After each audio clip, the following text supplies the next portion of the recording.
What if love could kill you? Not just heartbreak, but a divine smiting, a celestial vengeance that turns passion into peril with a flick of the wrist. Zeus, the king of gods, doesn't just whisper sweet nothings, he shatters lives, leaves a trail of broken hearts and shattered dreams, each story darker than the last. What if every lover of Zeus carried a curse stitched into their fate like a twisted tapestry? In the shadows of Olympus, where thunder cracks and destiny weaves like a serpent, the tales of those who dared to love the god of sky and storm lurk.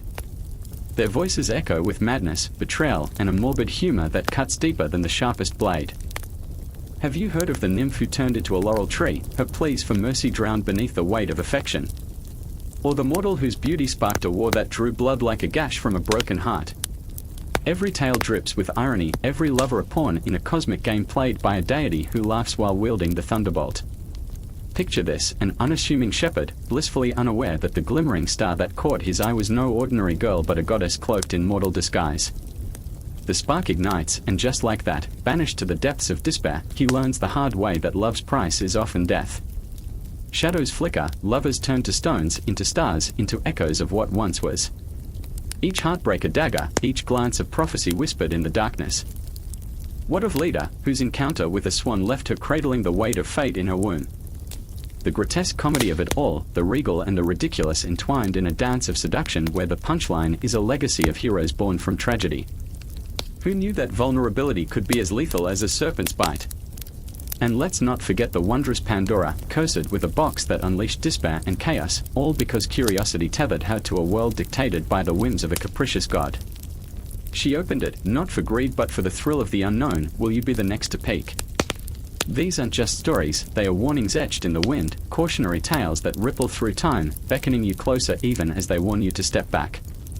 Each chapter mounts a crescendo that pulls you further into the underbelly of Olympus, an intoxicating brew of seduction and treachery where every lover becomes a ghost trapped between love and loss. Can you hear their whispers? The lovers of Zeus, their laughter echoing through eternity, a dark comedic symphony of divine folly. What will you do when the truth lurks just beyond the veil? Will you laugh at the absurdity, or will you shudder at the realization that love, especially that of a god, is a game you might never win? The stories are waiting, but tread lightly. One step closer, and you might just find yourself ensnared in their tragic web, forever haunted by the weight of Zeus's lovers. Are you brave enough to read on? A storm broke across the sky, dark clouds swirling like the thoughts in a tormented mind. Thunder crackled, shattering the heavy silence that had draped over Olympus. I stood there, heart pounding, breath caught in my throat, as the air thickened with tension. A sharp wind howled around me, whispering secrets of the past and portents of the future, both equally foreboding. I remember the way the rain lashed against my skin, cold and unrelenting, like the memories that haunted my every waking moment. Zeus was there, his figure looming, a titan of power and fury. His eyes, the color of stormy seas, glimmered with an ancient wisdom wrapped in an unsettling wrath. The weight of his presence suffocated the very air I breathed, and in that instant, I understood that Olympus was not merely a home of gods, it was a battleground of emotions, where love collided with betrayal, and ambition danced on the edge of despair. Beside him stood Hera, her beauty striking yet marred by an unyielding tension that crackled in the space between them. I could feel her heartache like a dagger poised to strike. She was the queen, but in that moment, she was a woman scorned, battling the demons of jealousy that threatened to consume her. The memory of their last argument echoed in my mind, the words exchanged like arrows, sharp and unrepentant, each syllable embedding itself in the fabric of their existence. I remember the silence that followed, heavy and suffocating, a silence that screamed louder than any accusation. Lightning split the sky, illuminating the tension etched across her face. I could almost hear the unspoken words hang in the air, a plea for understanding, a desperate wish for reconciliation. But here, in the heart of Olympus, love felt like an illusion, shimmering just beyond reach. Each of them waged their own war, a cacophony of emotions intertwining like the roots of an ancient tree, twisted and gnarled, stubbornly seeking light despite the darkness. And then, there was me, a mere observer, yet intertwined in the fabric of their lives. I felt the pull of their conflict like a tide dragging me closer to the shore of despair. I remembered the stories I had heard as a child, tales of gods and mortals, of epic battles and tragic love. They had always felt distant, fantastical, until now. The reality was raw, painful, and impossibly close, a living nightmare wrapped in the guise of a myth. choice, Zeus thundered, his voice echoing like the roar of the storm. It's a curse as much as it is a gift. I felt the weight of his words settle over me, a cloak of inevitability. His gaze flickered toward Hera, the unspoken accusation hanging heavy. The storm raged on, mirroring the tempest in their hearts. I watched helplessly as they stood on the precipice of destruction, their love fraying at the edges, each thread a reminder of what once was. Hera's breath hitched, a sound so fragile it made my heart ache. And yet, you wield it like a weapon, she replied, her voice tinged with the sorrow of 1,000 betrayals. I could see the flicker of vulnerability in her eyes, a brief glimpse of the woman behind the goddess. It was a haunting gaze, one that spoke of dreams deferred and a love that was becoming more ghost than flesh. In that moment, I remembered my own heartbreaks, the way love could twist like a vine around your heart, both comforting and suffocating. The rain fell harder now, a relentless serenade to their plight, drumming against the stone pillars of Olympus. I felt the world around me blur, the grandeur of the gods overshadowed by the intimate, painful reality of their lives. Here, among the divinities, I found myself entangled in their human struggles. I was not just a witness, I was part of the fabric that held their stories together, an uninvited guest at a table set for two. Zeus's hand clenched into a fist, the energy crackling around him like the static before an explosion. You think I want this, he spat, a mixture of rage and despair erupting from the depths of his soul. Every decision comes with a price, and I pay it every day. His words were a confession, a revelation that stripped away the veneer of divinity to reveal the man beneath. I felt the truth of that statement resonate within me. Each of us bore the weight of our choices, the burden of our desires. And then it hit me, the allure of Olympus was not merely in its heavenly splendor, but in its painful, chaotic humanity. The echoes of their argument were a symphony of passion, a dance of emotions that swirled around me, drawing me in deeper. I remembered every moment of my own life where I had stood at the crossroads, where love had felt both like a gift and a curse. Hera stepped forward, her voice trembling yet resolute. Then let us choose differently, she pleaded, vulnerability seeping into her words like the rain soaking the earth beneath our feet. It was a moment suspended in time, where hope flickered like a candle's flame, battling against the tempest that raged on. I felt my heart race, caught in the swell of their emotions as if I were a part of the storm itself, a witness to the rawest of human experiences. In that charged moment, the air thrummed with possibility and despair. There was no easy resolution, only the unrelenting ache of desire and the shadows of what could have been. I could feel the weight of their unsaid words, the potential for reconciliation hovering like the storm clouds overhead, ominous yet enticing. Time stretched and twisted around us. I could hear the ticking of an invisible clock, counting down the seconds until decision loomed.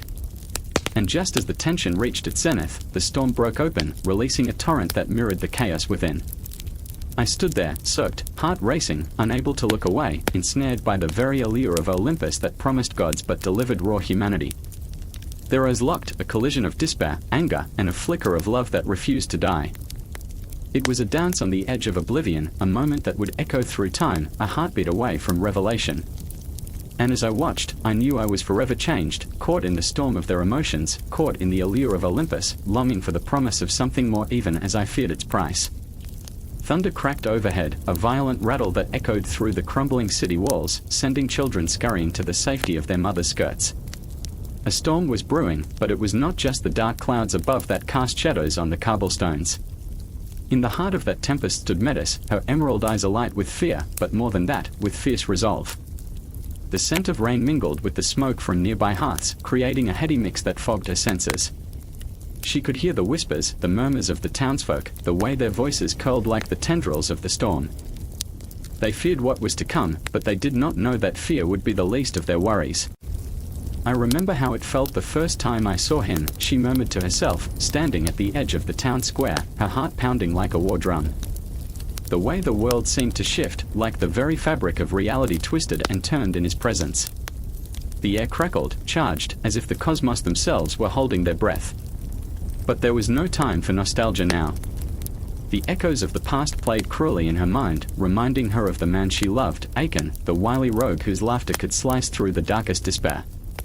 His charm was a weapon as dangerous as any sword, and it had cut her deeply, leaving scars that still pulsed with longing. As she stood there, rain beginning to patter against the cobblestones, her thoughts spiraled. In moments like these, she felt an electric connection to him, a pull that made every heartbeat an alarm bell. Achan was darting through the alleyways, his footsteps light and silent. He could hear the danger behind him, the heavy thumps of boots marching in unison, hearts pounding with the thrill of a hunt. But all he could think about was her. Her laughter, wild and untamed, echoing in his mind like a cherished melody. I remember the way she looked at me, he thought, a bittersweet ache swelling in his chest. Like I was the only man in the world. Like I could take on fate itself. The guards were relentless, their shouts puncturing the night, but he was nothing if not clever. He slipped around corners, his breath coming quick, the taste of fear sharp on his tongue. He could feel the shadows enveloping him, the darkness a friend that cloaked his escape. But with each step, the weight of his choices pressed on him. He had stolen, yes, but for her. For them. Love had made him reckless, and now it could cost him everything. The clock tower chimed, its echo ricocheting through the streets, a reminder that time was slipping away. Achan rounded a corner, nearly colliding with a figure cloaked in darkness. It was her, the woman who haunted his dreams. Metis, he breathed, the name a prayer, a curse, a promise. Time slowed, the moment stretching out like the thin fabric of reality. They stood there, breathless, the world sharpening into focus around them. Why did you come? She asked, her voice a whisper that cut through the chaos. You shouldn't have come. They'll kill you if they find you. I'd face the gallows 100 times for you, he replied, each word heavy with sincerity. They may take my life, but they'll never take what we've built. You and me, Metis. We are destined for something greater than this. But destiny is a fickle mistress. Outside the shadows, a figure emerged, cloaked in authority and menace, the captain of the guard, his eyes glinting with malice. Oh, how romantic, he sneered, his voice dripping with contempt. A love story in a time of war. But love does not shield you from the consequences of your actions. The tension snapped like a taut bowstring, and in that moment, the world crumbled around them. The rain fell harder, a torrential downpour that masked their fear. But Metis could not ignore the undeniable truth that clouded her heart. Achan was a thief, and she was the one who had encouraged him. A cold knot of regret twisted in her stomach. We could have a life, Achan, she pleaded, her voice thick with desperation. If you just let this go. Let it go. He laughed, but it was hollow, a sound filled with pain. You know what they'll do to us if we run. We'd be hunted like dogs. I can't let them take you. I won't. The captain stepped closer, his men flanking him like wolves, their eyes gleaming with hunger. Your sentiments are touching, but they are about to become irrelevant. You can either surrender or face your end here, with this tragedy. Metis felt a surge of anger, a flicker of light in the engulfing darkness. She stepped forward, heart racing, eyes locked on the captain's. You think you can tear us apart? You underestimate the power of love. We will not bend. We will not break. The storm raged on, the echoes of thunder a backdrop to their confrontation. The rain washed away the remnants of fear, replaced by a fierce determination that ignited the air around them. In that moment, love became their armor, a shield against the despair that threatened to swallow them whole. Achan's hand found hers, fingers intertwining, a tether against the chaos. Together, he said, his voice a low growl, we'll find a way. And as the guards lunged, Metis closed her eyes, heart pounding, not knowing if this would be the end or the beginning. All she could feel was the weight of his hand, the thunder of their hearts, a symphony of hope and despair that shadowed their every breath. The world around them blurred, the shadows of their past swirling into a tapestry of uncertainty, but they stood firm, ready to face the storm. And within that tempest, they forged their destiny, a love that shaped the very fabric of their existence, entwined in a battle against fate itself. As they plunged into the unknown, the cosmos above seemed to hold its breath, waiting for the spark that would ignite their story, binding them together in a way that even time could not unravel. The air crackled, thick and electric, as the last echoes of the dying sun bled into the horizon. Shadows danced, twisting around the ancient stones that had seen the rise and fall of gods and men. The mist stood at the center of it all, her heart a drum echoing against the cacophony of chaos surrounding her. Her eyes, once gleaming with the wisdom of time, now shimmered with an eerie light, a testament to the prophecies she had once uttered, now forgotten amid the clamor of blood and betrayal. I remember, she whispered, her voice trembling like leaves caught in a storm. I remember the taste of truth, bitter on my tongue. Memories, disjointed and haunting, surged within her like an unyielding tide. She had seen futures that spiraled into darkness, where hope was merely a spectre. And yet, here she was, cursed to witness the unraveling of the world she had tried to save. A figure emerged from the shadows, his face a mask of desperation. Lysander, a man caught between his own ambitions and the weight of his choices, staggered toward her. His hands trembled, fingers scraped with the remnants of a battle fought in the night. "The miss, they don't believe you," he rasped, breathless, the words clawing their way out of his throat. "They think you're mad, that your visions, they are just whispers of a fading mind." "They are the truth," she shot back, her voice rising in anguish, echoing off the cold stone walls. "I see their fate. I see the shadows creeping closer." He recoiled, pain flickering in his eyes like the dying embers of a fire. "What good is truth when no one listens? I can't hold the weight of this curse alone." A flicker of rage crossed his features, and he turned, fists clenching at his sides. "You were meant to guide us, to bring balance. What happened to the Titan of justice? Where is the wisdom that once commanded reverence?" In the distance, the clock tower chimed, each toll like a hammer striking the anvil of their despair. Time was slipping away, and they were powerless to stop it. The miss felt the fracture of her power, the once mighty force diminishing under the burden of indifference. She could feel it, an ache in her chest that mirrored Lysander's desperation, and yet, she could do nothing but stand amid the ruins of her own prophecy. A flicker of uncertainty crossed his face, and for a heartbeat, she saw the boy he had once been, innocent and hopeful, before ambition had twisted him into this desperate man. "What if you're wrong?" he murmured, his voice trembling as though it might break under the weight of his doubt. "What if all this madness, this chaos, this darkness, it's just a part of the cycle? A natural order?" The miss stepped closer, each movement laden with the gravity of their shared past. "No," she breathed, "this is not natural. This is a fracture, a wound festering in the heart of our world." But the truth, thick and viscous, hung between them like an unspoken promise. The skies darkened, clouds swirling ominously, swirling like the doubts that consumed them. She could feel the shadows encroaching, the whispers of the forgotten prophecies clawing at her mind. She had warned them of the rise of the unworthy, the usurpers who would drown their world in tyranny, and yet here they stood, on the precipice. They had ignored her, dismissed her as a relic of a bygone era. A lone tear slipped down Themis' cheek, a bead of salt mingling with the earth. A pain deeper than sorrow, a betrayal. "I remember," she closed her eyes, letting the memories cascade over her like a torrent. "I remember the faces of the ones I could not save. The mothers, the fathers, the children, they begged for a chance. And I," her voice shook, raw and vulnerable, "I could not protect them." Lysander's gaze softened, the sharp edges of his anger dulled by the weight of her grief. "You still can." In that moment, a flicker of hope ignited within her, a tiny flame amid the consuming darkness. "We must rally those who still believe," she urged, desperation lacing her words. "The forces of light still linger, hidden in the shadows. We can rekindle the truth." But doubt loomed like a spectre, taunting them. "And what if they refuse? What if we are too late?" he asked, and in his question, she saw the reflection of her own fears. Suddenly, the ground beneath them trembled, a low growl reverberating through the earth. The air thickened, charged with a malevolence that felt alive. Themis' heart raced as the shadows coalesced, twisting into shapes that whispered of dread and despair. "They are coming," she gasped, her voice barely a breath. Lysander took a step back, eyes wide with terror as the shadows surged forward. "What do we do?"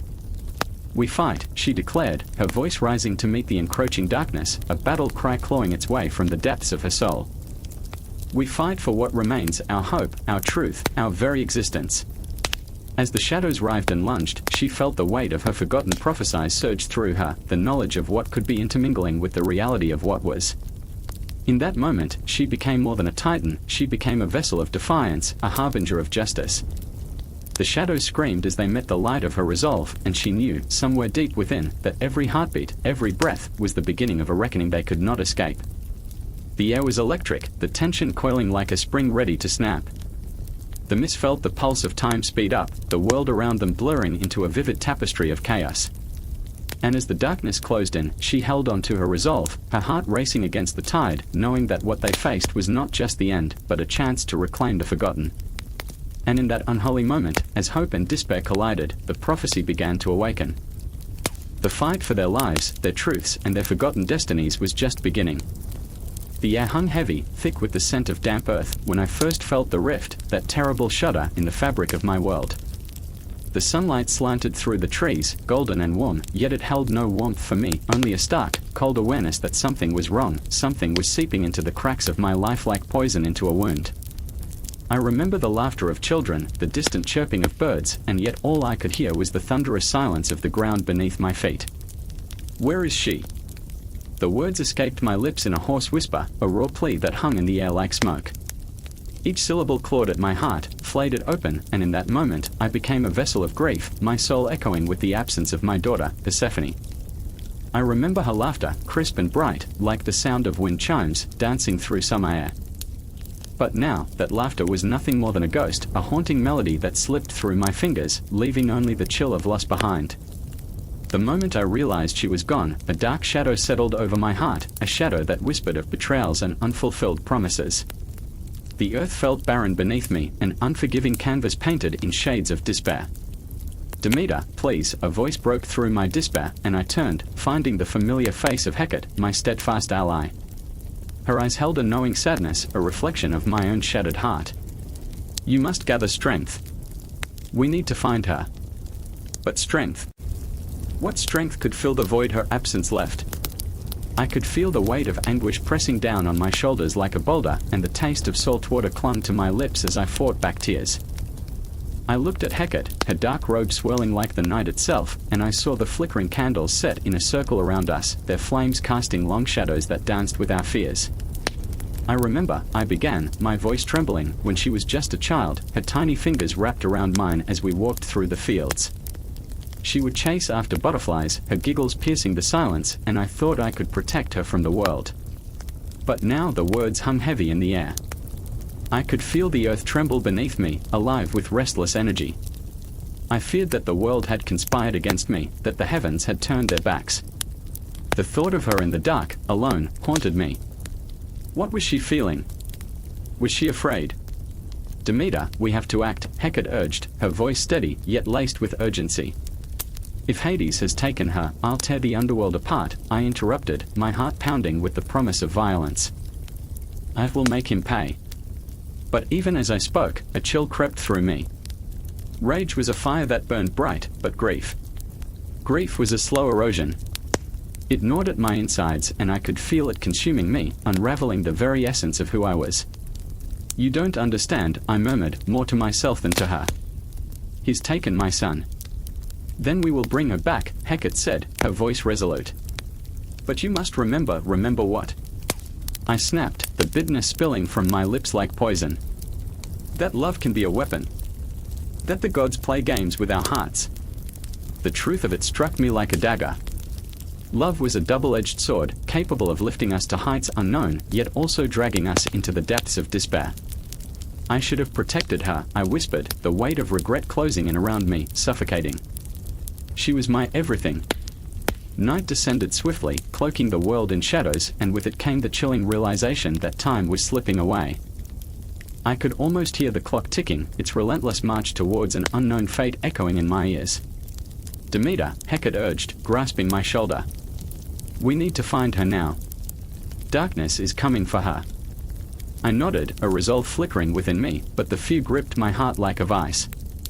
The thought of stepping into the unknown, of crossing into the realm of shadows, sent tremors through my body. I could feel the pulse of the earth beneath me, a heartbeat that echoed my own, frantic and wild.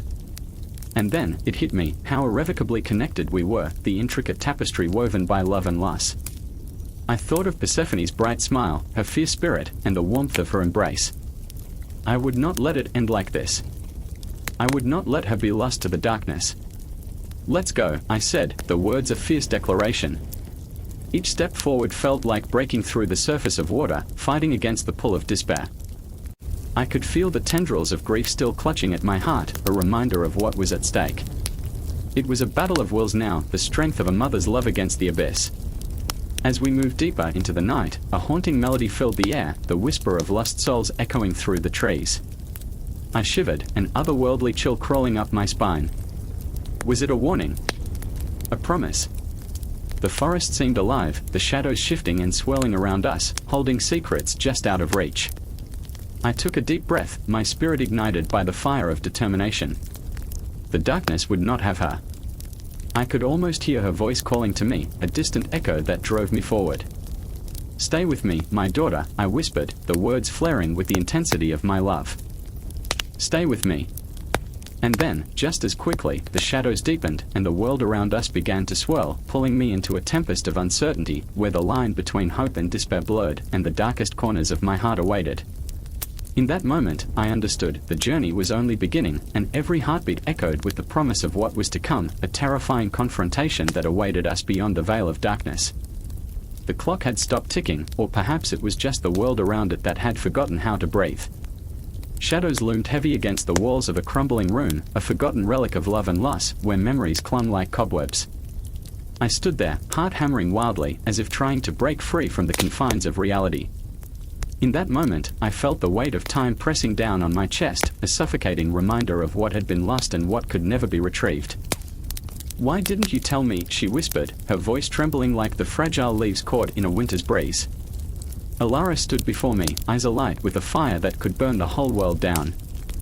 There was fury there, yes, but underneath it, a haunting sadness threaded through her words. I had betrayed her, betrayed us, in ways she couldn't yet comprehend. "I thought I was saving you," I replied, but the words felt hollow, echoing in the cavern of my heart. Memories flickered like dying embers. I remembered the nights spent wrapped in her arms, her laughter spilling over like sunlight. But those moments had turned to ash, and I was left with the ghost of what could have been. She stepped closer, her breath sharp with anguish, each inhalation a dagger aimed directly at my soul. "You thought you could erase me. You thought memories could be rewritten." Her voice broke, the raw emotion slashing through the silence like a blade. The truth hung between us, dense and suffocating. I had dared to try to bury the pain of losing her in the depths of oblivion, crafting a new narrative where she didn't exist. But Mnemosyne, the muse of memory, stood witness, her gaze unwavering. In a realm, memories were immortal, and love, once whispered into the cosmos, could never truly die. I looked into Alara's eyes, seeing not just anger but a desperate longing. I remember, the words slipped out as if they were a prayer. "I remember the way you smiled, the way the stars dimmed when you left." I could see it, the glimmers of the past swirling, dancing around us like phantoms. "I remember the taste of your laughter, how it lingered in the air long after you had gone." But memories have a way of morphing, shifting into something grotesque and beautiful. They twist and turn like the rivers that carve their paths through mountains. I saw the pain flicker across her face, the realization dawning like a slow sunrise that cast long shadows on our hearts. "You can't just rewrite the past," she breathed, tears spilling over, each drop a testament to the love we had fought so hard to cling to. In that moment, the universe seemed to relent. Time folded in on itself, stretching and contracting like a heartbeat. I felt my own pulse quicken, the weight of my choices bore down like the pressure of an impending storm. A storm that threatened to wash away everything we had built, everything we had fought for. "I never wanted to forget," I murmured, my voice trembling as if I were confessing a sin. But the pain of it was unbearable. I felt my heart clench, a visceral ache that threatened to split me in two. The cost of eternal love was a burden I hadn't been prepared to bear. "I thought if I could erase the hurt, you would still be with me." I thought. She interrupted, each syllable a slap against the skin. "Thought what?" "That love was some kind of fairy tale. A fantasy that could be molded and shaped like clay. That you could just mold me into someone I'm not." In that moment, I saw her, truly saw her, beyond the anger and the hurt. Alara was a tempest, fierce and beautiful. She was the chaos of the cosmos, the stardust from which we were all born. I had tried to cage her, to cage the memories, but they were alive, breathing, entwining themselves around every heartbeat, every sigh. I remember, I could not stop the flood, the memories crashing over me like waves against jagged rocks. I remember the way the moonlight danced on your skin, how it wrapped around us as we lay beneath its gaze, weaving our dreams into the fabric of the night. The room pulsed with the weight of our shared history, a tapestry of joy and despair stitched together with threads of longing. Alara's eyes softened for a fraction of a second, her anger melting into something more profound, a shared sorrow, a haunting ache that tethered us together even as we stood apart. "You can't unlove someone," she whispered, and in that moment, I felt the truth in her words like an echo resonating through the chambers of my heart. And then, it happened. The stillness shattered like glass, and I was left standing in shards, bleeding memories that cut deeper than any blade. "But I can't carry this weight alone," I confessed, my voice a fragile whisper. "I don't know how to love you without drowning in the pain. I don't know how to remember without feeling the sting of loss." The air crackled with unspoken promises and regrets, the tension thick enough to suffocate. "What if love is not just about holding on?" she asked softly, a question that hung in the air like the final breath before a plunge into the abyss. "What if it's about letting go? About the freedom to remember without being shackled to the past?" I could feel my heart shatter, fragments of what we had become swirling in the air like dust. In that moment, I realized the truth. Mnemosyne did not merely guard memories, she taught us to honor them, to carry them gently in our hearts like fragile glass. Love required sacrifice, a willingness to embrace the pain and the joy, to accept that time was a relentless river that carried us forward, never back. As Alara stood there, the weight of 1,000 memories in her gaze, I felt a shift in the air, a promise that our story was far from over.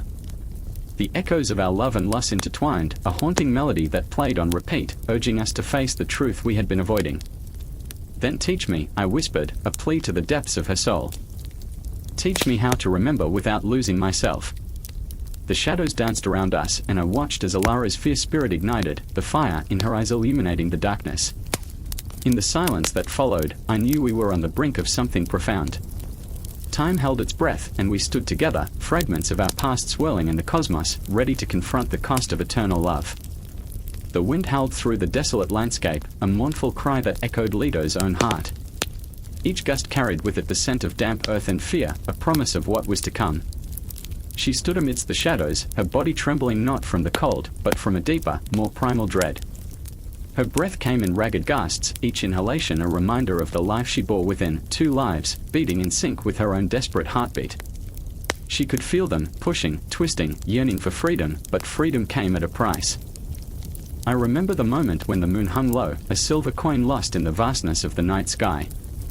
I remember the stillness that enveloped me, wrapping around my shoulders like a shroud. It was a stillness that held its breath, waiting, anticipating the storm. I was alone, but not really. The shadows whispered secrets, and the trees bent in reverence. I was Leto, and I was filled with a profound grief and an unwavering hope that twisted together like the roots of an ancient tree. The weight within me was both a blessing and a curse, a paradox of creation and sacrifice. I could hear the echoes of my own mother's voice, a distant memory wrapped in the warmth of a forgotten embrace. "Motherhood is not for the faint of heart," she had said, and how those words had cut through me. It was the truth I had both feared and longed for, the truth I had never anticipated would feel so heavy. Against the backdrop of darkened hills, the sky rumbled, a growl like a beast awakening. A chill crawled up my spine as I thought of the wrath of Hera, the goddess scorned.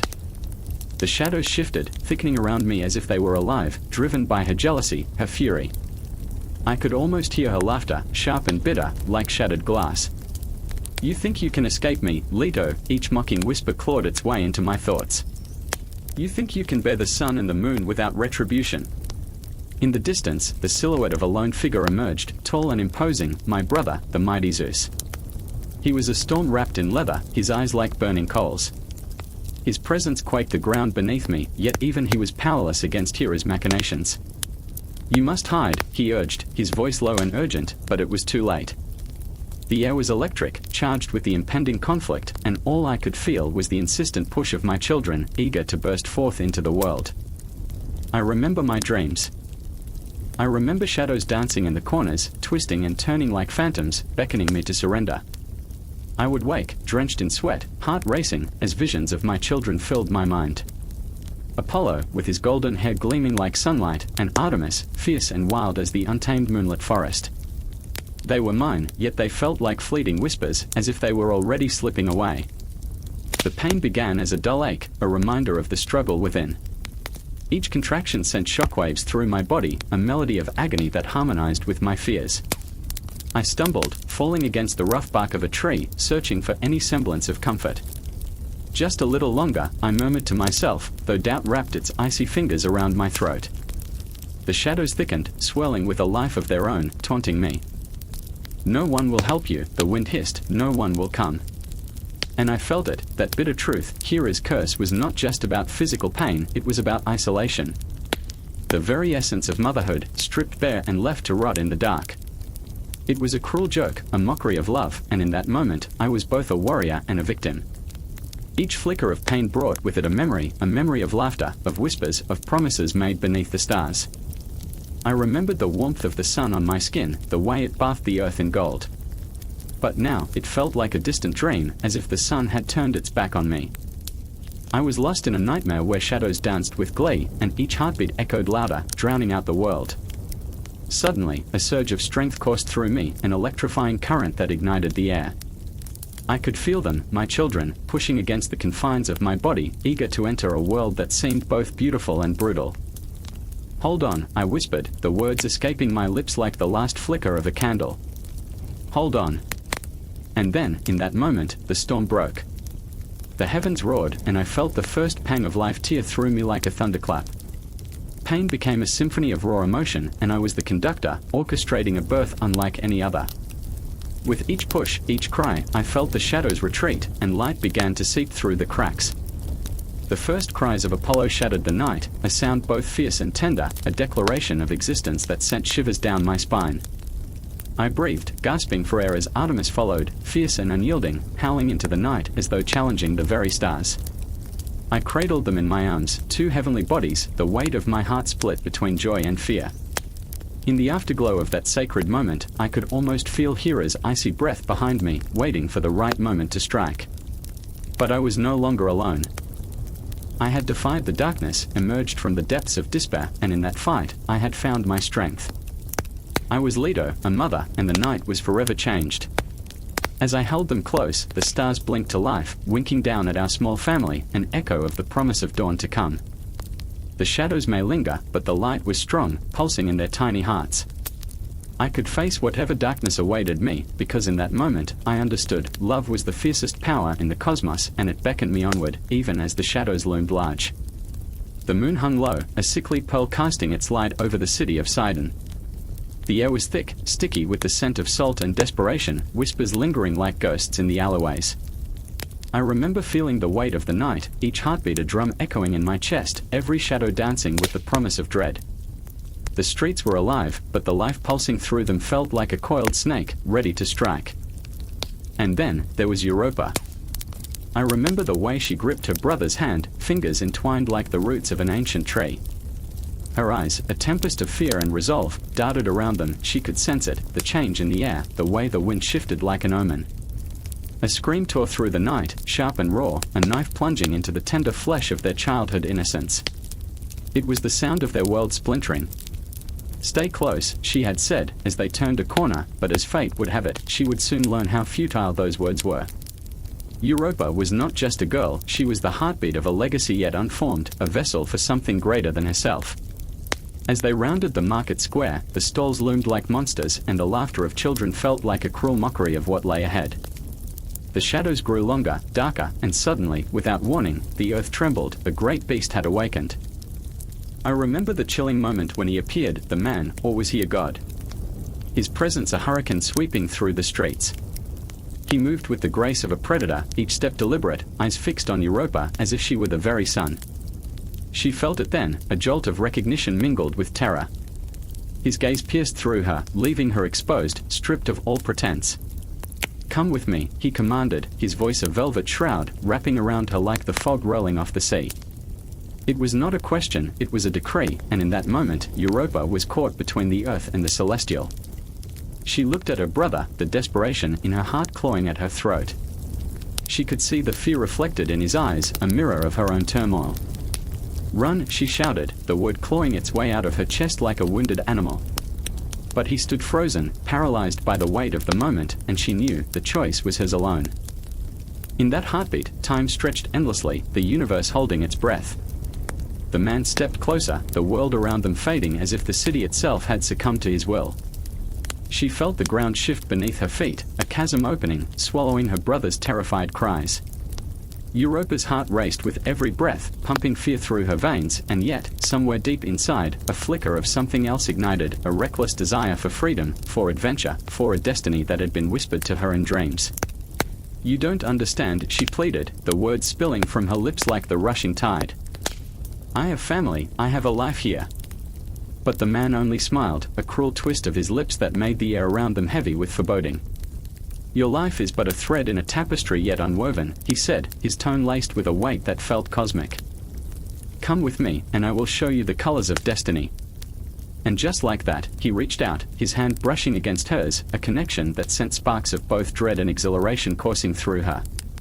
Europa trembled, caught in the web of his magnetism, the allure of a path she had never dared to tread. The shadows seemed to ripple, as if alive, as if they knew, a choice made in the dark always bore consequences.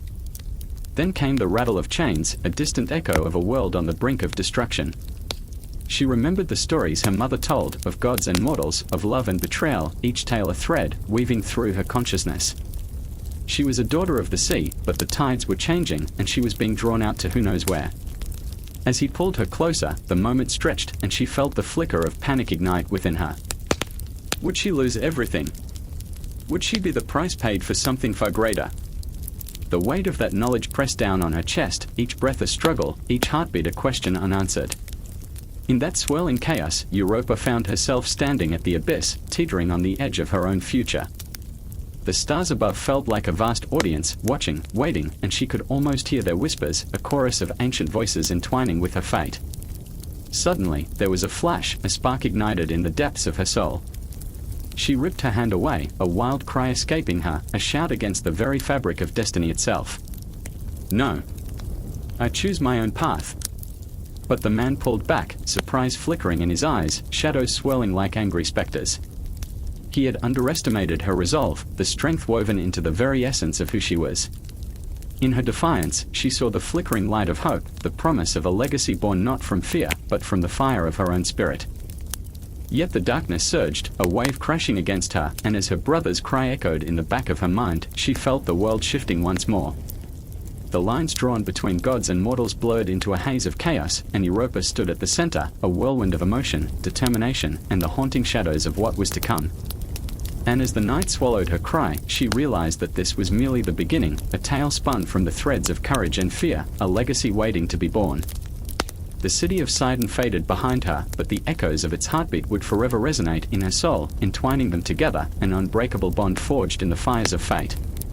Time ticked on, moments unraveling like a fragile tapestry, every second a step deeper into the unknown. She would not forget. She would not falter. The legacy was hers to claim, and somewhere in the depths of her heart, she knew the stars would guide her home. The moon hung low, a silver coin tossed into an endless well of night. The air was thick, heavy with a dread that curled around the throat like a noose. I stood in the cold, my breaths puffing out in misty plumes, listening to the soft rustle of grass like whispers of ghosts long forgotten. In the flickering light of a dying fire, shadows danced, twisted figures that felt both familiar and alien. I could hear her, the low moan of Io echoing through the night as she paced restlessly, her hooves clattering against the stone path. A cursed cow. A goddess turned beast. I remember the first time I laid eyes on her, those deep, sorrowful eyes reflecting a pain that felt like my own. The night was alive with tension, an electric hum running through the air. It was the kind of night where every stray breeze felt like a threat. "What have they done to you?" I whispered, half to her and half to the darkness that enveloped us both. Io flicked her ear, but the answer remained locked in her heart, a burden she bore alone. I could feel the weight of her curse, a chain that wrapped around my own soul, each link forged by our shared suffering. Here, in this moment, I was not just a witness, I was entwined in her fate. Then there was Argus, the watchman. You'd think he was a guardian, but what is a guardian when he carries the scars of his own demons? His eyes were haunted, weary from sleepless nights under the burden of duty, the kind of duty that twists men into monsters. Every blink felt like a slow shutter closing on a shuttered dream, and I could see it in the way he glanced at Io, a mixture of pity and fear. The curse that bound her also shackled him. He stood there, sword drawn, a trembling stick in a storm of uncertainty, torn between loyalty and the knowledge of what she had become.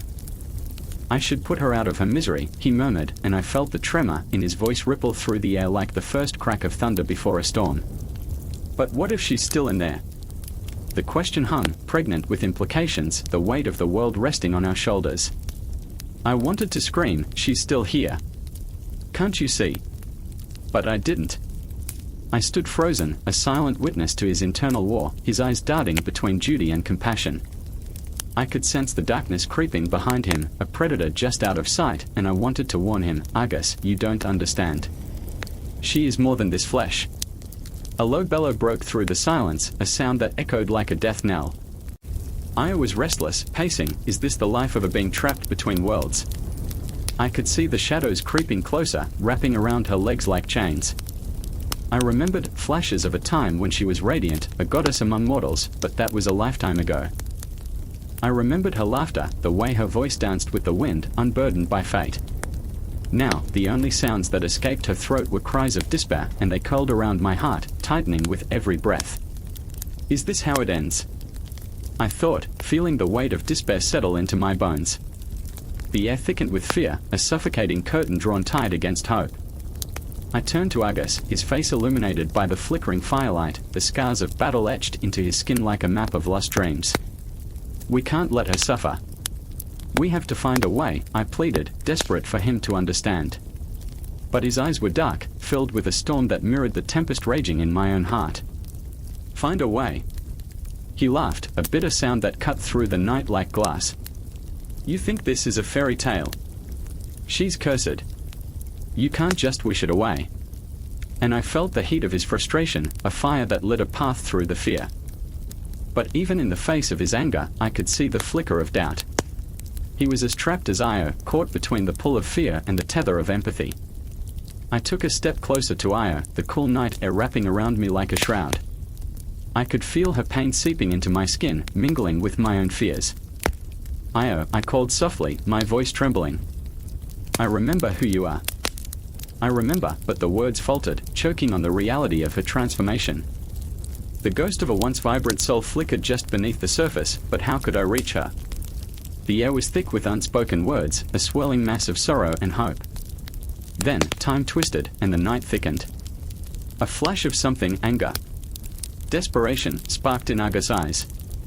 He stepped forward, sword gleaming under the silver moonlight, and I knew what he was about to do.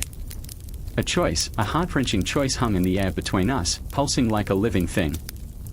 The tension snapped, both of us caught in the gravity of our fates, Io's cries echoing, the night stretching into infinity. "Argus, no." I cried out, but my voice was swallowed by the darkness. And then it happened, a moment of raw intensity, the collision of hope and despair, and I felt it reverberate deep within me. The curse seemed to swirl around us, a living thing that pulsed like a heartbeat, threatening to consume us all. We were trapped, the weight of our emotions dragging us down into a murky abyss where the only escape was through sacrifice.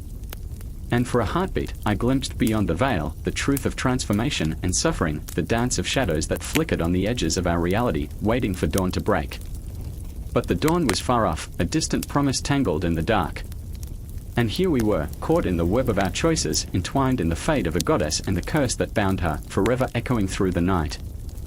The forest was alive with whispers, the kind that crept into your bones and settled there, nesting like a dark, restless spirit. Shadows fell like hammers, slamming into the ground with a finality that echoed through the trees. I could feel the weight of it all, a pressure that pressed down on my chest, each heartbeat a reminder of what was at stake. I stood at the edge of the clearing, breathless and trembling, my hands slick with sweat and the coolness of impending doom. Callisto was in the thick of it, her arrows flying with deadly precision, each shot ringing out like a promise and a curse. She was the huntress, fierce and unyielding, a goddess amongst mortals, but beneath that veneer of strength lay a heart shredded and raw. I could see it in her eyes, the flicker of uncertainty, the ghost of betrayal haunting her every movement. The moon glared down, a harsh judge in this celestial courtroom, illuminating the truth that she could no longer hide from. She was not just the hunter, she was hunted. The air crackled with tension as I watched her dance through the chaos, a whirlwind of fury and despair. I remember the moment it dawned on me, the betrayal that would shatter her. It was not the beasts she fought that would bring her down, but the very people she trusted. Shadows darted through the underbrush, figures cloaked in darkness, and I felt a chill crawl up my spine. They were coming, and she was unaware, too consumed by the thrill of the hunt to see the dagger glinting in the hands of those she once called friends. "Callisto!" I screamed, my voice a desperate plea that cut through the clamor, but she didn't hear me. Her focus was singular, her spirit a raging fire, and I felt the warmth of her resolve, even as the frost of betrayal began to creep in. I remember the day we first met, under a sky painted with dreams. She was untamed then, her laughter echoing like a songbird, free and wild. But now, that joyful melody was drowned out by the cacophony of violence surrounding us. I could feel Marcus lurking in the shadows, his intentions wrapped in deceit, a serpent in our midst. He had always been a friend, an ally, but I could see the cracks in his facade, the flicker of greed in his eyes that mirrored the moon's pale glow. The camaraderie we built felt like a fragile thread, one that I feared would snap under the weight of ambition and jealousy. I watched him move, a predator cloaked in sheepskin, and I felt my heart race, a visceral response to the danger that was closing in. "Why?" I whispered, the words slipping from my lips like a prayer, a desperate call into the void. Why did we allow ourselves to wear these masks, to play this deadly game? I remembered the night spent around the fire, sharing dreams that danced just out of reach, the promise of glory bathing us in its golden light. But now, that light felt like a cruel joke, mocking us in the dark. The air suddenly thickened, heavy with the scent of damp earth and blood, a pungent reminder of what lay ahead. The forest held its breath, and in that stillness, I felt the world narrow, a tunnel leading us to an inevitability we could not escape. I watched as Callisto loosed another arrow, the shaft slicing through the silence, but it was not enough. Not against the tide of treachery that was already washing over her. Then, in a blur of motion, Marcus revealed himself, emerging from the underbrush with a grin that twisted like a knife. "You've hunted for too long, Callisto. It's time to realize the truth." His words dripped with venom, and I felt the scream rising in my throat, desperate to claw its way out. But the moment was upon us, a collision of fate and fury, where loyalties would be tested and destinies rewritten. I remember the way her eyes widened, the flicker of betrayal igniting in the depths of her gaze. "You," she stammered, the reality of her shattered trust puncturing the air like a gunshot. The world around us seemed to fade, leaving just the three of us, Callisto, Marcus, and me, trapped in this fragile web of deception. The confrontation unfurled like a dark flower, blooming in the chaos of the night. All those moments, the hunts, the laughter, the bonds we forged, they meant nothing to you. Callisto's voice wavered, breaking under the weight of her disbelief. I could see the cracks forming, the walls she had built around her heart trembling in response to the cruelty of betrayal. Every moment, every memory, just a means to an end, Marcus spat, his mask falling away to reveal the monster beneath. "You were never meant to be the hero, Callisto. Heroes die, and I intend to live forever." The words hung in the air, heavy and rancid, and I felt the bile rise in my throat. She was not just fighting for her life, she was fighting for her very soul, for the essence of who she believed herself to be. I wanted to scream, to intervene, but the tension held me captive, paralyzed in the wake of this storm. The forest, once a sanctuary, had transformed into a battleground, each tree a witness, each shadow a participant. The stars above were witnesses to our plight, cold and distant, circling us like vultures waiting for the inevitable. I remember the moment when time itself stretched, a taut string ready to snap, and in that heartbeat, I felt everything, the weight of betrayal, the sting of loss, the suffocating grip of despair. Callisto's bowstring sang as she aimed at Marcus, her heart racing, her breaths coming in ragged gasps. The gravity of the moment bore down on us, a palpable force that seemed to hold the world still. "This is not how it ends," she murmured, and her voice was both a promise and a plea. But promises can shatter like glass, and I knew all too well that trust, once broken, seldom mended. As the darkness closed in, I could feel the shadows of our past creeping up behind us, and I was left grasping for fragments of light in a void that threatened to swallow us whole. The confrontation was mere moments away, the reckoning looming, and I knew, though we stood together in this tragic fate, we were also alone in our hearts, each of us wrestling with demons of our own making. And as the arrows flew and the truth erupted like a volcano, I felt the weight of it all, the inevitability of our choices crashing down like a storm, forever altering the landscape of our lives. But the night was young, and the tale of betrayal was far from over. The wind howled through the barren fields, a wailing lament echoing the anguish of a mother's heart. Alcmene stood on the threshold of her home, the night air heavy, pregnant with foreboding. Stars blinked like distant eyes, watching her every breath, every flicker of her resolve. She clutched a small bundle to her chest, a fragile promise against the world's cruelty, the child within her, a spark of light in this cold, unforgiving darkness. Glimmers of her past flickered in her mind, haunting and bittersweet. I remember a time when joy was simple, laughter echoed without shadows, and love felt like an embrace, not a noose. Before she gave herself to Zeus, before the whispers of jealousy slithered into her life like a serpent in the grass. A haunting memory of golden hair and thunderous laughter, the warmth of his touch that still lingered on her skin. She had been so naive, believing that love could conquer all, believing she had been chosen. Oh, how wrong she had been. Suddenly, a crack of thunder split the sky, and the storm came, a furious tempest unleashed by a goddess scorned. Hera, the queen of the heavens, the embodiment of wrath, driven mad by betrayal. She descended like a dark cloud, a shadow stretching over Alcmene's world, suffocating and relentless.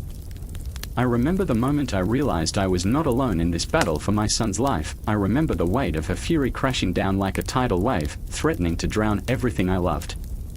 Alcmene flinched, the air electric with tension. She felt Hera's presence, fought against the instinct to shield her child against the wrathful winds that swept through the night. The walls of her home felt thin, the very ground trembling beneath her feet. "You will not take him," she whispered into the void, her voice trembling yet fierce. "Not my son." It was a vow, a battle cry echoing through the ages. But beneath the steel of her words, fear curled tightly around her heart. What could she do against a goddess? What could a mere mortal woman, with a heart full of hope and despair, possibly achieve when the heavens themselves turned against her? The shadows outside deepened, creeping closer, whispering her fears back to her like ancient secrets. And then, with a rush of wind, Hera manifested, a vision of fury and grace, draped in celestial darkness. Alcmene's breath caught in her throat. The goddess's eyes burned with a fierce light, a tempest of betrayal and rage. "You think you can just steal what is mine," Hera hissed, her voice the crackle of thunder, sharp and unyielding. "You think I will allow this child to live?" Alcmene's heart raced, blood pounding in her ears. "He is innocent," she cried, a spark of defiance igniting within her. "He is not a pawn in your game." The words tasted like fire, bitter yet invigorating, but as they left her lips, she felt the weight of their folly. What could she say to a being who had wielded the power of storms and shadows? But the goddess only laughed, a sound that echoed off the walls of her soul, chilling her to the bone. "Innocence means nothing in this world. You think your love can shield him from my wrath?" Alcmene's thoughts spiraled, memories of joy and warmth mingling with icy dread. I remember holding him for the first time, the softness of his skin, the way he gazed up at me with eyes bright as the dawn. Each heartbeat was a prayer, a plea for safety. And yet, the goddess's laughter pierced through the veil of her memories, twisting them into nightmares.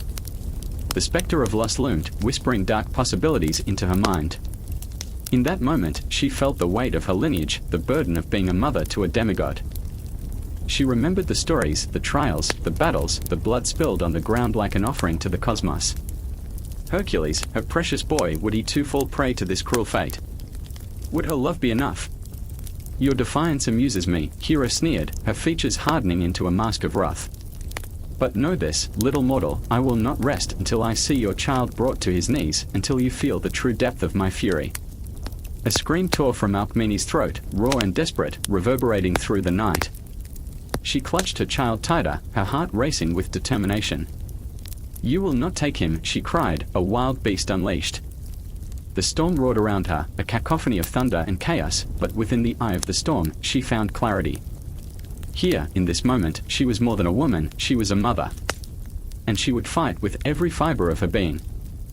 "I will protect him," she declared, her voice steady, unwavering. With those words, the air shifted, crackling with energy. Hera's eyes widened, the storm faltering for a heartbeat, just long enough for Alcmene to plant her feet firmly on the ground. The shadows writhed, recoiling from the raw power of a mother's love, a force more fierce than the tempest. And in that heartbeat, Alcmene saw a glimpse of hope, a flickering flame against the encroaching darkness. She remembered the strength of her own mother, the legacy of women who had fought for their children throughout the ages.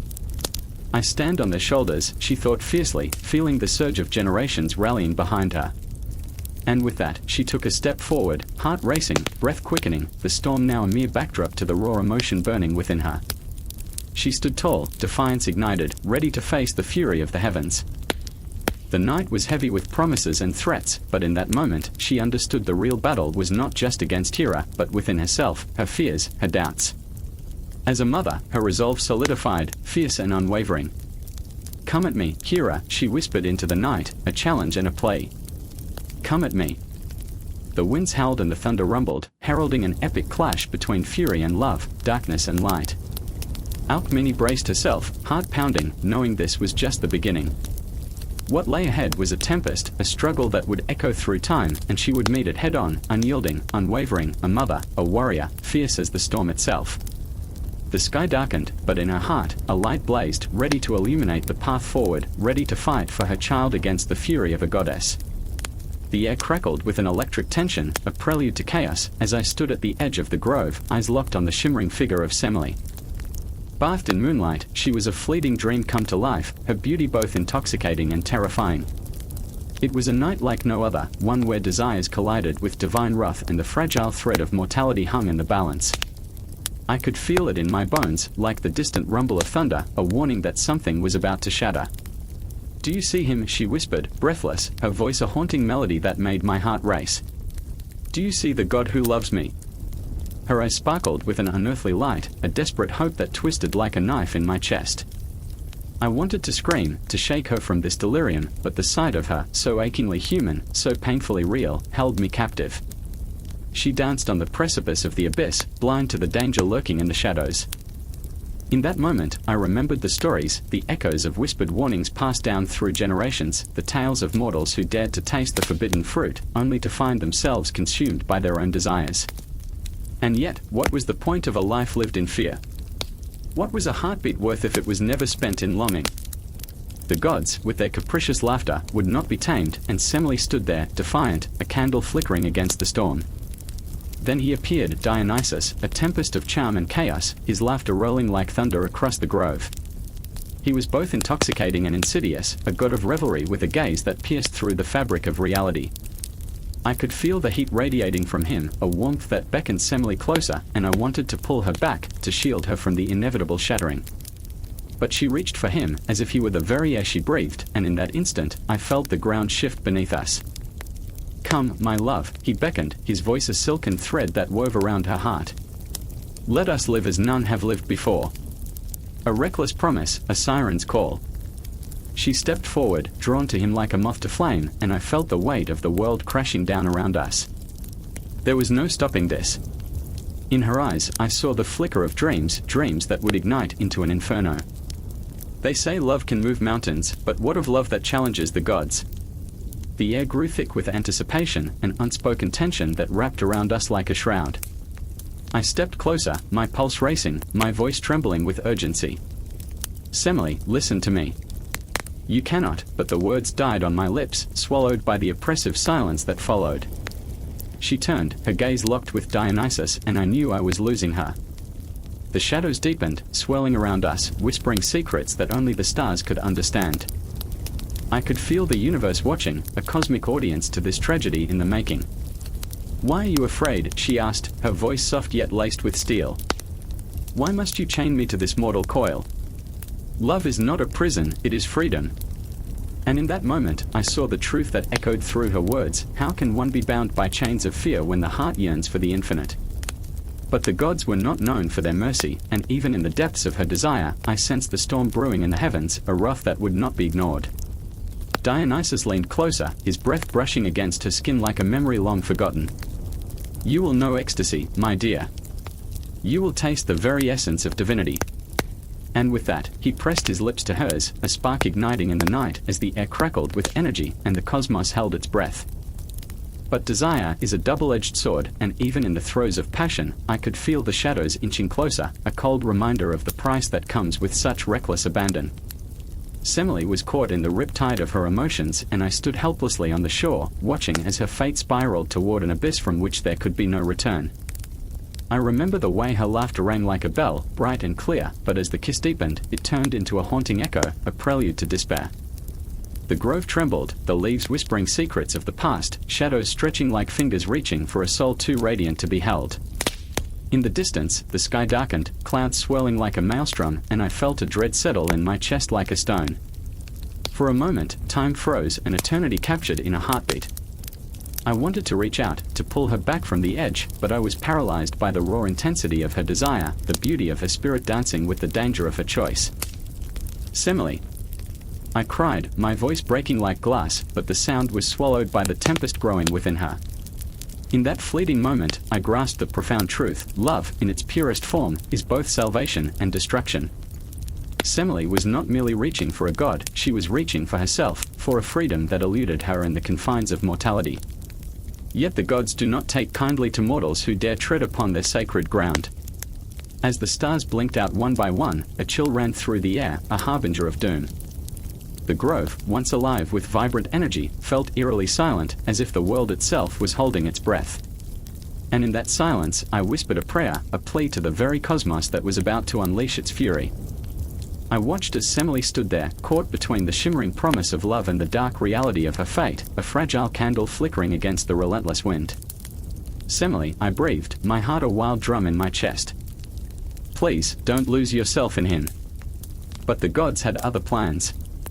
And as the first crack of thunder split the sky, I knew this was just the beginning of a storm that would consume everything in its path.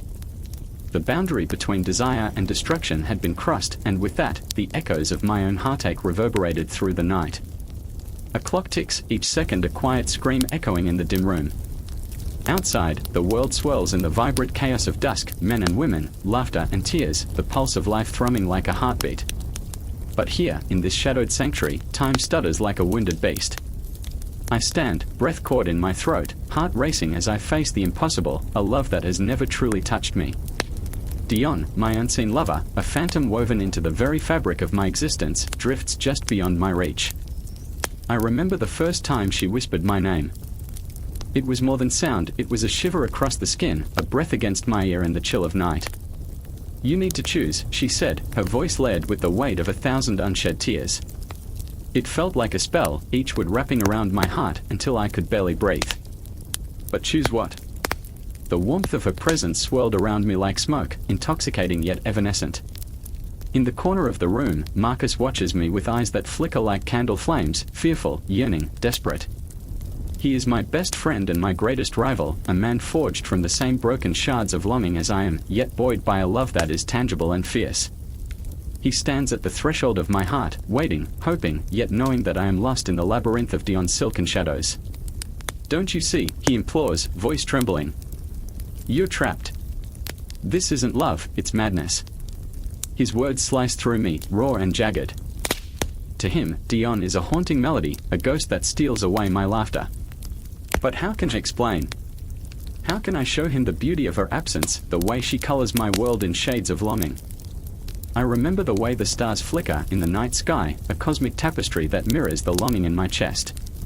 Each twinkle is a promise, a reminder that love can be both beautiful and cruel. Dion exists in the liminal spaces, between dreams and reality, between what is known and what is yearned for. Her spirit dances just out of reach, a wisp of smoke that envelops my thoughts, taunting my sanity. Marcus, you don't understand, I whisper, my voice cracking like fragile glass. She is everything I cannot grasp. She is the moonlight that lights my darkest paths, but she is also the storm that threatens to drown me. My heart races, a rabid thing clawing against my ribs. The walls close in, and I wonder if I'm losing him even as I lose myself. As the darkness deepens, shadows spill from every corner, wrapping around us like a lover's embrace. I watch Marcus' face, caught in a grimace of pain and confusion. He loves me, I know, and yet I cannot let him in. It would be like trying to hold water in a sieve, futile and heartbreaking. In the silence that stretches between us, I hear Dion's laughter, a sound both sweet and agonizing. It echoes in my mind, a haunting refrain that I cannot silence. I remember the day I found her, no, the day she found me. It was in the forest, where sunlight spilled like honey across the ground, and the air thrummed with the scent of wildflowers. I had been lost, stumbling through a haze of grief, when she appeared, a vision, ethereal and breathtaking. "Stay with me," she had said, her eyes deep wells of longing. "You don't have to fight this." But how could I surrender? I was tethered to the reality of flesh and bone, while she was a whisper of wind, a flicker of light. I can feel Marcus' frustration boiling over, the air thick with unspoken words. "You have to let her go," he pleads, voice rife with urgency. "You're holding on to a dream, a memory. You're losing yourself." Each word is a blade, cutting deeper into my soul. And what if I can't? The question escapes my lips, a raw plea for understanding. What if she is the only thing keeping me alive? The room collapses around us, a suffocating cocoon woven from regret and despair. I can taste the salt of tears, the bitterness of unfulfilled love, the chaos of two hearts yearning for something unattainable. "Love should not feel like this," Marcus says, stepping closer, his own pain mirrored in his eyes. "It should not pull you apart. It should not tear you into pieces." Dion's laughter echoes again, a haunting melody that lingers in the air like the fragrance of flowers long withered. "Then what is it?"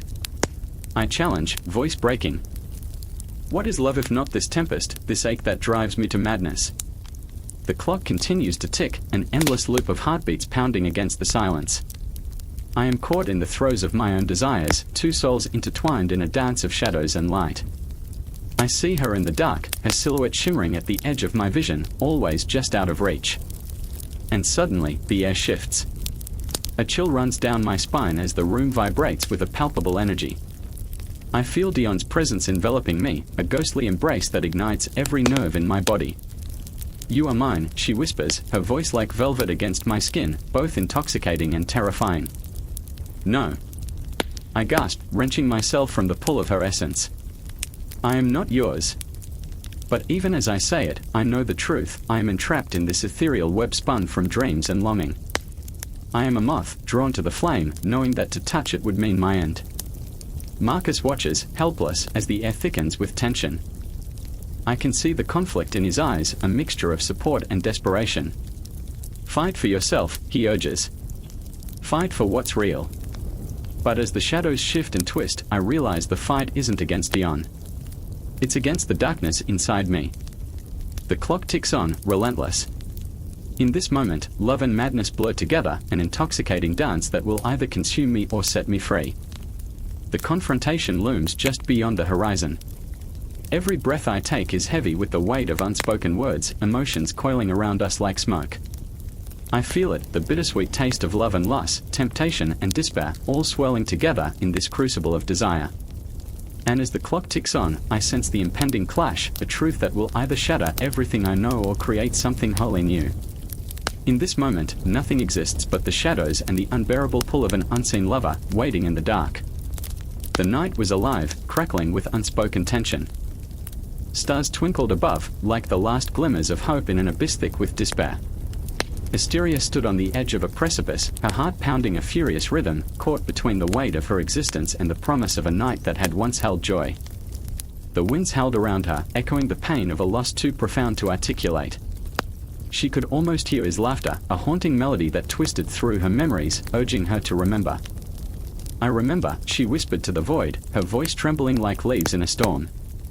I remember the soft glow of his eyes, the way he lit up the darkest corners of my heart.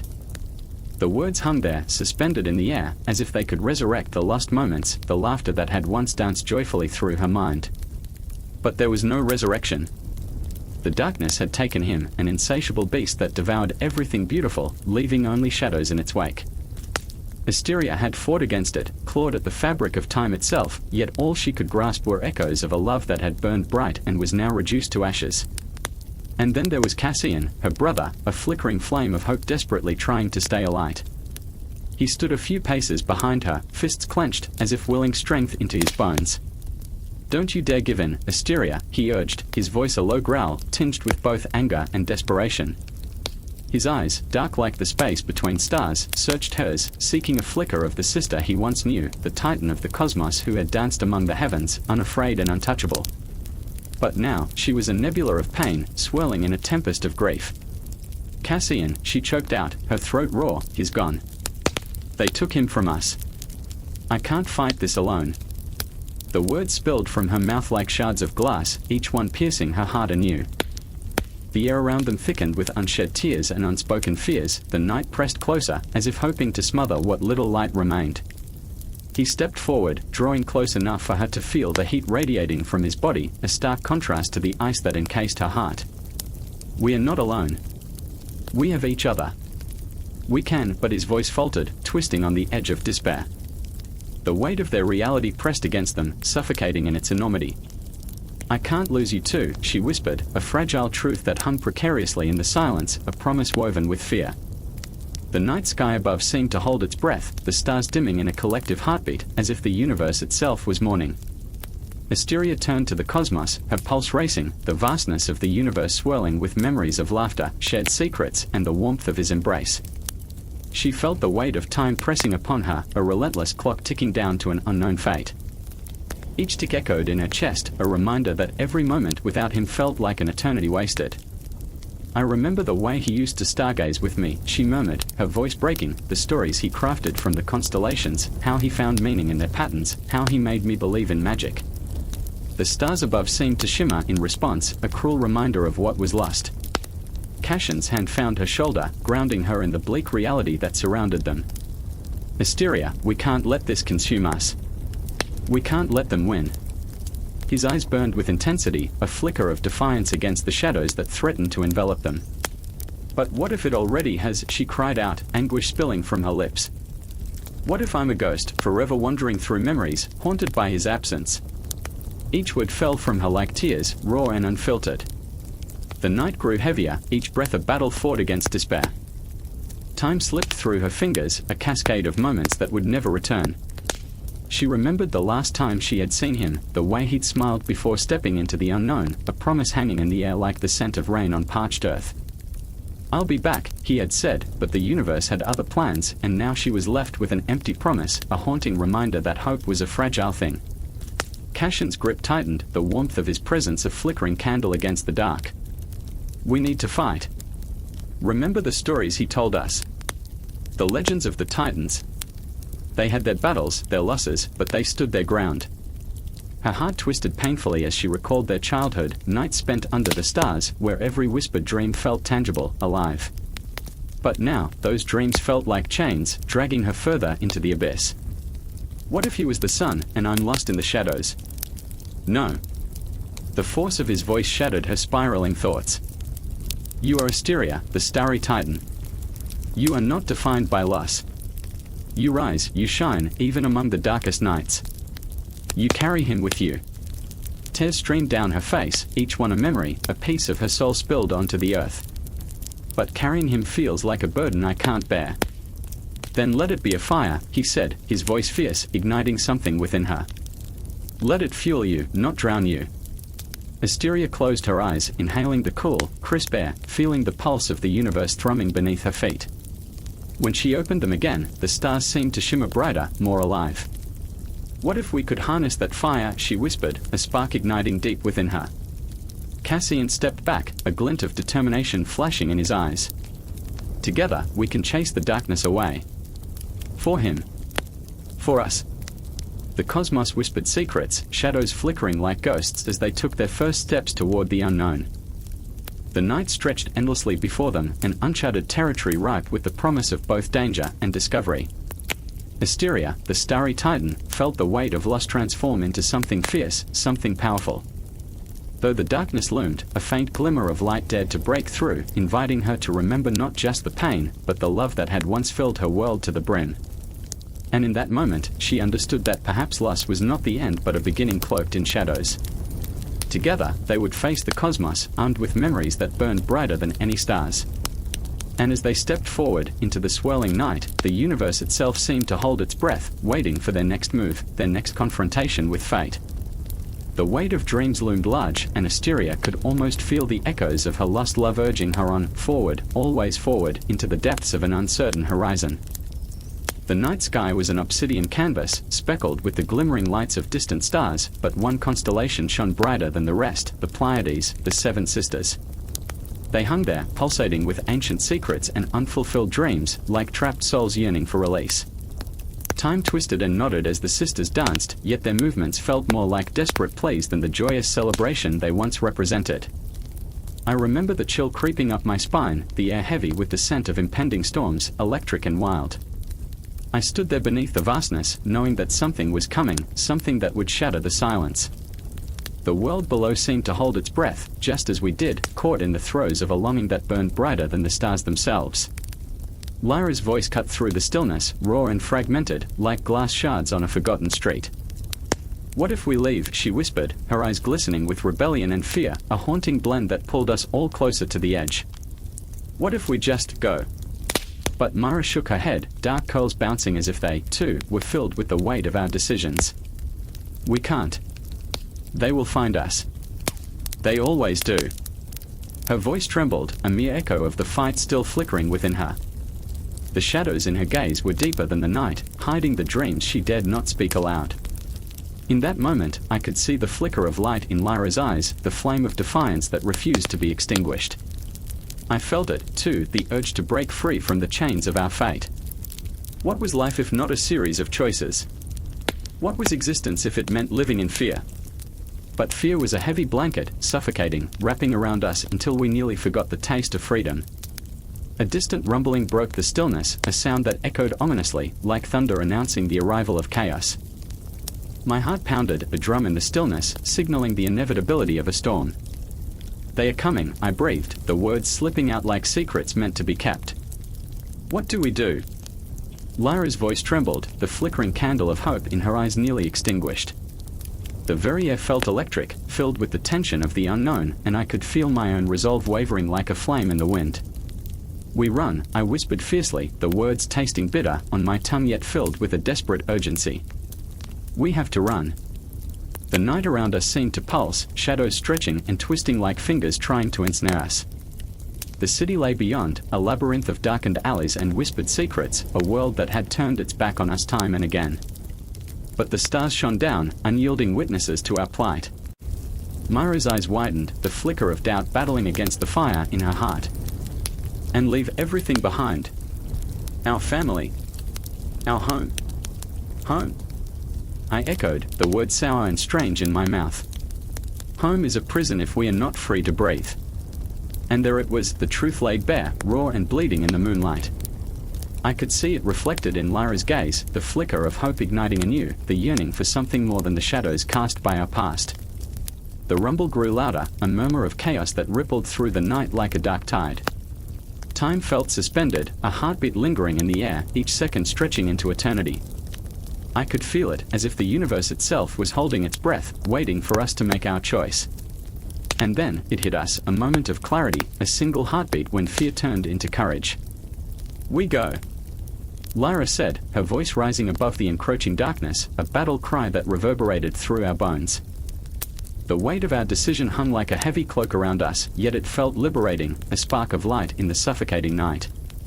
As we turned toward the city, a maze of shadows and whispers, I felt the pull of the Pleiades behind us, watching, waiting. The stars were not just distant pinpricks of light, they were our ancestors, our dreams, our long-lost hopes. Each step we took felt like a defiance against the very fabric of our existence. I remember the rush of wind against my face, the scent of rain-soaked earth mingling with the distant fear that clung to the air. My heart thundered in my chest, a wild drumbeat urging us forward. We raced through the darkened streets, a whirlwind of courage and dread, our laughter mingling with the cries of the night, each sound echoing back at us like an unanswered question. But as we reached the edge of the city, a shadow loomed ahead, figures emerging from the darkness, their intentions as murky as the night itself. The air crackled with tension, and I felt our moment of escape teetering on the brink.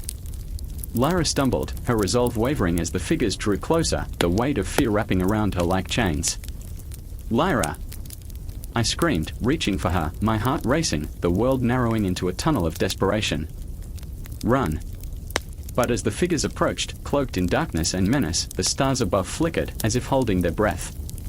The Pleiades watched, their light dimming, the seven sisters caught in an eternal dance of longing and despair.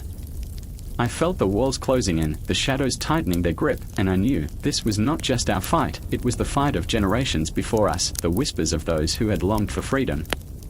The cosmos itself felt alive, every heartbeat echoing the cry of the seven sisters, every moment stretching into eternity.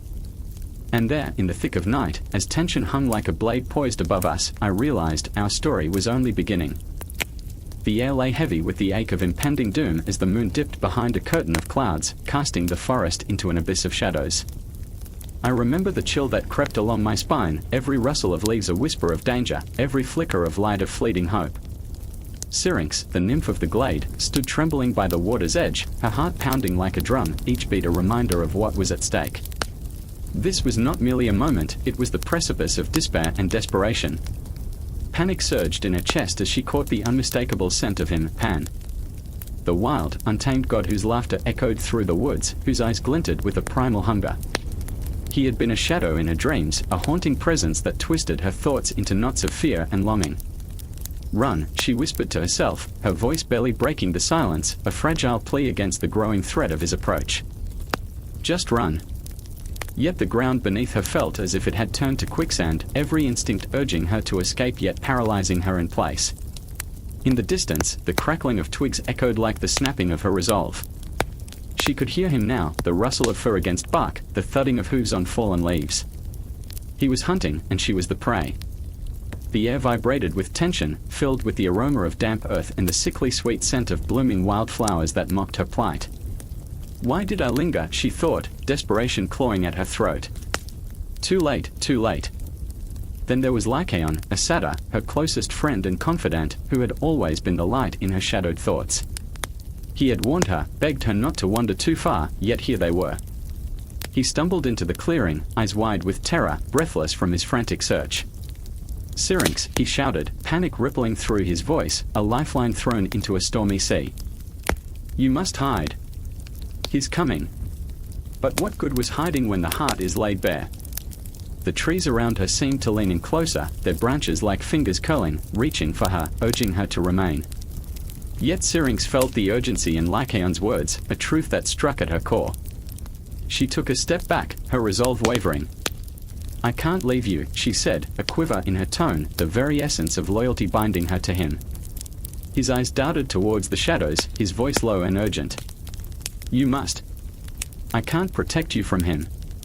He wants you, Syrinx, and he won't stop until he has you. And the words sliced through her, raw and real, igniting a fire in her gut. She had never wanted to be the object of anyone's desire, not like this, not like him. The thought of Pan's wild eyes, filled with a disturbing mixture of lust and ferocity, sent a tremor through her, a ghastly reminder of the darkness lurking beneath his playful exterior. I'm not a trophy, she muttered fiercely, but the echo of her defiance felt hollow against the rising tide of fear. As the shadows thickened, the low growl of Pan's laughter pierced the night, chilling her to the bone. It was the sound of a predator who had cornered his prey, relishing the hunt, the chase. Syrinx, he called, the sound of her name a twisted spell, weaving through the trees like a dark enchantment. Come out, little nymph. I only wish to play. Her breath caught, and the world around her spun. The forest seemed to shift, the trees morphing into grotesque figures, their limbs stretching under the weight of her terror. She could taste the bitterness of fear, a metallic tang that made her stomach churn. I won't be your plaything. But the resolve in her voice felt like paper against the storm. She could see him now, a figure emerging from the shadows, his form ethereal yet terrifying. The moonlight danced across his horns, glinting like cruel trophies of his nature. Each step he took was calculated, predatory, and the very ground beneath his hooves seemed to groan in submission. Lycaon's eyes widened, a silent plea mirrored in the depth of his gaze. Syrinx, please, hide. But where could she hide when the very essence of herself felt exposed? She felt the dissonance, the weight of her identity colliding with the need to survive. She was a nymph, a creature of the earth and the water, yet in this moment, she felt like nothing at all, vulnerable, frightened, and utterly alone. I remember, she thought, a fleeting memory of laughter and sunlight dancing across her skin, the carefree days spent frolicking in the meadows. Those were days untainted by fear. But that dream now felt like a distant echo. The shadows pressed in, and with them, the suffocating weight of fate. In that moment, as Pan drew closer, the air thick with his presence, something within her broke. The instinct to survive ignited a spark, a desperate need to transform, to escape from the clutches of this looming darkness. With a flicker of determination, she turned towards the river, the water's surface shimmering like a beacon. "Not like this." Lycaon's voice rang out, frantic, desperate. "You can't." He will, but he was too late. The moment took hold of her, a surge of energy that propelled her towards the water. In her heart, she felt the tremors of her decision, the bittersweet taste of freedom and loss. The river welcomed her, wrapping around her like an embrace, and as she plunged beneath the surface, the world above faded away. The transformation was visceral, a rush of sensation that tore through her body. The water enveloped her, and with each breath, she felt the fibers of her being dissolve and reshape. No longer the nymph pursued, but something new, reeds, slender and swaying, whispering in the wind.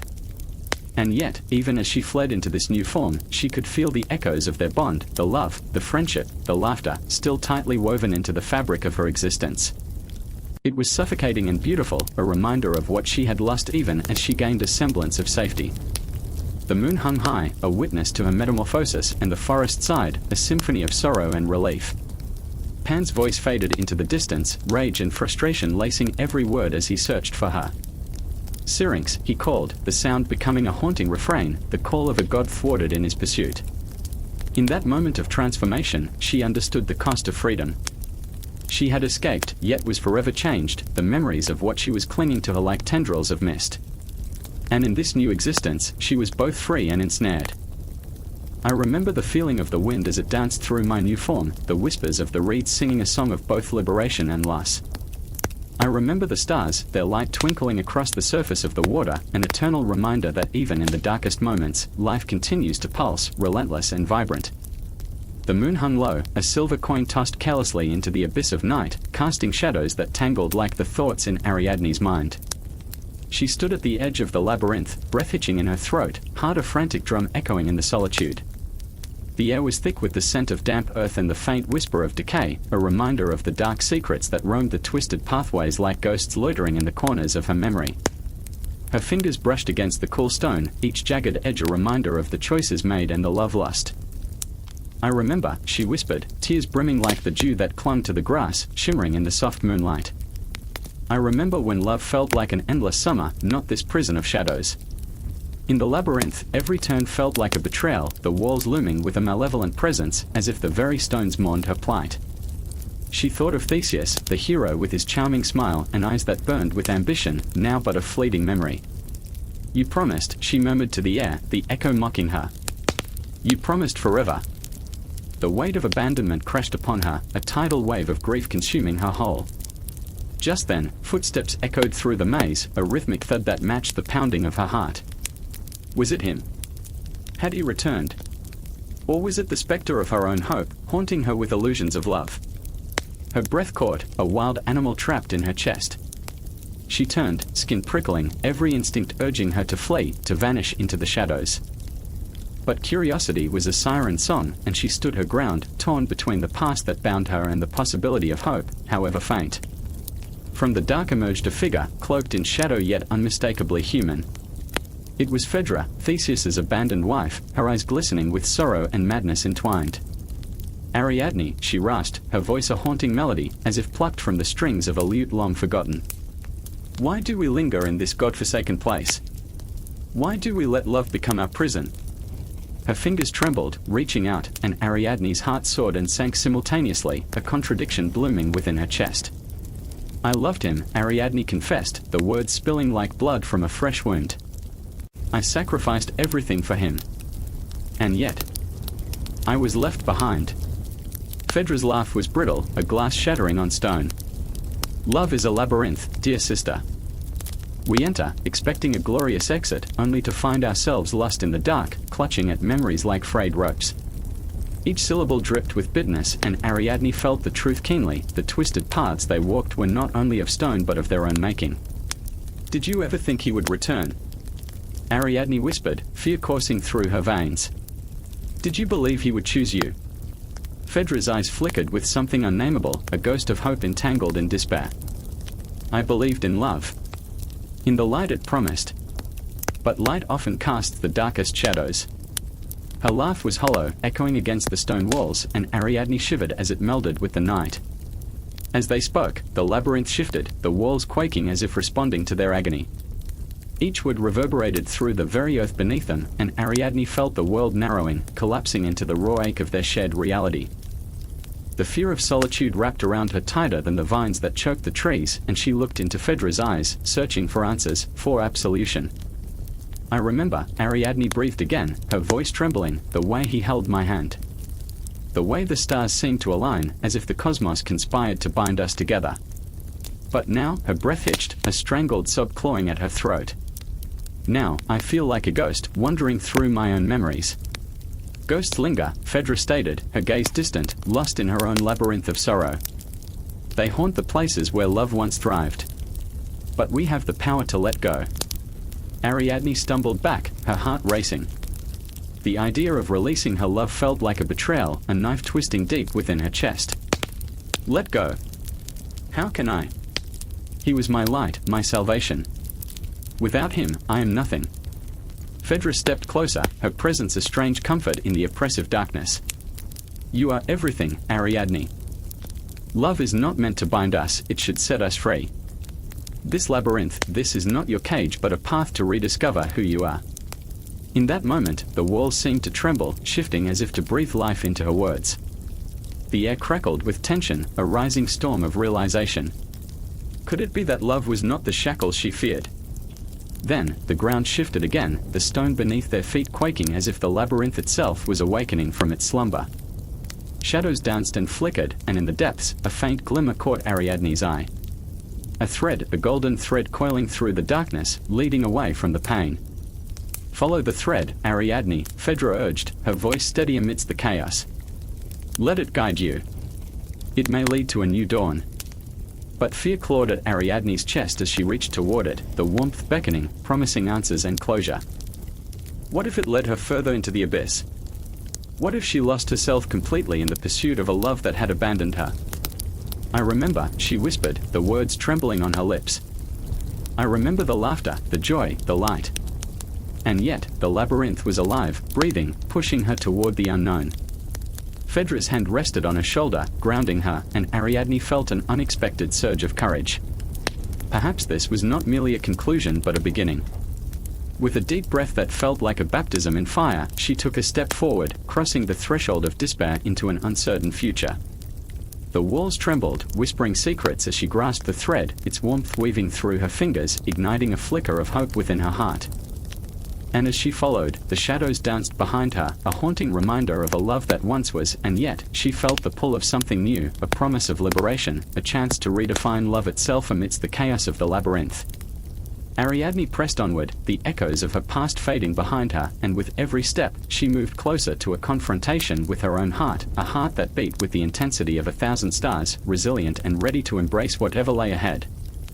The night was suffocating, heavy with the scent of smoke and blood, a choking haze that clung to the air like the weight of destiny itself. Cassandra stood alone in the ruins of a once magnificent temple, its marble columns now crumbling shadows of forgotten glory. The echoes of the past whispered through the night, a cacophony of voices warning her of the impending doom. She could hear them, crying out, pleading, and laughing, each sound a knife twisting in her gut. I remember when the sun shone here, she murmured, her voice barely breaking the silence, but it felt like a scream in her chest. I remember the warmth that embraced us all. But that warmth had died, scorched away by the flames of her visions, the terrible truths that clawed at her mind.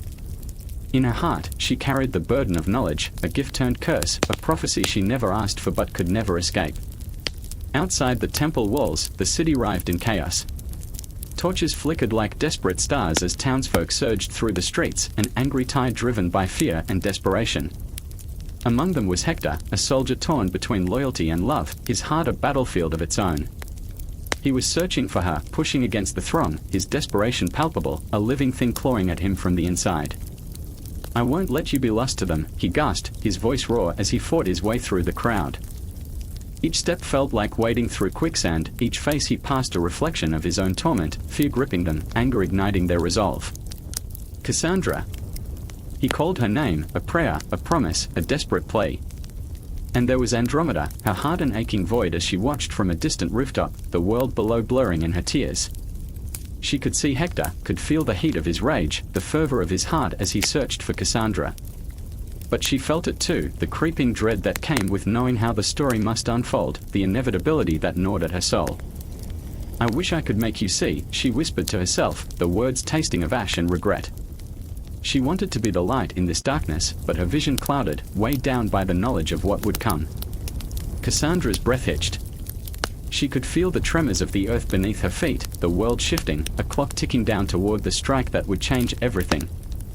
She pressed her palms against the cold stone, trying to anchor herself, to silence the voices that filled her with dread. "You can't change what you see," they echoed in her mind, a cruel reminder that every revelation, every insight, was merely a prelude to pain. And then came a vision, blood-streaked skies, flames devouring the city, and Hector, his body crumpling to the ground like a broken statue, life extinguished in an instant. "No," she gasped, the sound tearing through her throat like broken glass. She swayed, the weight of it all crushing her. She could not bear the thought. Hector, still fighting through the masses, sensed her anguish, his instincts flaring. "Cassandra," he cried again, his voice a lifeline in the chaos, but each syllable felt a heartbeat away from despair, a tether fraying under the strain of fate. The laughter of his fellow soldiers echoed in his ears, their bravado a stark contrast to the storm brewing inside him. They believed in their invincibility, their strength, but Hector felt like a paper boat adrift in a tempest, helpless against the waves of destiny crashing against him. "I remember," Cassandra whispered again, letting the memories wash over her like a tide. "The way we laughed beneath the stars." But those stars had dimmed, shadows creeping across the heavens. She knew the futility, the loneliness of her gift. In every moment of clarity, she saw the strings of fate entwined around their lives, the cruel joke of freedom shackled by the weight of foreknowledge. Andromeda's heart raced as she recognized the moment. "You have to warn him. You have to tell him." She wanted to scream, to jump down and shake Cassandra until the truth spilled from her lips, but she was frozen, caught in the web of her own fears and the burden of secrets. Cassandra staggered back, her vision blurring, mind racing. I can't," she gasped, each word a plea to the universe. "What good is a gift that only brings pain? What good is seeing if I can't change it?" But the world didn't pause to accommodate her despair. The city burned, flames licking the horizon, casting everything in a hellish glow. Hector reached the temple steps, breathless and frantic, just as Cassandra stumbled backward, her heart racing, reality bending and twisting around her. "Cassandra," he shouted, desperation spilling into his voice. She looked at him, her eyes wide, filled with terror and love, a cocktail of emotions that swelled like a storm. "I see what's coming," she cried, her voice breaking, the barrier between them a chasm filled with unspoken fears. "I see the end, Hector." But he took a step closer, defiance lighting his face. "Then let me stand beside you. Let me face it with you." Time stretched, a taut string pulled to the brink of snapping. The city howled in the distance, the cries of its people rising like a dark symphony, and Cassandra felt the weight of the universe upon her shoulders. "I wish I could save you," she whispered, tears streaming down her cheeks, tracing the lines of fate written on her skin. And with those words, the world around them held its breath, poised on the verge of an abyss, their fates intertwined yet utterly separate, destined to collide with a force that would shake the very foundations of their reality.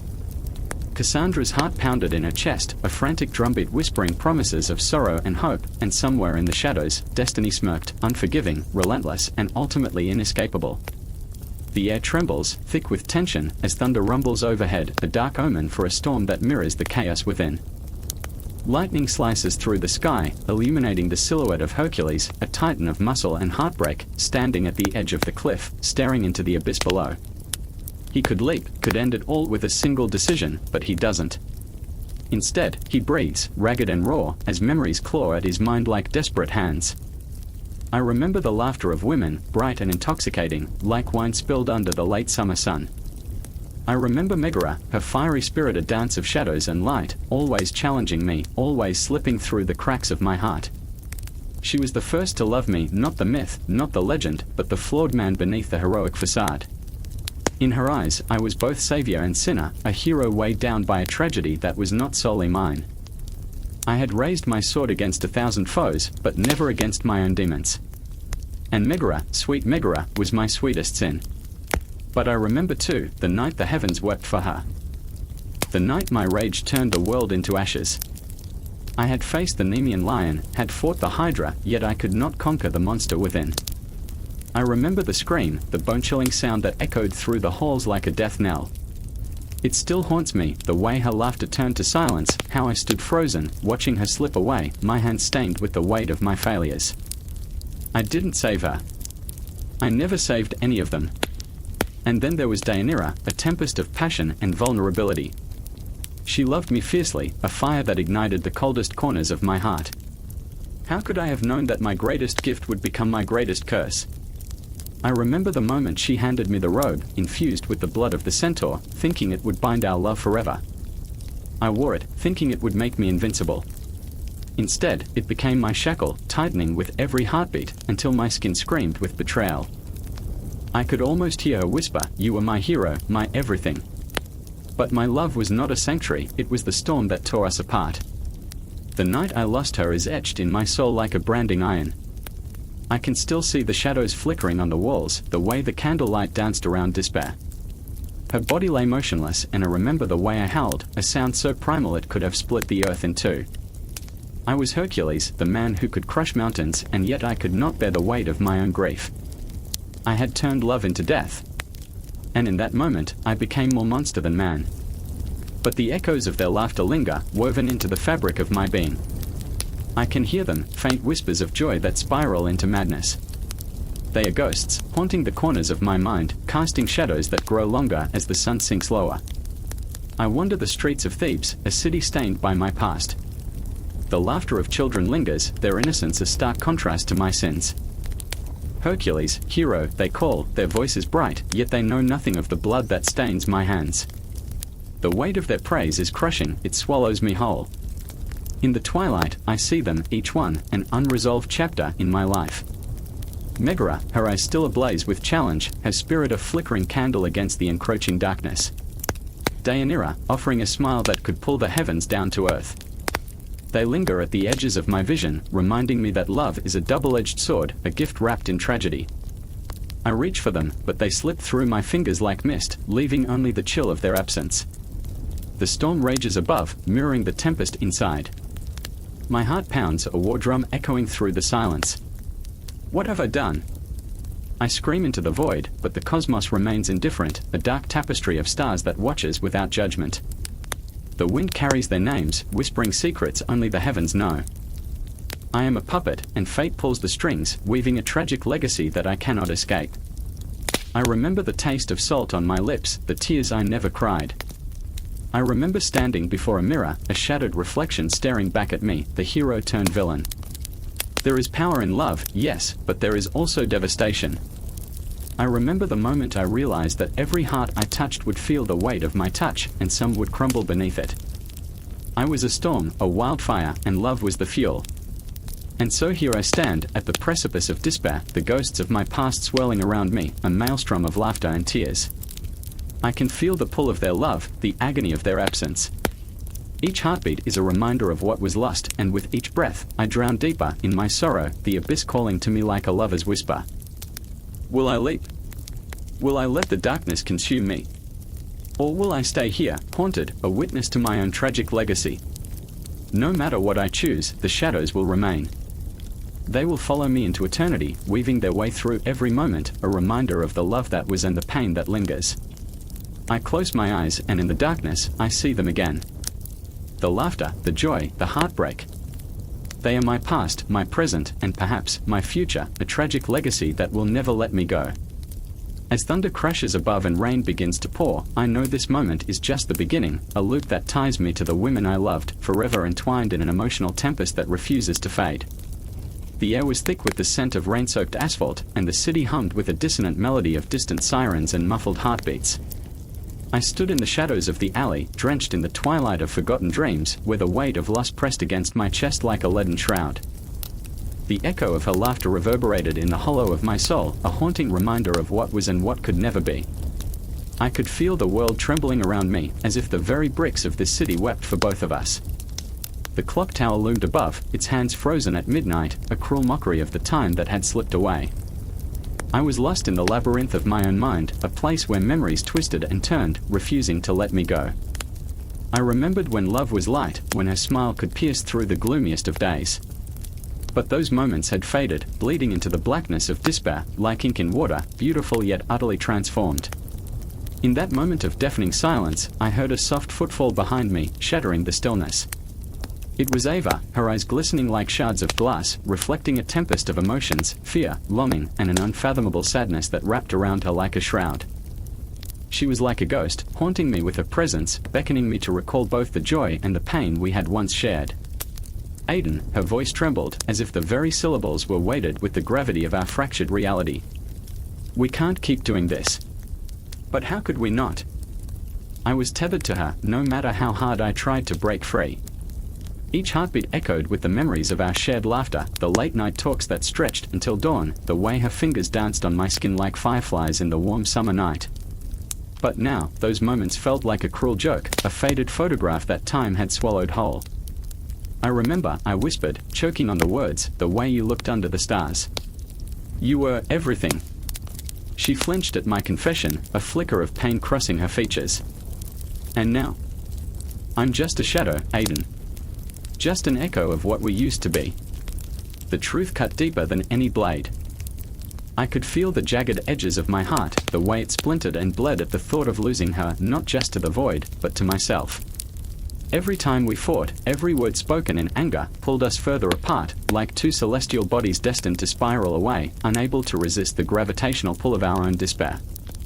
Maybe we can find each other again, I offered, desperate for hope, desperate for her to believe it.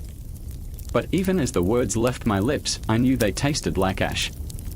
Then there was Jonathan, standing at the edge of the alley, a silent sentinel cloaked in shadow. His presence sent a shiver down my spine, a reminder of the friendship we had once cherished, now twisted into a rivalry fueled by betrayal. Jonathan had been my anchor once, until he turned his back, lured away by the same darkness that had claimed Ava and me. Do you really think you can fix this? He asked, his tone laced with scorn, the bitterness of a man who had lost everything. You can't hold on to what's already broken. Shut up. I spat, anger flaring like a flame, igniting the suffocating silence. You don't understand. But deep down, I feared he was right. The walls of my heart were crumbling, brick by brick, as echoes of despair taunted me. I had watched them both slip through my fingers, slipping into the void, and here I stood, a hollow vessel drowning in regret. Ava's gaze flickered back to me, and the sadness in her eyes ignited a raw ache within. Aiden, we can't keep pretending. I can't lose myself in this anymore. The words were a physical blow, knocking the breath from my lungs. I reached out, my fingers brushing against hers, the contact electric, yet filled with an unbearable sense of finality. But what if, I started, but the thought was swallowed by the chaos. What if we were destined to lose ourselves in each other, to drown in the echoes of love that had turned toxic, treacherous like quicksand? Can you even hear it? Jonathan's voice sliced through the tension, layering disbelief and sorrow. The echoes. The way love twists into something unrecognizable, something that makes you forget who you are. I closed my eyes, letting the sound wash over me, the echoes of laughter twisted into cries, love transformed into something cold, a distant specter. I felt Ava's warmth fade, the space between us filled with the ghosts of our past, haunting whispers that pulled at my heart, tangled memories woven with threads of despair. I remember, I inhaled sharply, the words spilling forth, the way you looked at me like I was the sun. And now, I see only shadows. Tension spiraled, razor-thin and electric, as the fragile thread holding us together threatened to snap. I could sense the pulse of the city outside, the life beyond the alley, unaware of the storm brewing within us.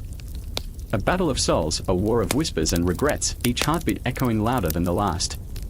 I can't keep losing myself, Ava's voice broke, raw with emotion. Not again. And there it was, the truth that slashed through the darkness. Love was not supposed to consume you, it was supposed to illuminate, to lift you higher.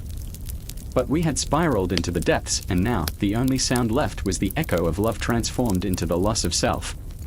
As the shadows crept closer, the clock ticked silently, mocking us with its unyielding passage of time.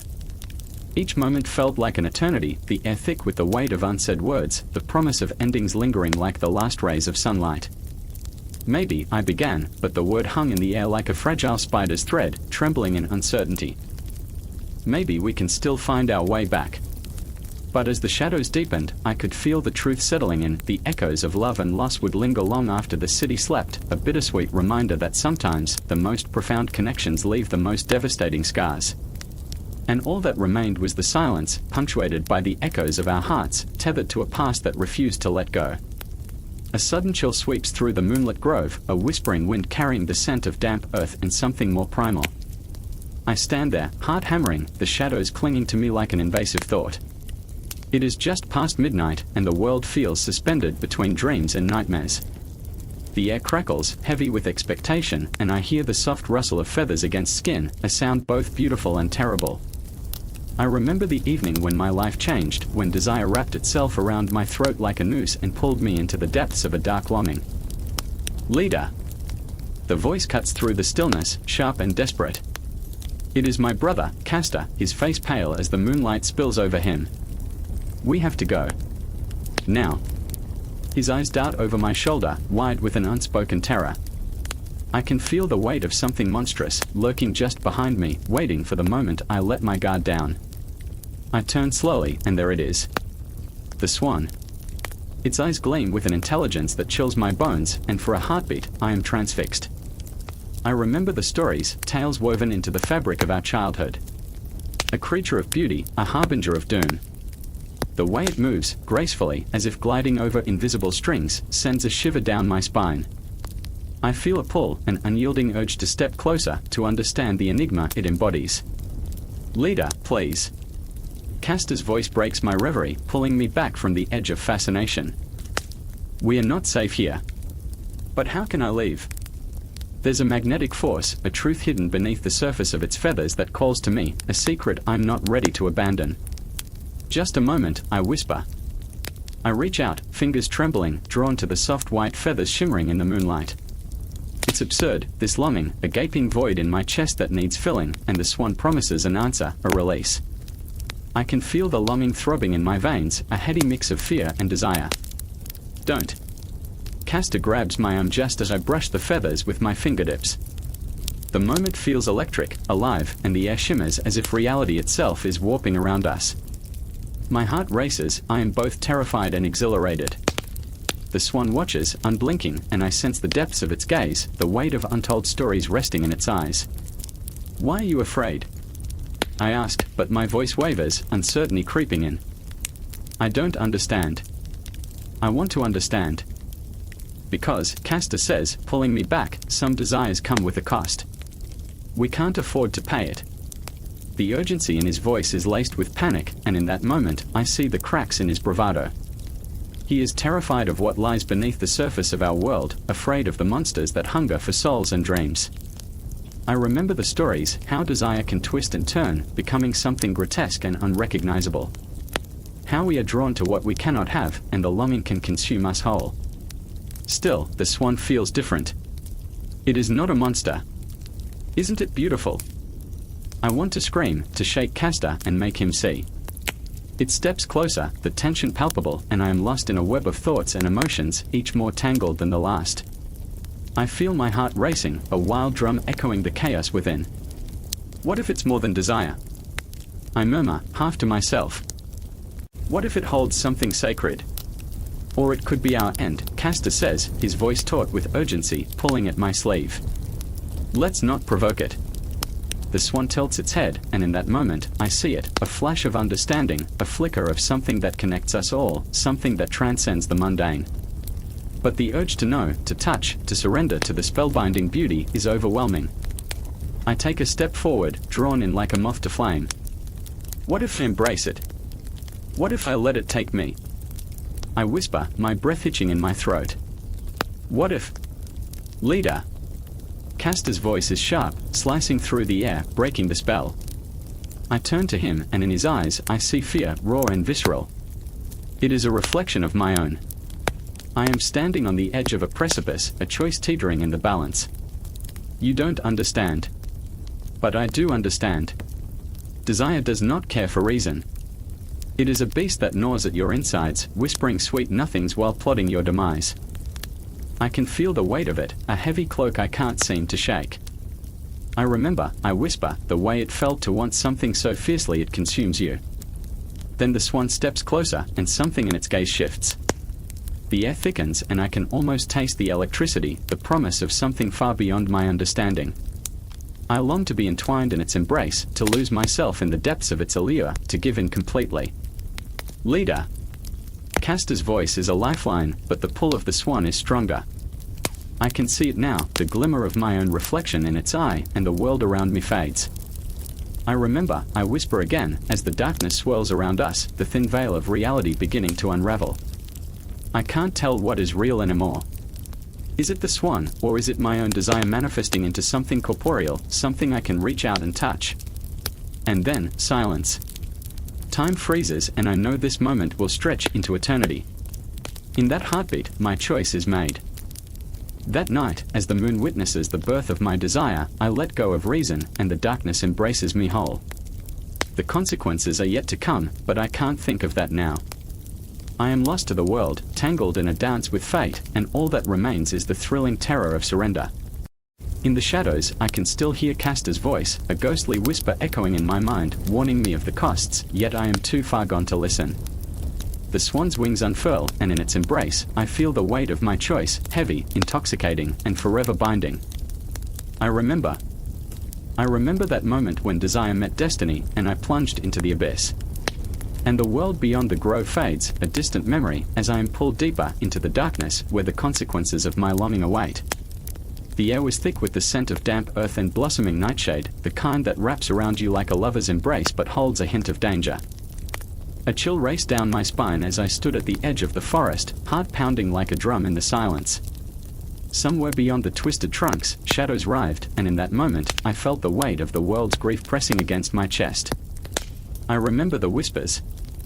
They rose from the ground, a shuddering chorus that called my name in a voice saturated with memory, a voice that belonged to Persephone. As if by some divine trick, she materialized before me, the moonlight weaving through her hair like silver threads caught in a web of brambles. Her eyes held storms, swelling with anguish and longing. They flickered between worlds, the sunlit fields of spring and the desolate echoes of the underworld. "Help me," she breathed, the words hanging heavy between us, thick with desperation. It was a plea so raw that it tore at my insides, the kind of urgency that makes your skin prickle. I could see the tremor in her hands, and it mirrored the tremors in my own heart, for I was tethered to her, bound by more than just fate. We both felt it, the duality of our existence, the sweet agony of life and death entwined like lovers in a twisted dance. But I wasn't the only one drawn into this maelstrom. Hades stood in the distance, a shadow against the darkness, his eyes gleaming like obsidian. He was both terrifying and mesmerizing, the embodiment of every bad choice I ever made. I could feel the weight of his gaze, a gravity that pulled me closer to the abyss. He was both the keeper of souls and the lover whose heart ached for Persephone in a way that made the stars dim in envy. A shroud of haunted memories clung to him, and in that moment, I saw it, the way he loved her with a ferocity that could ignite worlds and extinguish them in a heartbeat. "Stay away from her," I warned, the words spilling out like a primal scream, fierce and unyielding. Rage coursed through my veins, a wildfire ignited by the sight of Persephone's vulnerability. She was no mere pawn in their cosmic game, she was a force of nature, a tempest wrapped in petals. I wanted to shield her, to protect her from the darkness that sought to claim her. Yet, in my heart, I knew the truth, she belonged to both worlds, and in loving her, I would always stand on the edge of a precipice. "Don't," she whispered, her voice trembling like mist. "He's part of me. You can't understand." The pain in her words pierced me like a dagger, twisting deeper with each heartbeat. I remembered her laughter, the way it danced on the breeze, bright and unrestrained, before fading into the echo of her sorrow. I remembered the promises we made, whispered in the light of the waning moon, promises that now felt like ashes in my mouth. Hades stepped forward, the shadows clinging to him like fog, curling around his feet. "You think you can keep her?" His voice was a low rumble, each word dripping with disdain. "You think love can conquer the depths of the underworld? You don't know what you're asking for." There was a chilling finality in his tone, a reminder that love could twist into chains that bind tighter than any physical restraint. I felt the ground beneath me shake as if the earth itself was mocking my resolve. I remember when she first smiled, I said, heart clenched in a vice of memory. It was like the dawn breaking through a storm, illuminating everything. She deserves light. Each word was a plea, a desperate attempt to sway fate itself. The shadows shifted around Hades, his presence a dark cloud, heavy and suffocating. Light, he scoffed, his laughter echoing like the tolling of a distant bell. You think life is light? Life is fleeting, filled with betrayal and loss. I offer her eternity. But the way he said it, the longing laced through his voice, made me shiver. It wasn't just possession, it was a deep, unrelenting love, one that sought to shield her from the world above, to cradle her in the embrace of the dead. Persephone stepped between us, a fragile flower caught in a tempest. You both don't understand, she whisper-shouted, tears glistening like dew on her cheeks. Love isn't about possession, it's about choice. There was a fire in her words, a fierce determination that sent shockwaves through me, igniting something I thought long extinguished. She was fighting for herself, standing on the precipice of light and dark, defying both of us with her simple truth. In that moment, as the tension thickened like storm clouds overhead, I saw the deeper truth. Love was not a battlefield, and yet here we were, three souls entangled in chaos. The universe spun wildly around us, time a cruel mistress that laughed at our despair, and I felt the pull of the cosmos, a gnawing reminder that life and death were but two sides of a single coin. Let her go, I demanded, my voice rising above the winds of fate. But deep down, I wondered if I could truly relinquish her. Love is a paradox, a beautiful curse that binds us to our desires while threatening to tear us apart. In that heart-stopping silence, when breaths hung like ghosts in the air, something shifted. Persephone turned to me, eyes blazing, and I could see the conflict etched in her soul.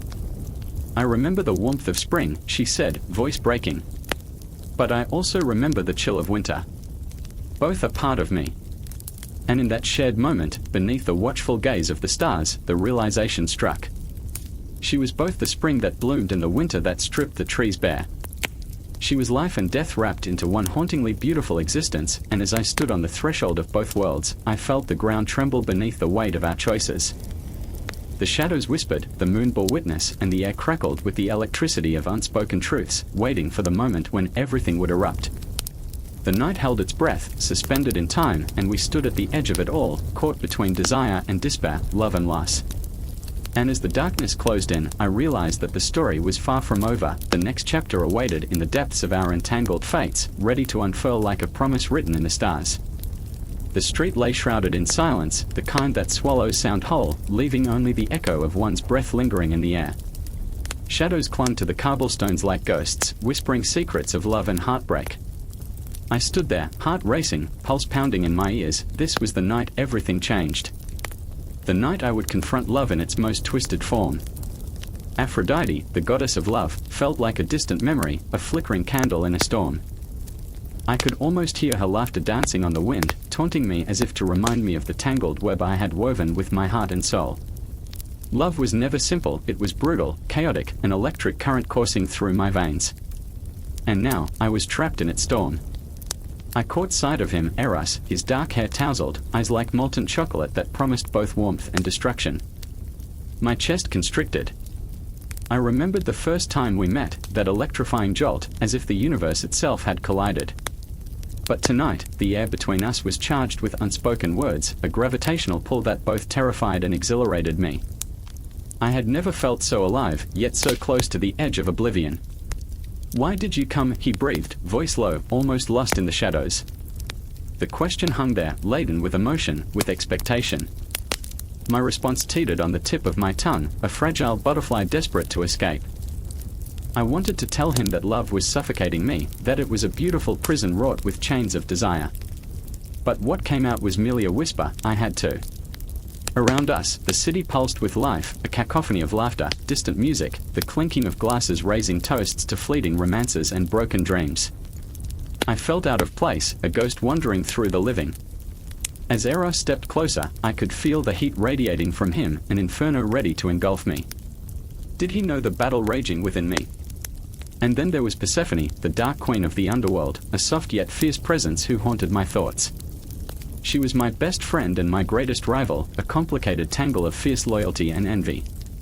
I could almost hear her voice whispering in my ear, cautioning me against the seductive pull of Eros. Love is a wicked game, and you play it with your heart wide open, she had said once, her gaze piercing through me like a dagger. I couldn't escape her words, they wrapped around my mind like ivy, suffocating yet irresistible. I saw her then, across the street, bathed in the glow of the street lamp, the shadows dancing around her like a dark halo. The very essence of her was power, yet I could sense her vulnerability, the cracks in her armor. She was a queen in her own right, but even queens have thorns. We had shared everything, laughter, tears, secrets buried like treasure. And yet, in this moment, she stood as a barrier, a reminder of the love I couldn't claim. Stay away from him, Persephone's voice cut through the tension like glass shattering, raw and fierce. The words felt like a punch to my gut. You don't know what you're getting into. Her eyes sparkled with a mix of protectiveness and a flicker of something darker, jealousy, perhaps. But how could she understand the depth of my feelings for Eros? How could she fathom the longing that twisted my insides? Why do you care? I shot back, the heat of anger mixing with desperation. He's not yours. The moment hung heavy, thick with unacknowledged truths and buried resentment. I understood then that love was not just passion, it was a battlefield, and we were the willing soldiers, armed with our desires and fears. Eros stood between us, an unwilling mediator caught in a tempest of emotions. This isn't, he started, but I cut him off, feeling the walls closing in around me. Love was never just a feeling, it was a reckoning, a test of loyalty and courage. I could see the turmoil in his eyes, the desire to protect both of us while harboring his own heart in this twisted love triangle. Isn't it? I challenged, my voice rising, shaking with a mix of hurt and longing. You can't have both of us. The words slipped out, raw and unfiltered, a desperate plea that echoed in the stillness of the night. Eros looked torn, caught in a web of desire that stretched too far, too tight. In that moment, the world felt suspended, time itself holding its breath. I was acutely aware of the way the moonlight draped over us, illuminating the dark corners of our souls. I remembered the laughter shared under starlit skies, the way love carved out spaces within us, both beautiful and horrific. Love isn't supposed to hurt like this, I whispered, the admission escaping my lips like a spell. My heart trembled with every word, the truth too heavy to carry alone. Yet here we are, entangled in a dance that feels closer to destruction than salvation. I can't choose between you, Eros finally said, his voice barely above a whisper, a haunting confession that sent shivers down my spine. You both mean everything to me. And there it was, the fracture, the breaking point. My heart twisted like a knife, a visceral pain that clawed at my insides. I felt the weight of love pressing down, a tidal wave ready to crash. Then you've already chosen, I replied, each word laced with venom, the bitterness coating my tongue. Persephone stepped forward, her eyes stormy, fierce, she was a tempest, a queen of shadows. We can't keep living like this, wrapped in this chaos. We need to decide what love truly means. Her voice trembled with unshed tears, a vulnerability that startled me. Yet beneath that softness lay a strength that could level mountains. In that moment, something shifted. The air grew heavy with unspoken dreams and fractured desires. I felt the world beyond us fade, a blur of laughter and light, as our hearts beat in sync, a chaotic rhythm of love's cruel machinations. Shadows lengthened around us, as if time itself was holding its breath, waiting for the inevitable collision of our destinies. I remember, I started, but the words faded, lost in the electric tension that crackled in the air. I remembered the dreams we shared, the late-night confessions, the laughter laced with tears. And as I stood there, ensnared in the web of love, I realized this was no longer just a matter of hearts colliding, it was an exploration of the human soul, forever tangled in the complexity of affection. Love has its own timing, its own relentless rhythm, and as the shadows danced around us, I felt the pulse of the cosmos aligning. What lay ahead was uncertain, but one truth burned brightly, we were forever marked by this entanglement, a tapestry woven from heartstrings and whispered dreams. And as the night wore on, the city pulsed and throbbed around us, love and heartbreak entwined in an eternal embrace, the story far from over. The moon hung low, a ragged silver disk slicing through the darkened sky, casting shadows that danced like ghosts across the ancient ruins where Psyche stood trembling. A soft wind, laden with the scent of jasmine and impending doom, whispered the secrets of the night. Her heart thudded in her chest, a broken metronome keeping time with the chaos swirling around her. A million stars blinked indifferently overhead, but all Psyche could feel was the weight of her own longing. I remember, she murmured, her voice barely breaking the cool night air, the first time I saw him. The memory struck like lightning, light and brightness bursting into her world, a warmth that chased away her insecurities, igniting a fire she thought was lust. She had stood in a marketplace, surrounded by the chatter of haggling voices and the sweet clamor of laughter. Then, there he was, a god among men, the golden light of his presence both intoxicating and terrifying. Eros. His name lingered in her mind like a haunting melody, one that spiraled into a symphony of hope and despair, flipping her world upside down. The connection had been instantaneous, electric, an unspeakable bond that transcended mortal understanding. But love, she learned painfully, is a cruel master. It demands everything, and when you think you've given enough, it asks for more. I remember the fire in his eyes, she whispered, haunted by how quickly passion can turn to torment. The way he looked at me, as if I were the only person in the universe. Her heart tightened, a vice of longing and regret as she recalled the frayed edges of their love, a tapestry woven with threads of joy and heartbreak, each moment a knot in the fabric of their shared existence. Yet, acceptance eluded her. Psyche glanced down at her hands, trembling like autumn leaves caught in a storm. I was too much. Too imperfect. Her fingers brushed against the worn stone of the altar that stood before her, a testament to the trials she had endured. The altar, a scarred monument to her love and her suffering, echoed her innermost fears. At that moment, another figure emerged from the shadows, Psyche's sister, her face a mask of sympathy and anguish. Psyche, she called softly, the words wrapping around Psyche like a warm blanket, yet heavy with unspoken worries. You can't keep doing this to yourself. I need him, Psyche replied, the words tearing from her lips, raw and desperate. But can I ever be enough? Her sister's eyes glistened with understanding, the kind that cuts deep. Love shouldn't feel like penance. He chose you, remember. But that doesn't mean you have to lose yourself in the process.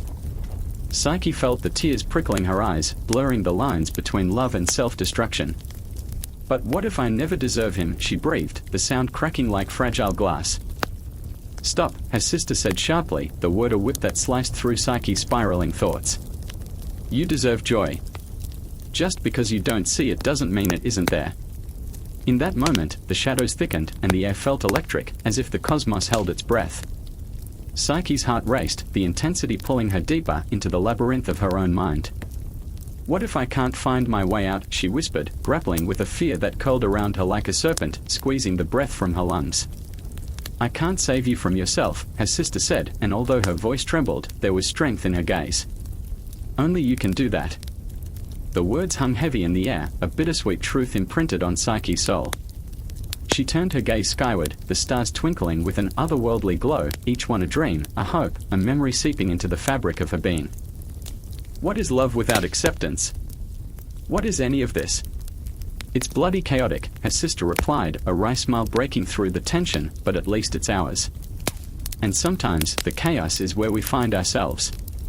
Psyche felt a spark ignite within her, a small flame of defiance against the darkness that threatened to engulf her. I will not let fear dictate my worth, she declared, each word a drumbeat of resolve. I will fight for this love. But just as the light began to flicker, a shadow fell across the altar. Eros appeared, his presence like a storm crashing into her peaceful resolve. His eyes were stormy, filled with a tempest of emotions, desire, anger, despair, each one a reflection of the turmoil within him. Psyche, he called, his voice a mixture of longing and confusion. Where have you been? I've been right here, she said, her voice steady despite the tremors in her heart. Where have you been?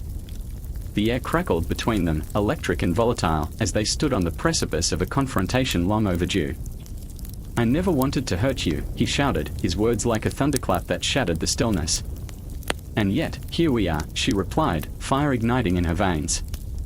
I cannot carry your burdens, Eros. I cannot be your shield. What do you want from me? He demanded, the weight of his own inadequacies crashing down around him. What can I give you that you don't already possess? Accept me. Psyche cried, her voice breaking, the raw emotion spilling out like a river bursting its banks. Accept me, flaws and all. I cannot be your ideal. I am simply me. And in that moment, the night stood still, the stars holding their breath as they faced each other, their love, a fragile thread hanging in the balance, taut with the weight of their unspoken truths. Then let's make a world where we are enough, he said, his voice softening, yet still edged with urgency. Let's create a space where acceptance blooms, where love isn't a prison but a sanctuary. Psyche's heart raced, a wild drumbeat of hope and fear, as she dared to believe. Yes, she breathed, the echo of longing wrapping around them, binding them closer together. But the shadows loomed, and the night was far from over. The cosmos spun on, indifferent to their plight, as they stood intertwined in a dance of passion, fear, and the haunting promise of love yet to be fully realized. The moon witnessed their struggle, a silent guardian in the dark, as they teetered on the edge of acceptance, love, and the trials that would define them. And in that moment, they were both lost and found, searching for a future that flickered like a candle in the gusty winds of fate, never knowing if it would ignite or extinguish with the dawn. The darkness was thick, almost tangible, suffocating in its embrace. I stood at the threshold of the chamber, the air pregnant with silence, broken only by the haunting drip of water echoing from the stone walls. I remember the coldness, a chill that crept beneath my skin like a lover's betrayal. My heart thudded in my chest, every beat a reminder of the isolation that wrapped around me, tighter than any chains forged by men. Here, in this wretched solitude, I could almost feel the weight of expectation pressing down, suffocating me. I could hear him, the ever-present shadow of my father, King Acrisius, lurking beyond the door, the very embodiment of fear. His anger was a beast, ravenous and unyielding, thrumming just beneath the surface of his skin. He believed he was protecting me, shielding me from the outside world, but in truth, he was a warden, and I was the prisoner in this gilded cage. I remember the whisper of his voice, a low growl that chilled my bones, "You are the daughter of a king, destined for greatness."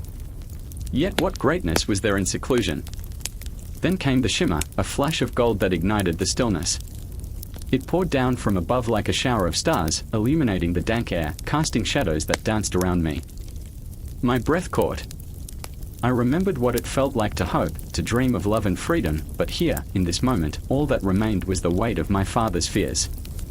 Was this the way the gods blessed me, or was it a cruel mockery of my existence? The gold fell, swathing my skin in warmth, a stark contrast to the cold reality of my seclusion. It curled around me like a lover's caress, yet it was a bittersweet embrace, tethered by a chain of despair. I craved connection, but all I had was this moment, suspended in time, as if the universe itself was laughing at the irony of my plight. And there he was, Zeus, the god cloaked in shadows, weaving through my thoughts like a tempest. I knew he was out there, watching, waiting.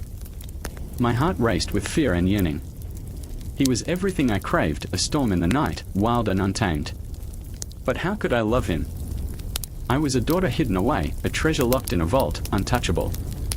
I remember the moment I first dreamed of him, a vision of chaos and beauty, and in the back of my mind, the voice of reason whispered, "He will come for you, but at what cost?" I found myself yearning for the storm, for the chaos that would slice through my tranquility and draw me into the tempest. My heart was a pendulum, swinging between desire and dread. What would it mean to be loved by a god? Would it be a blessing or a curse? I had watched my father's world crumble under the weight of destiny, and I felt that same specter hanging over me. Would I, too, become a pawn in the game of the divine?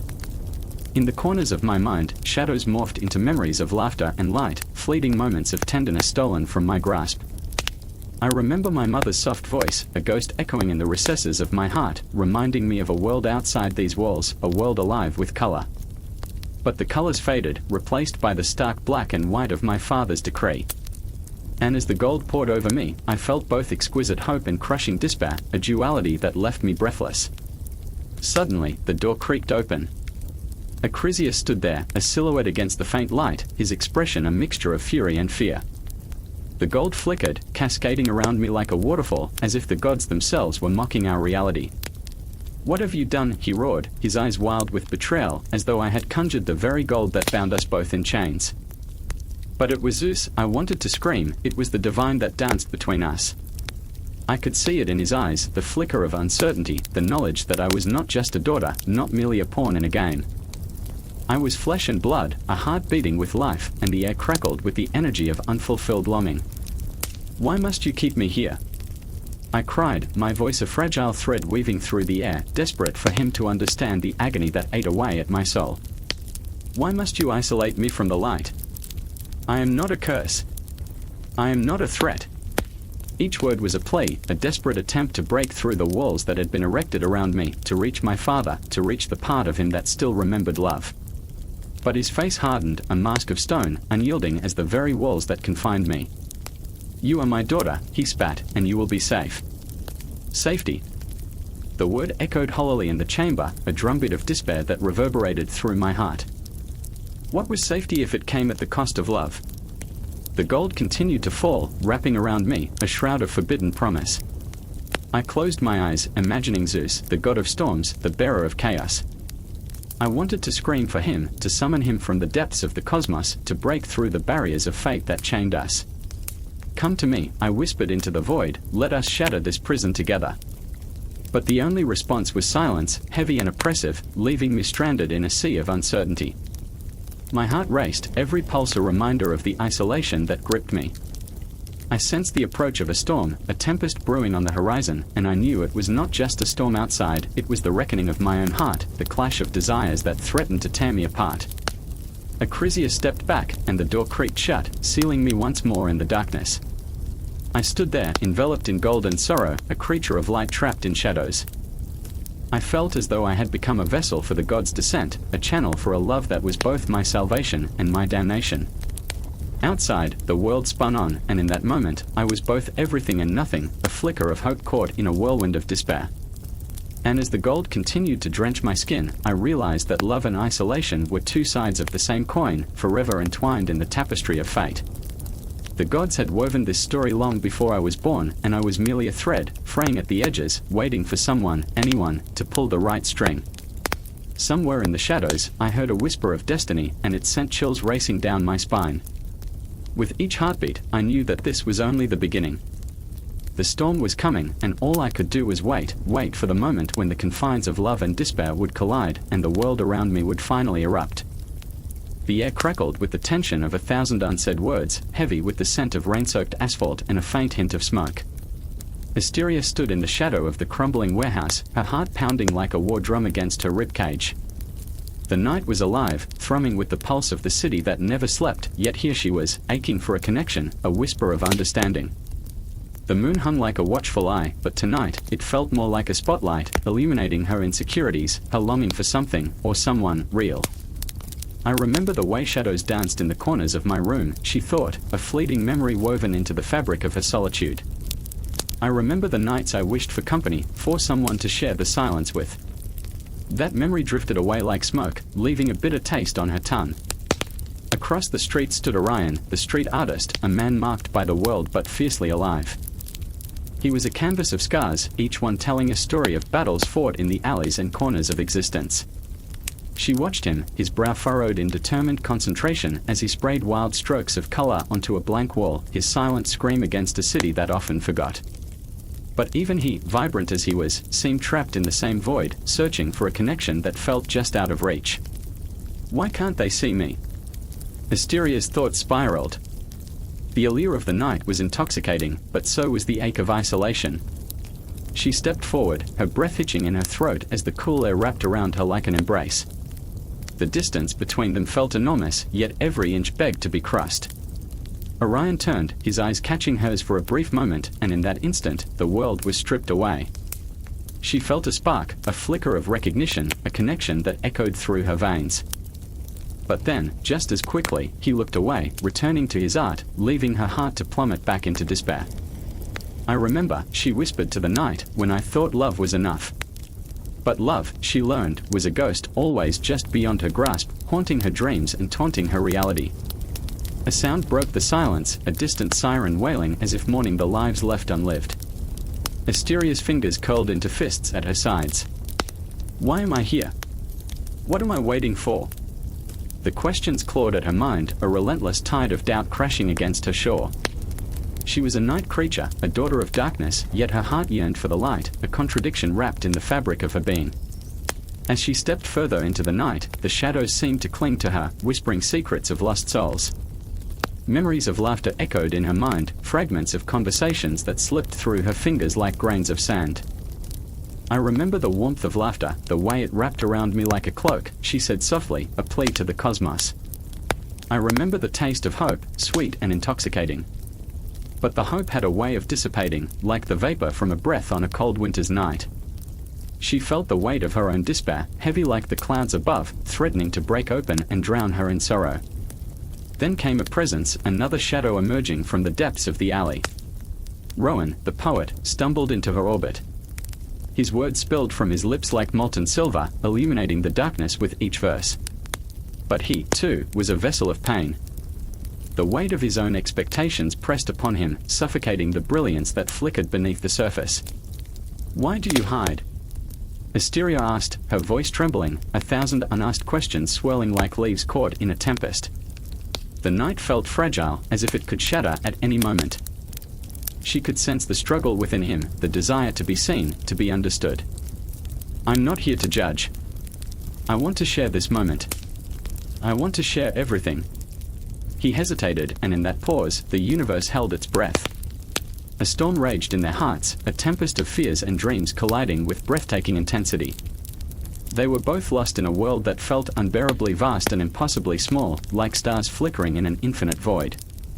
"I remember," he finally said, his voice raw as if the words were pulled from the very marrow of his being. "I remember the first time I wrote a poem." His eyes glimmered with unshed emotion. It felt like a revelation, a connection to something greater, something real. Asteria stepped closer, the distance between them dissolving like mist under the morning sun. "Then let's create something together," she urged, her heart racing. "Let's break these chains of solitude, even if just for tonight." But then came a howl, a primal scream that shattered the vulnerability they had begun to weave between them. The moment fractured like glass, fear slicing through the air, an intrusion from the outside world. Shadows twisted and morphed, and for a heartbeat, the city felt alive, teetering on the edge of chaos. Orion sprake and fell from his hands, the sound reverberating like a gunshot, breaking the fragile spell that had bound them. He looked at Asteria and Rowan, his eyes wide with panic as the sirens drew closer, the cacophony of the world crashing back in. "Run!" Asteria shouted, instinctively grasping Rowan's hand, pulling him into motion as Orion dashed to the edge of the alley. They fled into the embrace of the night, the darkness swallowing them whole, but the connection lingered, the electricity of shared fear, the promise of understanding just a breath away. And in that fleeting moment, they were no longer just shadows in the night, but a trio bound by the raw, aching need to feel alive, to be seen. The city pulsed around them, a living beast, as they sprinted into the unknown, hearts racing, souls entwined, searching for that elusive spark, that connection that always seemed just beyond their reach. The night was thick with silence, a blanket of darkness infused with the scent of damp earth and decay. A single flickering lantern cast a ghostly glow across the abandoned grove, its light catching the glistening dew on the grass like fleeting stars. I stood at the edge, heart pounding, as if the very air trembled with the weight of unsaid words, unfulfilled desires, and an unyielding dread. The nymphs, those ethereal creatures of dreams and shadows, were gone, and with them, the light. "Where are they?" I whispered, a prayer or a curse, I couldn't tell. The trees mourned around me, their branches swaying like skeletal hands beckoning for the lost. I remembered their laughter, a melody that once wove through the night, a sweet symphony of freedom. Now, it felt like a dirge, hollow and haunting. "Metis," a voice broke through the darkness, raw and trembling. It was Lysander, his eyes reflecting the lantern's glow, glistening with unshed tears. He had always been the brave one, the heart that dared when mine quivered. But tonight, he stood before me, a shadow of the hero he pretended to be. "I can't do this," he whispered, his voice cracking, a thin veneer of bravado peeling away. "Not without them." The nymphs had been our salvation, the guardians of our dreams, and now they were reduced to whispers on the wind, sacrifices in pursuit of something greater. Or was it merely folly? I remembered their faces, Lyria, whose laughter was a balm to the world, Callisto, radiant as the moon, with a spirit that danced among the stars. They had spoken of Zeus, of power and immortality, of a life beyond this wretched existence. And we had believed them. "Do you think they offered themselves willingly?" I asked, my voice trembling. "For some grand purpose." Lysander hesitated, a flicker of doubt crossing his features. They thought, he began, but the words fell away, lost among the shadows. "They thought it was their only way to save us." Save us. The irony twisted like a knife in my gut. I had never felt more trapped, more helpless. The nymphs, with their cascading hair and silvery skin, had always been the embodiment of freedom, and now here we were, bound by chains of our own making. A gust of wind swept through the grove, a chilling reminder of their absence. I could almost hear their whispers carried on the breeze, a mosaic of laughter and sorrow. They didn't deserve this, I murmured, clenching my fists until my nails dug into my palms. We led them to the altar of Zeus like lambs to slaughter. Maybe they knew what they were doing, Lysander countered, his tone shifting, hardening like steel. Maybe they were stronger than us. Stronger. A bitter laugh escaped my lips. What strength lay in willingly offering oneself to a god who thrived on sacrifice? I could see it, the confrontation looming ahead, the inevitable clash of our wills against the indifferent cosmos. The lantern flickered again, casting distorted shadows that danced across the trees. It felt almost alive, a heart beating in the night. We can't let their sacrifice be in vain, I said, the urgency swelling within me. We need to find them. We need to make this right. Lysander's gaze met mine, raw emotion swirling in the depths. And what if we fail? The question hung in the air, heavy and suffocating. What if we failed? I could already picture the consequences, the loss, the emptiness, the endless nights spent haunted by the echoes of their laughter. Then we fight, I said, my voice gaining strength, fueled by desperation. We fight for their memory, for what they believed in.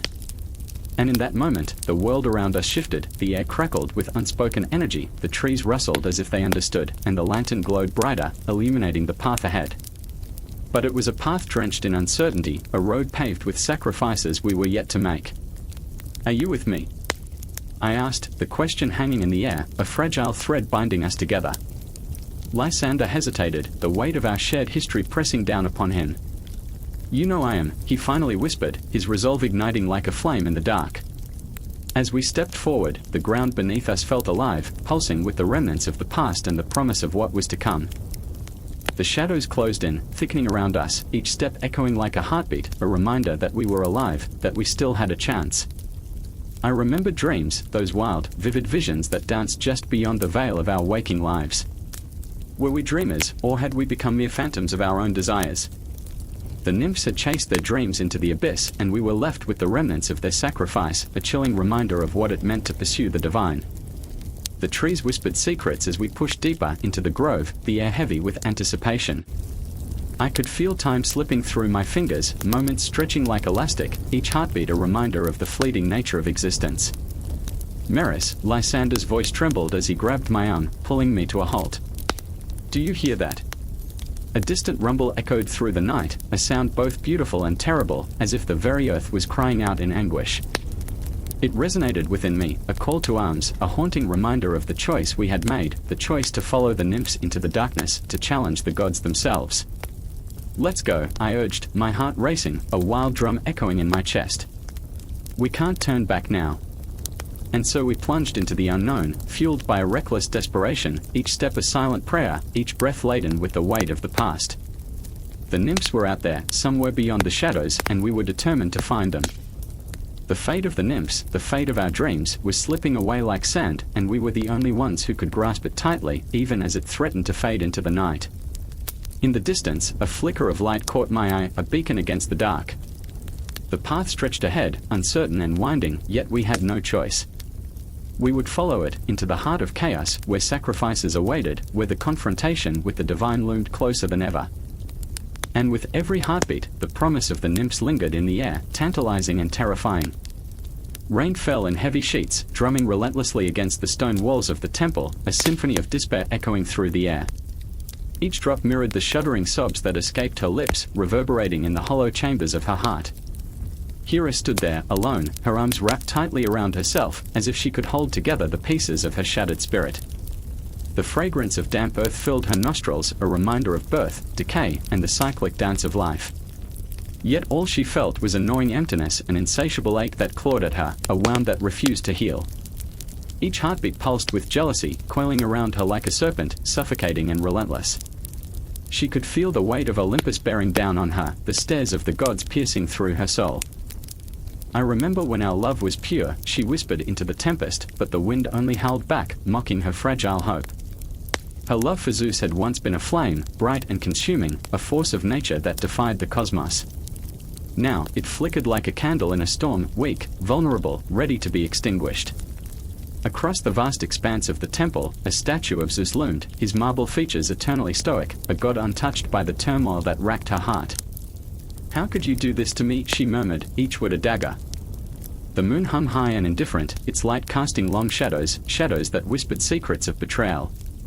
Her heart pounded with memories of laughter, sweet moments now tainted, twisted by the cruel fingers of time. The echoes of their shared past taunted her, dancing like whispers in the wind, mocking her pain. Then there was Echo, her once loyal confidant, now a ghost of her former self, trapped in a cycle of endless repetition, forever cursed to mimic the words of others. How could a voice so vibrant become a mere echo? I remember the joy in her laughter, hear a thought, each memory a fresh stab.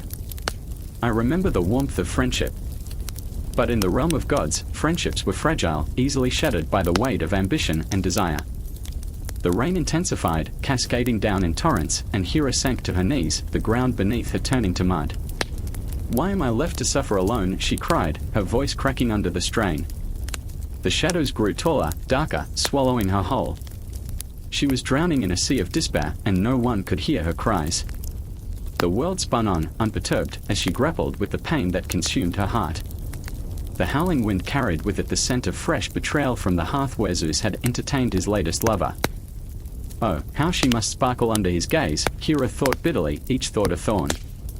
She could picture the way their eyes met, how laughter would bubble between them like champagne, intoxicating and effervescent. With every heartbeat, she felt the universe tilt, a cosmic imbalance that echoed throughout her very being. Suddenly, the storm broke, and a figure emerged from the shadows, a silhouette clad in darkness and light, a mix of ethereal and earthly. It was Echo, her eyes shimmering with a mix of sadness and understanding. "I am here, my queen," she whispered, her voice fragile, yet filled with a strange warmth. "I hear you." Hera turned, anger flashing momentarily in her stormy gaze. "What do you know of pain?" she spat, feeling the words burn on her tongue, each one a curse wrapped in despair. "You, who can only repeat what others say." The storm raged around them, mirroring the tempest within her. But Echo stayed silent, her gaze unwavering, as if she could bear the weight of Hera's fury. "I remember," she began softly, "when you laughed, when the skies laughed with you." The words hung heavy in the air, a bittersweet reminder of what had been threatening to crack the armor around Hera's heart. "Stop it!" Hera shrieked, the anguish pouring out of her like a broken dam. "I don't want to remember. It hurts too much." The pain of memory clawed at her insides, raw and relentless, a reminder of the love she had once held. She was both a goddess and a wounded woman, and the lines blurred like ink in water. But the floodgates opened, and Hera's walls crumbled. "I remember the first time he kissed me, the warmth of his touch, the promises woven in whispers," she choked out, tears mingling with the rain, a tempest of sorrow and fury. "And now? Now he lays with another, and I am left to drown in my own jealousy." Echo stepped closer, enveloping her in a fierce embrace, a shard of empathy piercing through the storm. "You are not alone, my queen. Even when you feel shattered, you are whole. You are fierce. You are Hera." The words wrapped around Hera like a lifeline, anchoring her in the maelstrom of her emotions, each syllable a reminder of her power. But the storm was relentless, and Hera felt the rage rise within her, a tidal wave threatening to consume her. "I am lost," she cried, an echo of despair reverberating through the temple. "Lost in the shadows of jealousy, haunted by my own heart's betrayal." "I am here," Echo repeated, her voice a lifeline. "You are the goddess of women, of marriage. Your pain is not just yours, it is a symphony, a chorus of every woman who has ever loved and lost." The truth hung heavy in the air like storm clouds, crackling with energy, an electric charge that promised confrontation. Hera's heart raced as the storm roared on, the rain pounding like war drums against the stones, a prelude to the chaos that loomed. "What do I do?" The question hung, a plea to the night sky. How do I fight this? How do I overcome? But the answer remained elusive, a flickering candle in the howling wind. And as she stood there, raw and vulnerable, the weight of her existence pressed down on her. No longer a queen, no longer a goddess, just a woman, weeping in a storm, drowning in her own anguish. The night deepened, shadows curling like smoke around her, the moon an indifferent witness to her suffering. The world beyond continued to spin, and yet here she was, caught in a vortex of heartbreak, yearning for the solace of a love now lost. And still, the storm raged on, relentless, unyielding, a mirror of her soul, both beautiful and terrifying. In that moment of despair, as thunder cracked like a whip across the sky, Hera became aware of an undeniable truth: the storm would not cease until she found the strength to confront it. But the question lingered, haunting and bitter, like a ghost that would not rest. Would she succumb to the darkness, or would she rise from the ashes of her own jealousy, reborn and fierce, ready to reclaim the love she once believed was hers? The answer hung in the air, electric and alive, as the rain continued to fall, a relentless reminder of her pain and of the power yet to come. The air was thick, clinging to Hercules like a shroud, suffocating in its weight. He stood at the edge of a jagged cliff, the dark abyss below whispering promises of damnation, a haunting echo of despair. Clouds roiled above him, heavy with unshed rain, and every heartbeat seemed to pulse with the intensity of a thunderclap. His chest heaved, not from exertion, but from a consuming dread. The 12 labors loomed like specters in the fog of his mind, the burdens of love, legacy, and sacrifice twisted and turned inside his gut like snakes, each one squeezing tighter, reminding him that every task was born from someone else's desperation. "Why does it feel like I'm battling the world?" he muttered, his voice barely rising above the howl of the wind. "Why does love demand this of me?" He thought of Megara, her laughter, her fierce spirit, the way she'd thrown herself into his arms as if she could conquer the heavens with their shared warmth. But love wasn't a shield, it was a sword that cut both ways, and now, the blade thrust deep into his very soul. In that moment, the echoes of his past clawed at him, bruising memories draped in shadows. He remembered Meg's voice, tinged with a sweetness that belied the darkness lingering in her eyes, her eternal struggle against a past that had so often torn her apart. Love was not a gift, it was a chain, and they were both shackled to the legacies of those who came before them. And then there was Iolaus, Hercules' closest companion, standing a mere breath away, eyes wide, a flicker of fear dancing across his features like the flickering flame of a dying torch. "Hercules, we must move.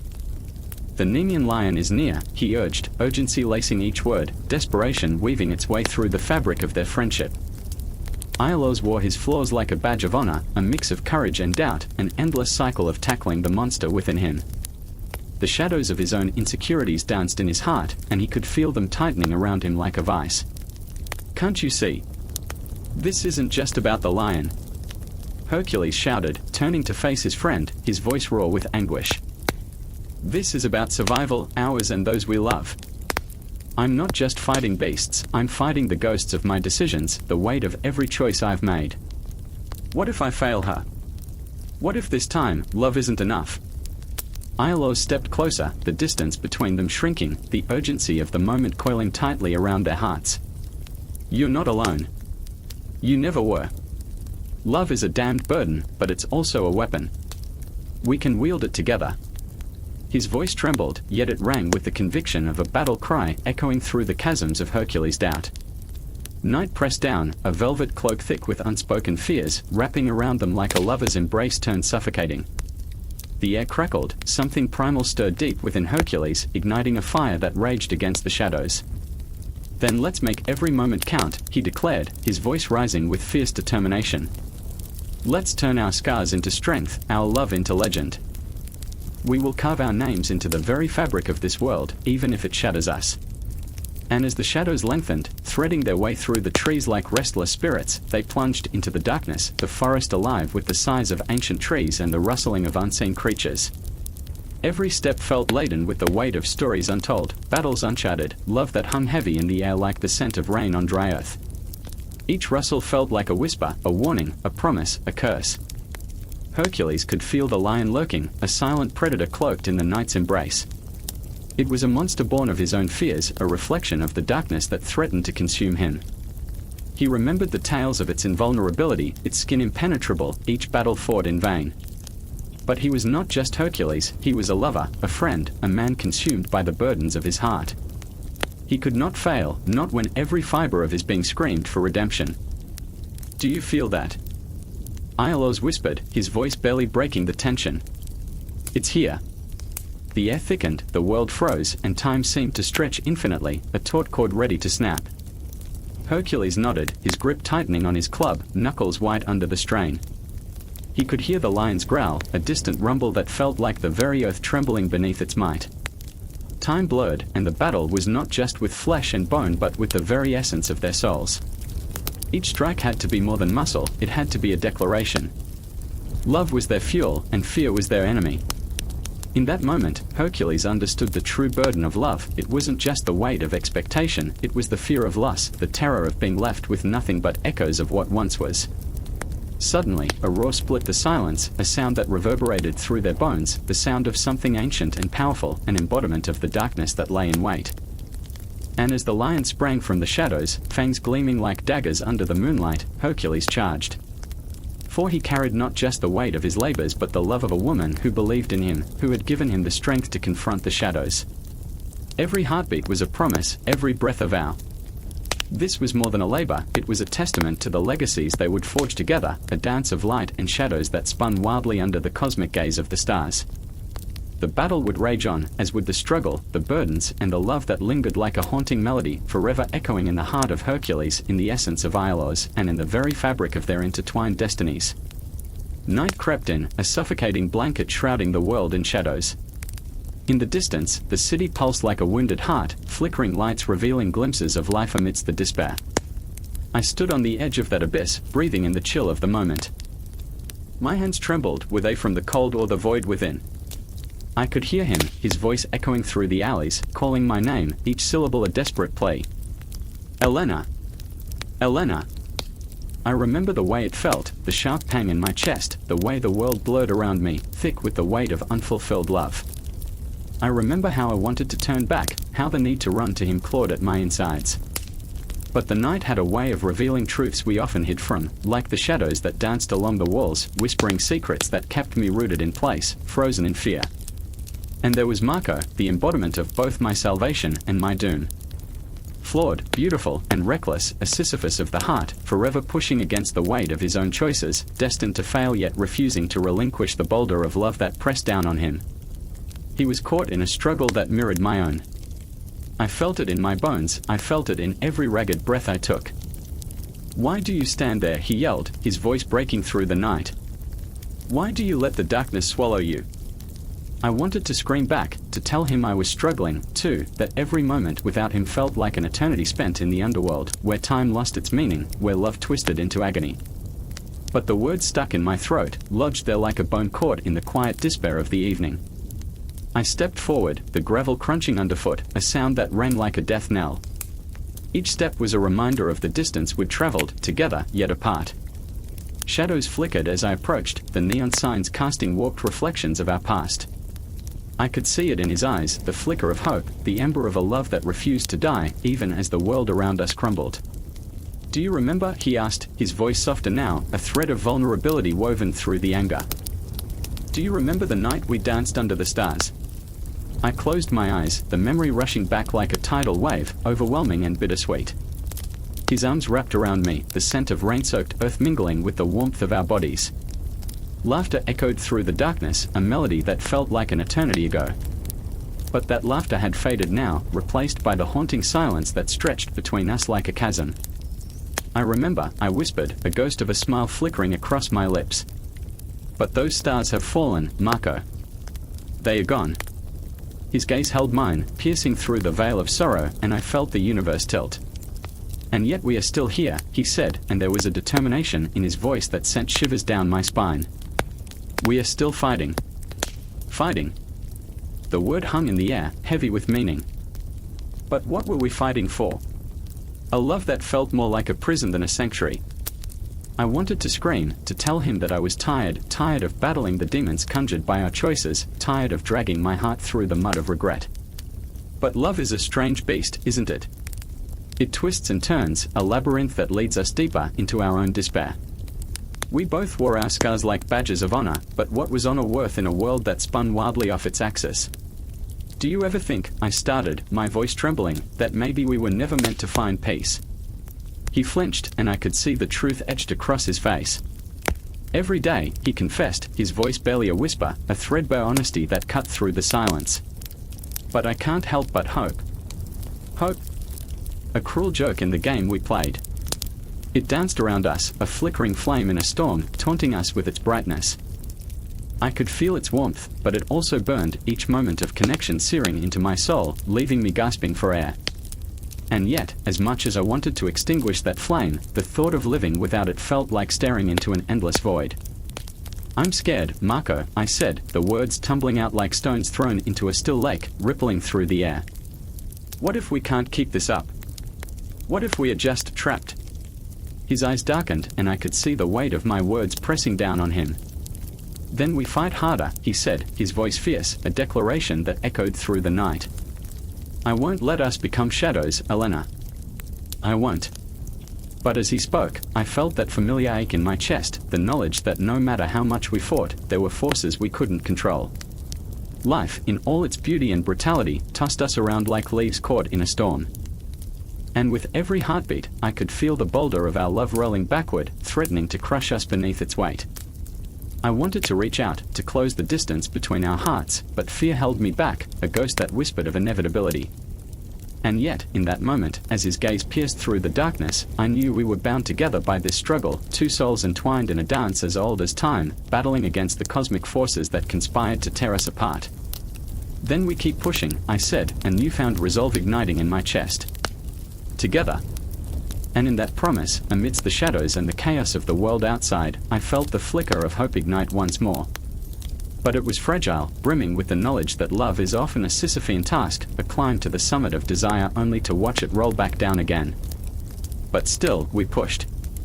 We held onto each other, fingers interlocking like a lifeline, hearts hammering in sync with the relentless pulse of the night. Because in the end, what else was there but to struggle? To fight against the darkness, to claw our way through despair, all in the name of love that refused to let us go.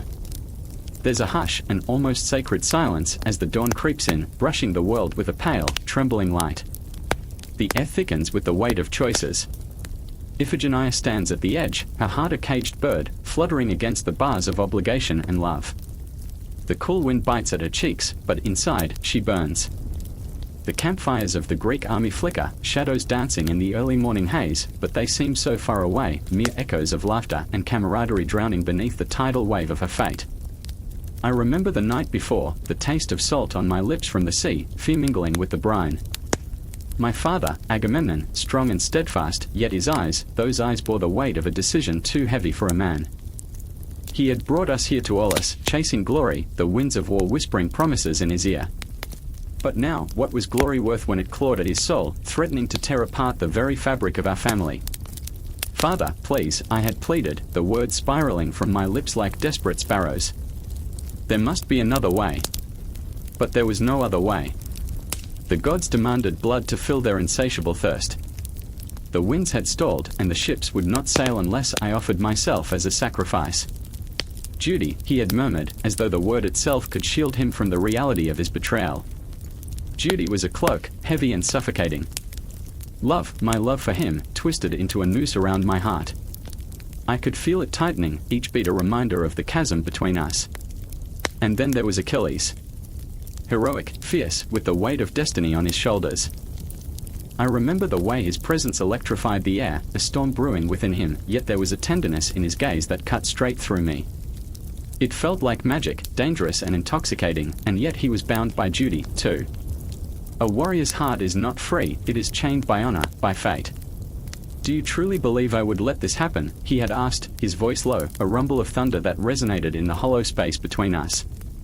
I could see the conflict raging within him, a tempest threatening to consume all that he was. A heart torn between loyalty to a friend and an unquenchable desire to save me. "I cannot stand by," he said, the words heavy with unspoken promises. But what could he do? His hands were tied, bound by the very same honor that demanded my sacrifice. And what was I but a pawn in a game played by gods and men? I remember the faces around me, the soldiers, their eyes glazed over with the haze of impending violence. They clutched their weapons, the bronze glinting maliciously in the dawn light. This was no battlefield. This was a slaughterhouse. I felt the pulse of fear within me, a drumbeat matching the racing rhythm of my heart. A low murmur rose among the troops, whispers of impending doom curling into the air like smoke. I could hear them speaking my name, Iphigenia, a sweet melody turned sour. Their voices blurred into a haunting symphony, a wail that rose and fell like the tide, crashing against the shores of my sanity. I could see my mother, Clytemnestra, a figure of strength wrapped in despair, her face a canvas of anguish and rage. No, she had cried, her voice a piercing arrow aimed at the heavens. You cannot take my child. But who was she to fight against the will of the gods? The very question hung like a spectre over us, taunting, mocking, reminding us of our insignificance in the grand tapestry of fate. Time bends and stretches, and in this moment, I float between reality and dream. The sun rises, golden fingers stretching across the sky, illuminating the altar that awaits me. I see the stones glistening, slick with the dew of despair. Each one tells a story, echoes of those who have come before me, souls sacrificed for glory, for honor, for love. Iphigenia, Agamemnon's voice breaks through the fog, raw and trembling, suffused with the regret that fills the air like smoke. I love you. Love. The very word drips with irony, a bitter taste on my tongue. Love shouldn't feel like this, like a blade drawn across my throat, ready to sever the ties that bind us. Do I love him still? There's a flicker of doubt, a shadow crawling through my heart. I want to scream, to tear apart the fabric of this reality. You can't love me and do this. You can't. But the words dissolve, choked back by the overwhelming reality of my impending fate. I remember the stories of heroes, of noble sacrifices for the sake of the greater good. But this feels like a twisted game, a cruel jest played by gods who find amusement in the suffering of mortals. I am not a story, I am flesh, bone, dreams and fears. As the soldiers gather, the cries of the wind swirl around us, a haunting dirge that echoes in time with my heartbeat. I feel the pressure building, the weight of every choice made leading to this moment. The sun casts long shadows, and I wonder, what will the world look like when I am gone? Will they remember my laughter? Will they remember my dreams, or will they simply turn me into a tale of caution, a ghost haunting the halls of memory? And then there's Achilles, standing like a statue, a silent guardian wrestling with the storm inside. I see the fury in his eyes, a burning fire that threatens to consume him. I will not let this happen, he murmurs, voice thick with emotion, and I realize he would stand against the gods themselves if he could. But what power does a single heart have against the might of destiny? As night falls, the air grows thick with anticipation. The altar looms ahead, and I feel the pull of fate dragging me toward it, each step heavy with the weight of love and duty. I am caught in this web, and I know this is not just my sacrifice. It is the sacrifice of every heart that has ever loved, ever hoped, ever dreamt.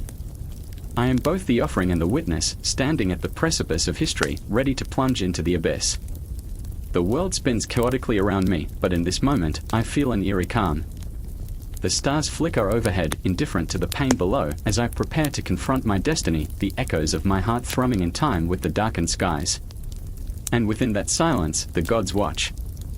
The forest crackled with the sound of snapping twigs, the air thick with tension, as if the trees themselves were holding their breath. Atalanta, the swift huntress, stood still, heart pounding in her chest, each beat like a drum echoing in the silence. Shadows danced around her, stretching long and thin, whispering secrets she could not decipher. Here, where the light barely touched the ground, she felt a pulse, a rhythm that matched her own, luring her deeper into the dark embrace of the woods. She had always been a creature of speed, of instinct, but tonight was different. Tonight, the world felt heavy with unseen ghosts, memories of love's lust and dreams unfulfilled. A flicker of doubt gnawed at the edges of her resolve. I remember when the thrill of the hunt was a dance, not a desperate chase. But now the thrill felt like a chase through shadows that refused to yield. Then came the sound, a low growl, primal and fierce. It vibrated in her bones, pulling her toward the source. She crouched low, muscles coiling like a taut bowstring, eyes narrowed. "Come on, Atalanta." "What's the worst that could happen?" she whispered to herself, a shaky breath escaping her lips. The humor of it tasted bitter, the forest was full of dangers far worse than a mere beast. Her thoughts flickered to Melanion, the man who dared to dream of winning her heart. A reckless ambition, and yet, was it not what she longed for? A partner in the wilderness, someone to share the chase with, someone to catch her when she faltered. But could he? Could he understand her wild spirit, the hunger that drove her, the yearning that clutched her heart in an iron grip? At that moment, the growl became a snarl, a warning. And suddenly, there it was, a massive boar, tusks glinting like knives in the faint moonlight. The beast was a living embodiment of her fears, all rage and muscle, and she found herself breathless with both terror and excitement. It charged headlong, and her instincts kicked in. She leapt sideways, her body a blur, but the air crackled with a different tension. The hunt was not just about the beast, it was about the chase, the thrill, the pain of longing that she wore like a shroud.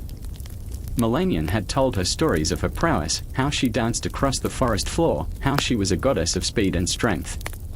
But here, now, with the boar bearing down, her heart felt like a fragile bird trapped in a cage, fluttering against the bars of fear. I remember the stories, the laughter that wrapped around us like a warm blanket. But tonight, all she felt was the cold truth that she ran alone. She pivoted, dodging the beast's charge, and in that moment, their eyes met. The animal's fierce gaze held a mirror to her own soul, reflecting a wildness she both feared and revered. She could feel the weight of longing straining against her chest, not just for this hunt, but for something more. A partner, a connection, a love that understood her darkness and light.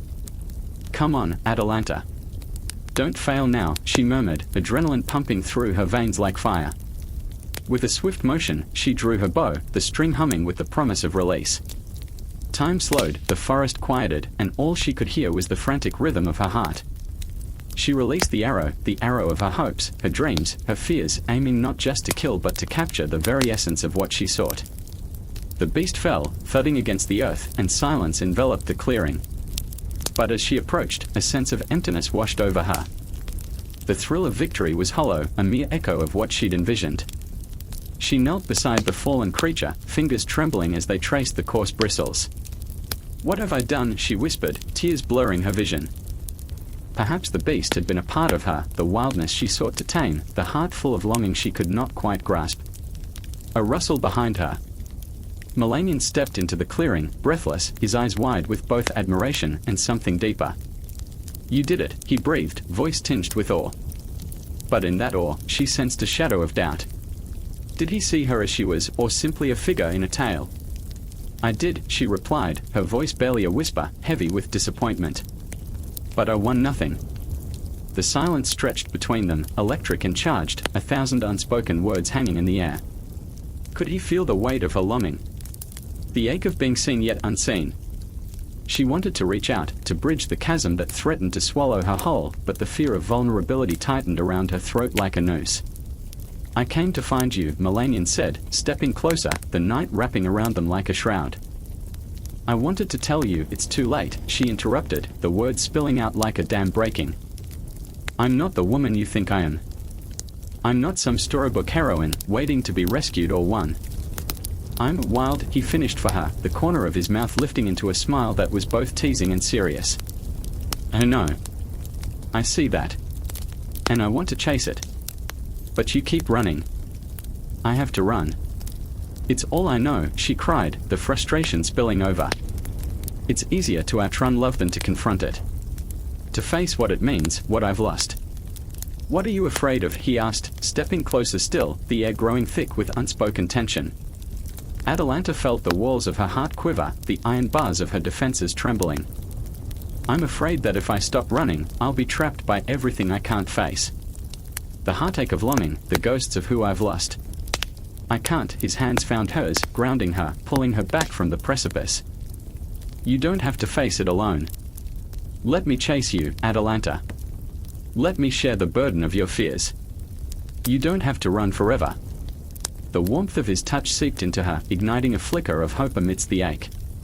But just as quickly, doubt crept in, a serpent coiling around her heart. "I remember the stories, I remember the lessons. Love is perilous. It can cut deeper than any arrow." And with that thought, the shadows shifted again, a cold breeze rustling through the trees, as if the forest itself was whispering secrets meant only for them.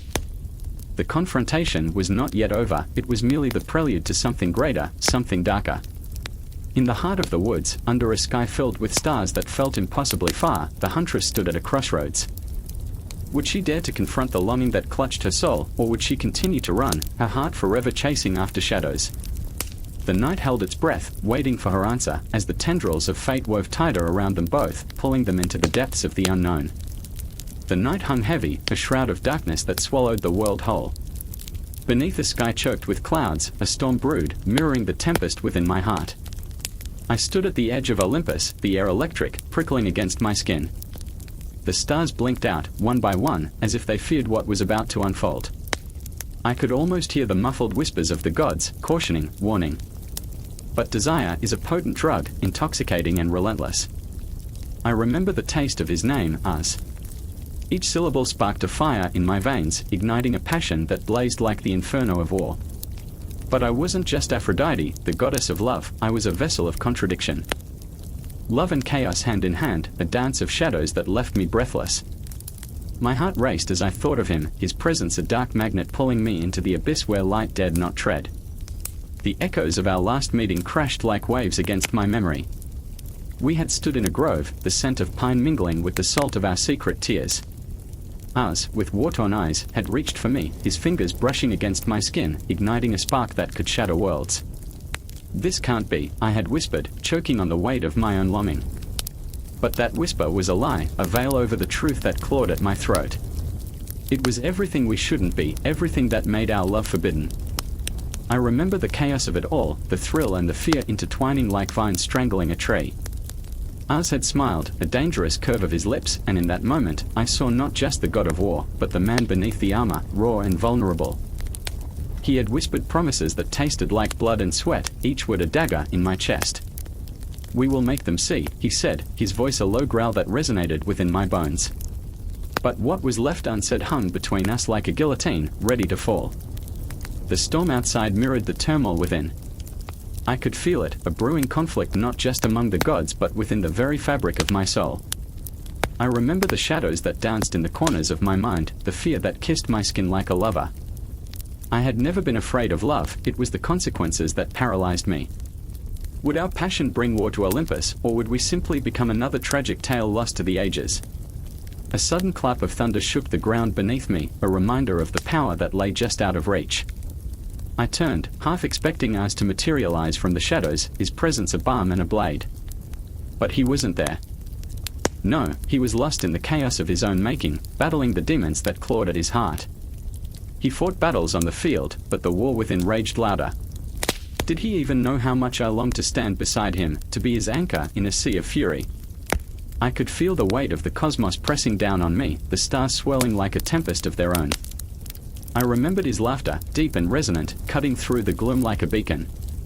It was a sound so raw, so real, and yet so far away. "You're the sun in my storm," he had said once, and I had laughed, a nervous, fragile sound. I hadn't known then how true his words would ring in the darkness that followed. And then there was the moment when everything shifted. The night was thick with unsaid words, and I could see it in Uz's eyes, the struggle, the pull of our fates tangling together like the roots of ancient trees. I remember feeling the ground tremble beneath me, not from war, but from the quaking of our hearts, teetering on the edge of something monumental. What if the fates have conspired against us? I had asked, my voice trembling like a leaf caught in the wind. His gaze had burned into mine, fierce and unyielding. "Then let them try," he said, and in that moment, I felt time stretch, infinite and fragile. But time is a cruel mistress, and the clock of destiny ticked mercilessly. I remember the day the heavens cracked open, the gods' fury echoing through the realms. The council summoned me, their words sharp as swords, their judgments a storm that threatened to consume us both.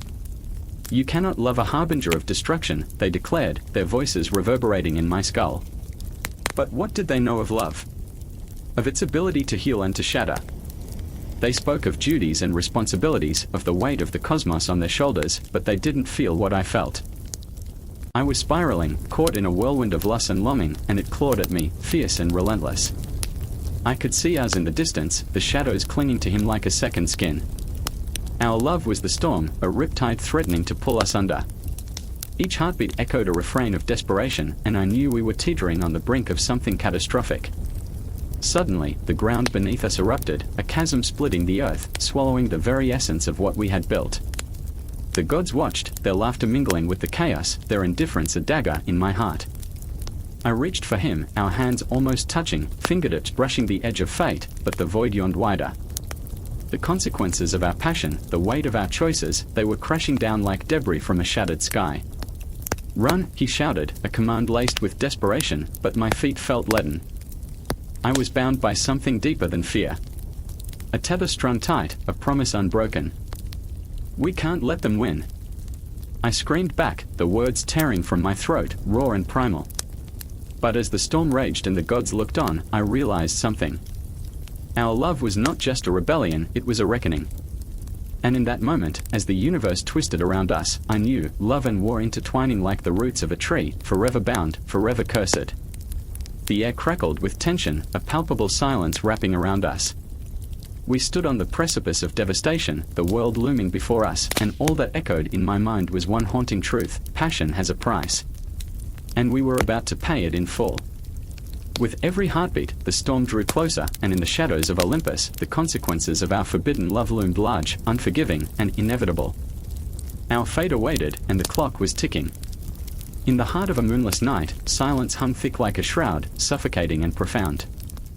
The air was heavy with the scent of blood, fresh, warm, and unmistakable, and it clung to Clytemnestra's skin like a second layer.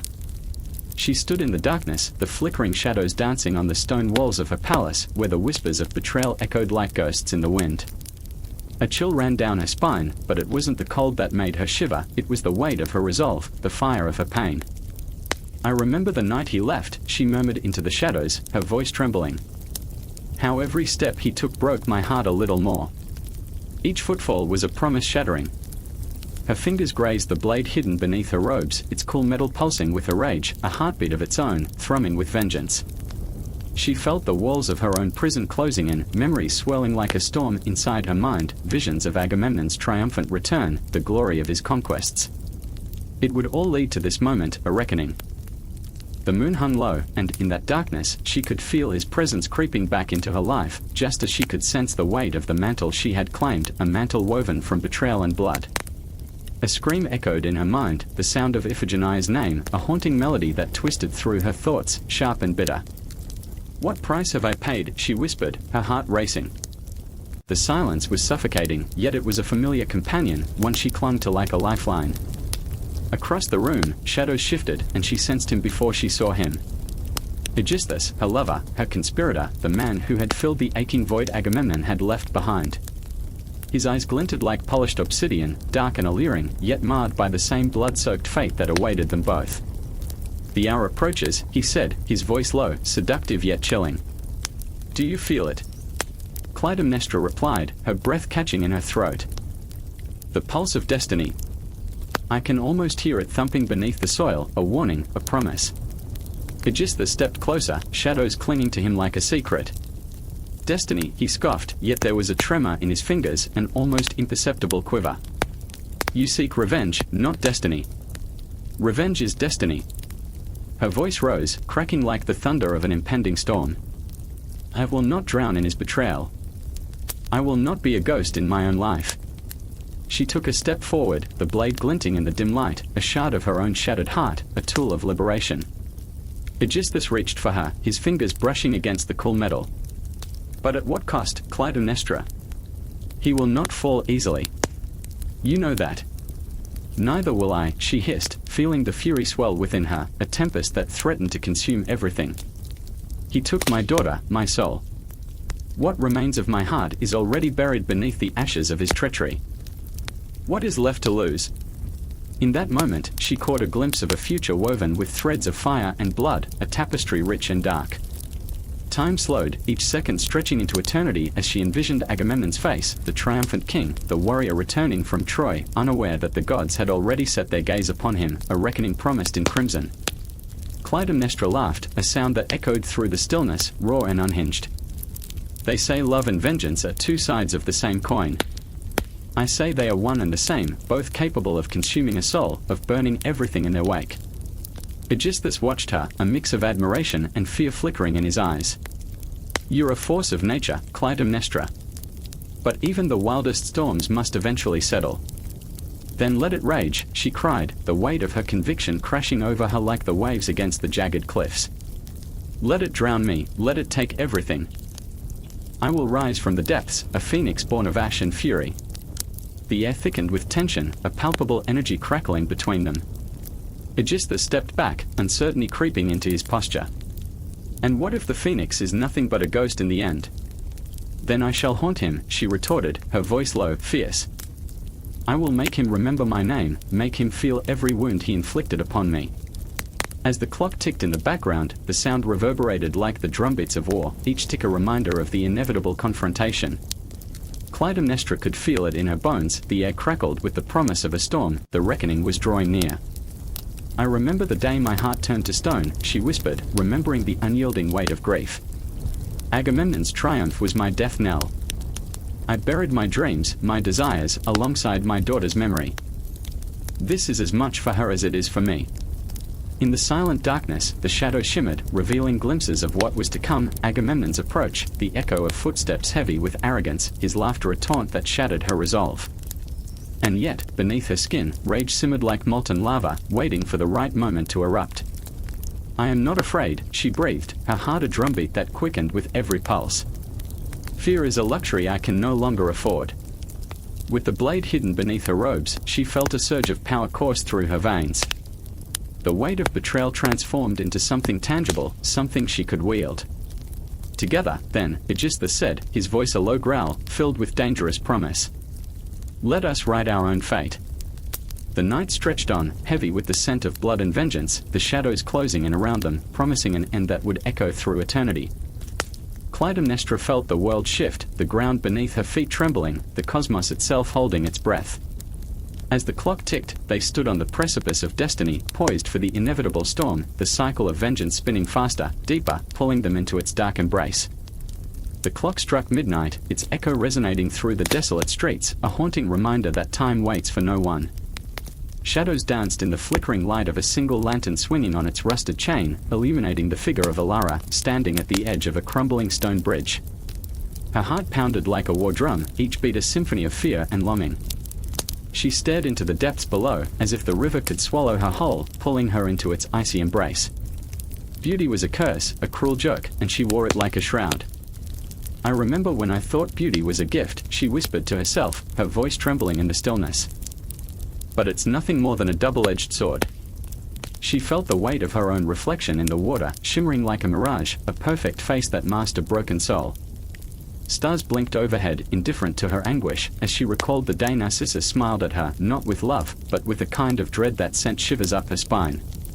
His gaze was like a hurricane, beautiful yet destructive, and at that moment, she understood, to hold beauty was to draw in the darkness, to invite sorrow into the heart. As she took a step back from the precipice, the stones beneath her feet crumbled, sending a cascade of memories tumbling into the night.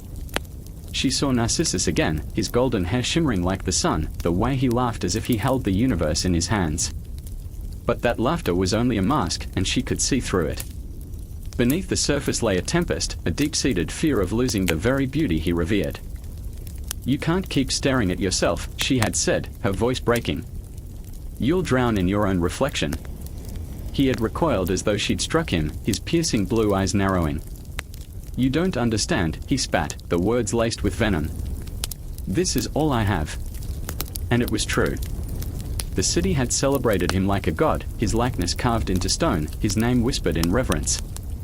But the weight of that worship had hollowed him out, leaving a shell wrapped in silk and shadows. With every compliment, he wilted a little more, and Alara's heart fractured watching the man she loved slip away like sand through her fingers. Maybe if I were more beautiful, she thought, the thought prickling like thorns. Maybe then he would see me.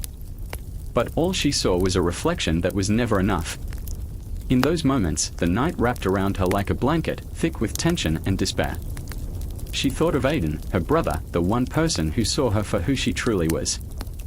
The one who had tried to wrest her from the grip of Narcissus's enchantment, who had pleaded with her in the quiet hours of early dawn. He will ruin you, Aiden had warned, his eyes darkened with urgency. You must let him go. But how could she? The heart does not heed warnings, it beats in erratic rhythms, chasing after shadows, and in its pursuit, it often loses everything. She was a moth drawn to a flame, and every time she flew too close, she felt the heat singe her wings. Why does beauty bring sadness? She murmured.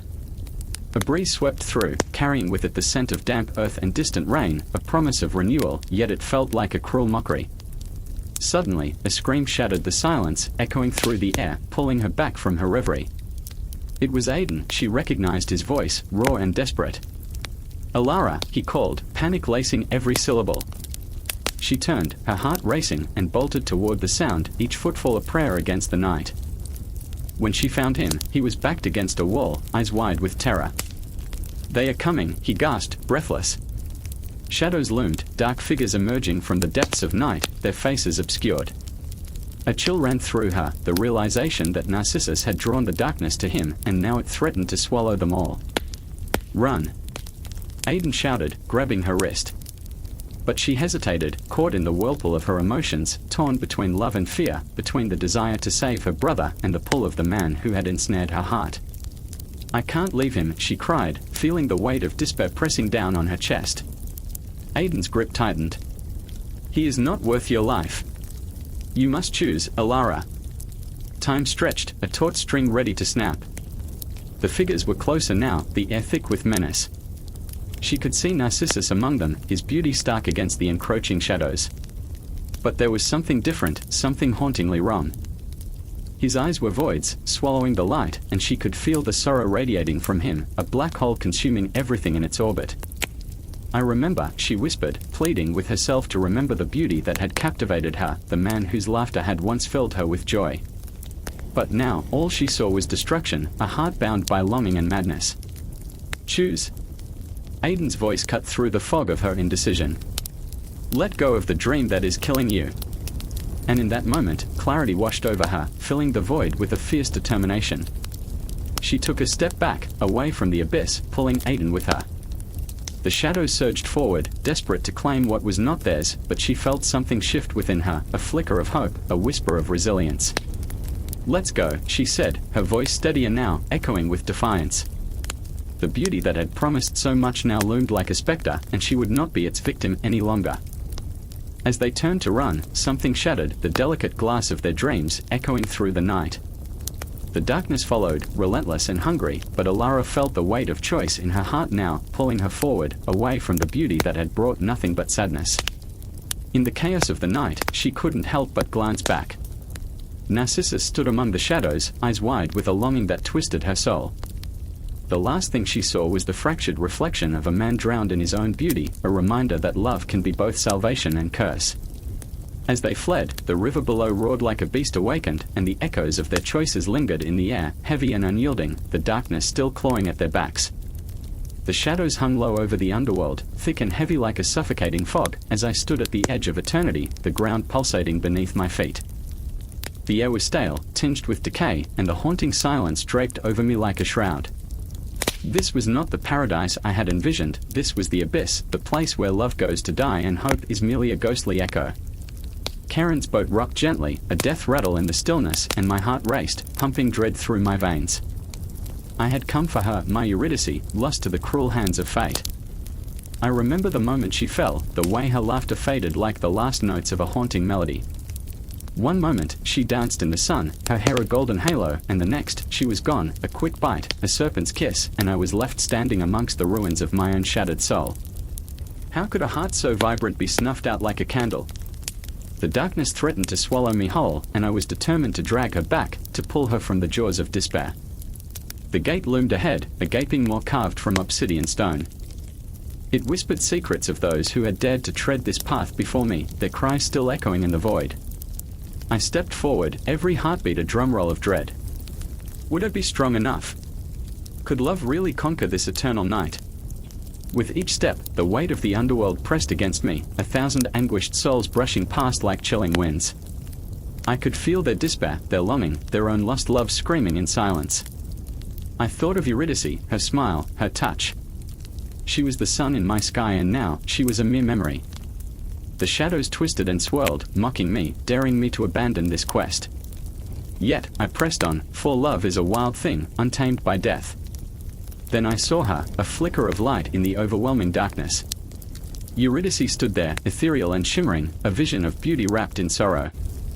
Her eyes, once filled with warmth, now held the weight of the underworld. "Orpheus," she whispered, and her voice sliced through me like a blade, both a balm and poison. "You shouldn't have come." I had to, I breathed, the words tearing from my chest. I couldn't live without you, couldn't bear the thought of you languishing in this torment. But the shadows danced around her, caressed her like a lover, and I felt a chill creep into my bones. "You must leave, my love," she urged, her voice trembling, as though she were a fragile leaf in a storm. "You don't belong here." And here began the conflict, a heart divided. To leave meant to return to a world of light, of music, of life, but it also meant to abandon her to this prison of despair. Was it selfish to want her back?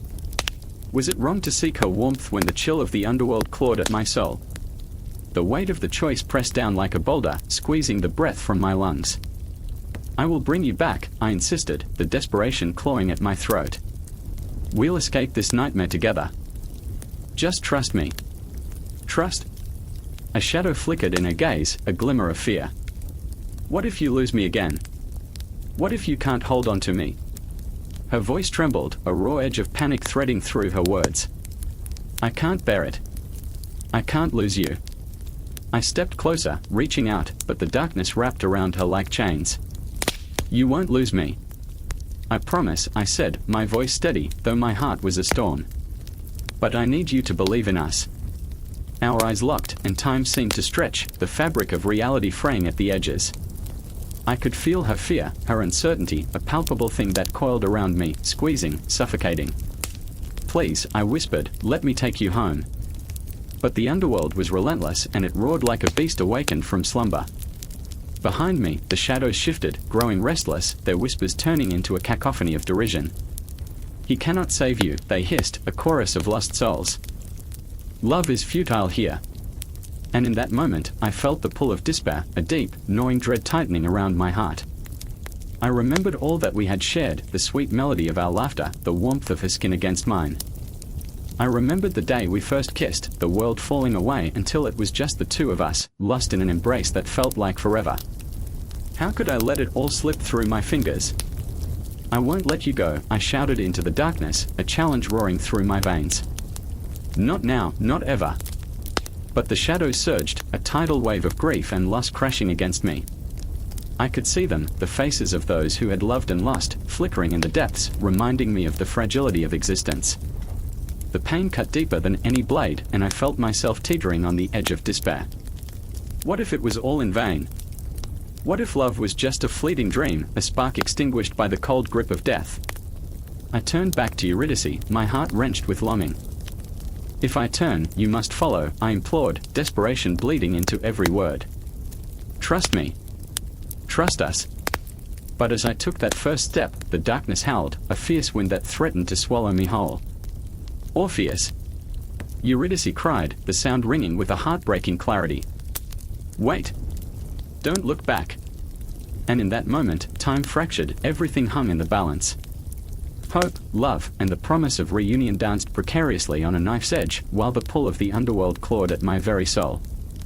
I remembered the warmth of her smile and the way her laughter rang like bells in my heart. I remembered the day we danced under the stars, the world around us fading into nothingness. And with that memory anchoring me, I turned, the shadows swirling in a fury around us. But the question lingered, could love survive the darkness? And as I stepped into the unknown, the chilling truth loomed ahead, the underworld was not just a place. It was a state of being, and love, no matter how fierce, had its price. The air crackled with tension, a thick, electric silence that hung like a storm cloud over the city. Tiresias stood in the shadows of a flickering torchlight, the world around him a blur of colors and shapes he could no longer see. Yet in that darkness, his other senses sharpened, the pulse of the city thrumming in his ears, the scent of desperation wafting from every corner. Love, he knew too well, had a peculiar way of twisting the heart into something unrecognizable, something raw and bleeding. "Why do you come to me?" His voice sliced through the silence, laden with a weight that echoed through the alleyways, shaking the very foundations of the hearts that trespassed near him. "What truth do you seek in the shadows?" Across from him stood two figures, each a mirrored reflection of torment. Lyra, with eyes that glistened like shattered glass, trembled under the weight of a secret too heavy to bear. Her heart, a captive bird, flapped wildly against the bars of her ribcage. She had loved him once, a man who now wore the chains of another's love. And then there was Cale, his face a mask of fury and regret, the remnants of his once bright soul now dulled by jealousy and despair. Love had become a battlefield, and the scars ran deep. I need to know, Lyra choked out, her voice a whisper, trembling like the last leaf clinging to a winter branch. Will he ever love me again? Is it worth this pain? Cale flinched, the sound of her voice striking him like a dagger. He had followed her, consumed by the flame of his unrequited love, only to find himself on the precipice of despair. Tiresias, he shouted, each syllable laced with desperation. Tell her the truth. Tell her that love is a fool's errand. The prophet laughed, a sound that was more bitter than sweet, echoing off the cobbled stones like a ghost lost in time. Oh, but love is not a fool's errand, my dear Cale. It is a labyrinth, winding and treacherous, where every turn leads to another dead end. It is the sweet poison that courses through your veins, inevitable and inescapable. You do not choose love, it chooses you. With the weight of those words, Lyra staggered backward, her breath hitching in her throat. Then what do I do, she asked, a raw edge in her voice. If love chooses me, how can I unchoose it? How can I forget him? Tiresias sensed her pain, felt it gnawing at the edges of his consciousness. To forget is to deny the very essence of what it means to love. You must face it head-on, embrace the shadows it casts upon your heart. Each heartbeat is a testament to a past that cannot be unmade. In that moment, the air shifted, the temperature dropping as if the universe itself mourned her heartbreak. Lyra's gaze flickered to the ground, where a single raindrop fell, splattering against the stone with a sound that seemed to resonate through her very soul. She felt the creeping madness of love's grasp tighten around her heart, each pulse echoing the name of a man who belonged to another. Is it worth it, she whispered, her voice barely audible, a confession carried by the wind, trembling with doubt and vulnerability. Love is never easy, Tiresias said softly, his voice settling over her like a warm blanket, wrapping her in its truth. But it is worth every tear, every sleepless night. Trust your heart, even in the chaos. The truth lies not in the destination, but in the journey taken. Each moment is a brushstroke on the canvas of your soul. Cale, feeling the weight of his own tumult, stepped forward, anger giving way to a vulnerable yearning that clawed at his insides. What if the path leads to heartbreak? What if love is just a cruel joke? Tiresias turned to him, his blind eyes glimmering with a knowledge that transcended sight. Heartbreak is the price we pay for the clarity that comes after. For every love lost, another is waiting to be found. You must be willing to shatter, to rebuild, to redefine what love means to you. The shadows around them shifted, and Cale's fists clenched, the raw intensity of his feelings wrestling with the truth laid bare before him. How can I trust again? How can I allow myself to feel? Love is an act of courage, Tiresias stated, his voice resonating through the alley like a heartbeat. To open your heart is to embrace the unknown, to dance with the shadows that threaten to consume you. It is in that dance where true freedom lies. The air thickened, charged with an energy that felt almost otherworldly. Lyra stepped closer, her heart beating in synchrony with the rhythm of the night. And what of him? What if he never sees me? What if I am just a ghost in his memories? Tiresias smiled, a haunting twist of lips that spoke of sadness and wisdom. Every love story is written in the ink of our choices. You may be a ghost today, but ghosts can haunt or heal. Your love has the power to illuminate the darkest corners of his heart. Love is a light that endures, even when it flickers.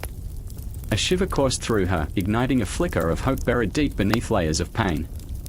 She looked at Cale, their gazes locking in an unspoken understanding. They were both lost, but perhaps in their loss, they could find a way to navigate the labyrinth together. Cale broke the silence, his voice low and trembling. I want to trust again, but how do I let go of the past? By understanding that the past is but a shadow, Tiresias urged, each word a thread weaving the fabric of their connection tighter. You honor it by acknowledging its lessons. You release it by choosing to step into the light of new beginnings. Lyra nodded, a surge of determination rising within her.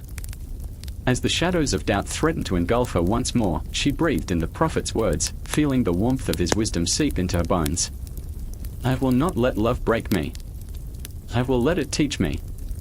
And in that moment, the weight of their hearts shifted, the air humming with the promise of what could be, a spark ignited in the darkness. Tiresias, the blind prophet, turned away, leaving them with the echoes of his truths, his presence lingering like a whisper in the night.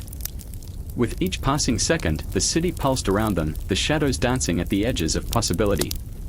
In that labyrinth of love and heartbreak, they stood together, the echoes of their pain intertwining, weaving a tapestry of hope and resilience, ready to face whatever lay ahead. The night was a cold shroud that clung to him, wrapping around Odysseus like the unwelcome touch of a ghost. Stars blinked flickeringly overhead, distant sparks in an infinity that mocked his every heartbeat. He stood at the edge of the world, a thin line between longing and despair, staring out at the turbulent sea that had become both his cage and his salvation.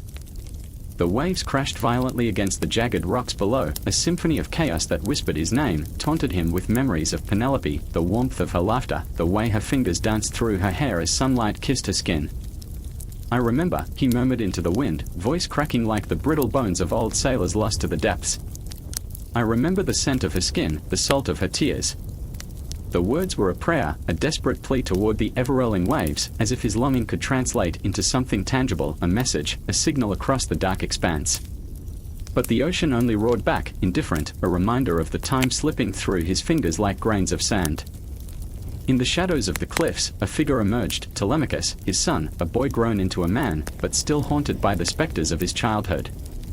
The youth carried the weight of anxiety in his shoulders, a silent echo of the burden Odysseus had passed down, a legacy of absence wrapped in a mother's tears. "Father," he whispered, voice laced with the tremors of uncertainty. "The townsfolk speak of you as if you are a ghost. They wait, yet they doubt. And I am caught between the man they talk about and the father I barely know." With each word, Telemachus laid bare his soul, and Odysseus felt the sharp sting of guilt pierce through him. He was a hero in the tales, a phantom in his own home. "You must remember, son," he replied, voice thick with emotion, "the sea is a cruel mistress, but I am here. I am alive." The truth hung in the air, bitter and heavy, alive, yes, but fragmented, a remnant of who he used to be and who he yearned to be again. "I remember," Telemachus echoed, his gaze flickering toward the horizon, where darkness swallowed the last light of day. "I remember the stories of your adventures, the legends spun around fires like silk threads. But here, in this silence, I feel like I'm lost on a journey without a map." Every heartbeat in that moment reverberated with unspoken fears, a feral intensity that twisted in Odysseus's gut. He wished he could reach out, cradle his son's face, and wipe away the doubt that pulled in his eyes. Instead, he felt like a specter, hovering on the edges of their lives like a forgotten verse in an epic poem. The weight of his absence gnawed at him. He hadn't just been lost at sea, he had been lost to time itself. "Do you think she still thinks of me?" Odysseus's voice cracked, a fragile flicker in the midnight air. Telemachus shuffled his feet, uncertainty etched across his brow. "I don't know, father. Every day she waits, but the years stretch on like shadows without light.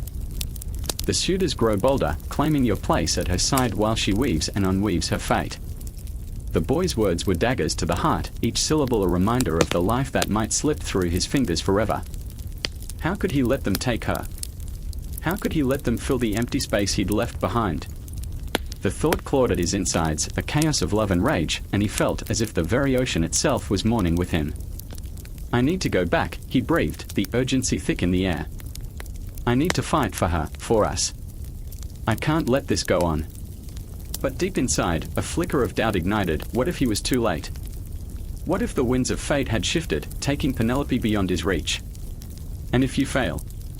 Telemachus asked, voice trembling, the raw fear evident in every syllable. "What if the gods forsake you?" Odysseus turned to the sky, the stars like a tapestry woven with the whispers of fate. "I have faced worse," he said, each word heavy with the weight of his past.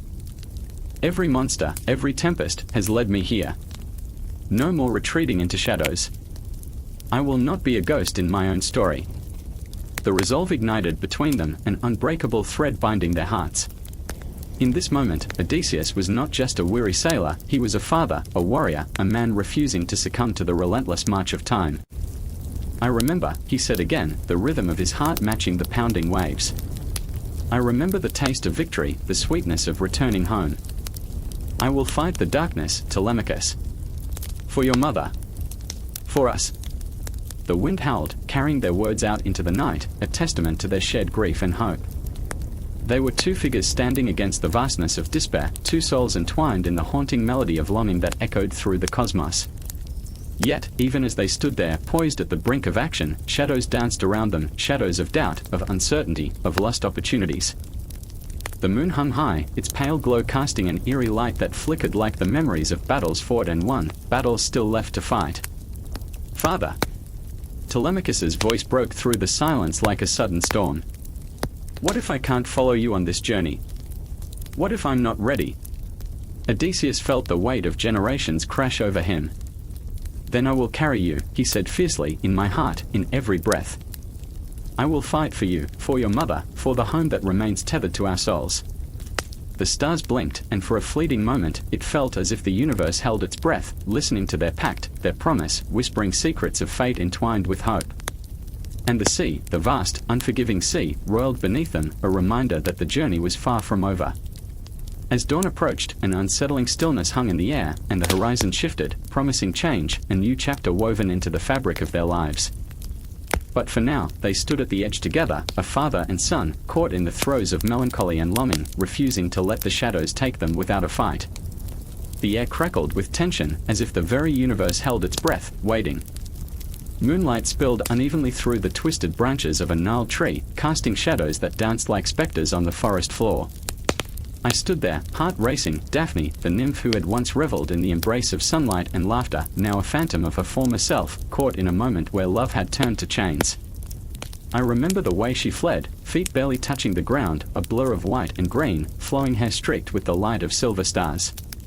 It was as if the very earth shuddered beneath her, every flower bending, every leaf trembling in her wake.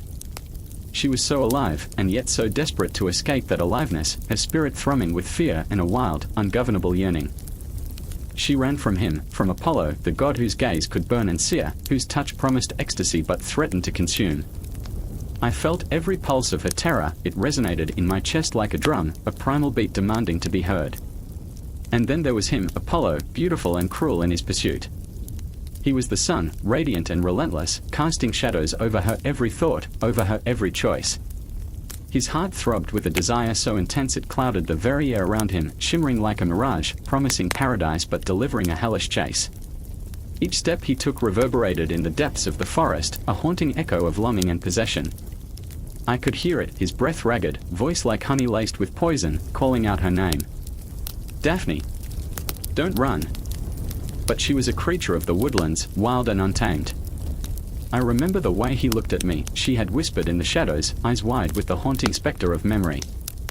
Like I was a flower, plucked to wither in his hand. The way she trembled as she spoke those words splintered my heart. It was a fear I understood, the suffocating weight of being seen not as you are, but as a possession. I watched her, feeling her very essence rip apart, unraveling in the face of that voracious love. The forest held its secrets, yet the trees whispered tales of transformation, of metamorphosis that came at a cost. "What is love if it chains you?" Daphne would ask me, and I had no answer. Instead, I felt the sadness wrap around my throat like a noose, tightening with every glance at her wavering spirit. The air thickened with the scent of damp earth and blooming violets, sweet yet heavy with the weight of her decision. And so, she ran, desperate and breathless, as the night crept deeper. Her feet barely brushed over the forest floor, her spirit a wisp of smoke caught in the wind. Each breath she took felt like a promise, a plea for liberation. I remember the way the air felt, she murmured, eyes bright with a fierce determination. It was alive, electrifying. I thought, if I could just reach the river, just leap into the water, I could cleanse myself of him. But the river was a cruel friend, too, whispering sweet nothings while it carried the weight of countless souls who sought freedom and found only the depths of despair. "Daphne!" Apollo's voice rang through the trees, a clarion call that sent shivers down my spine.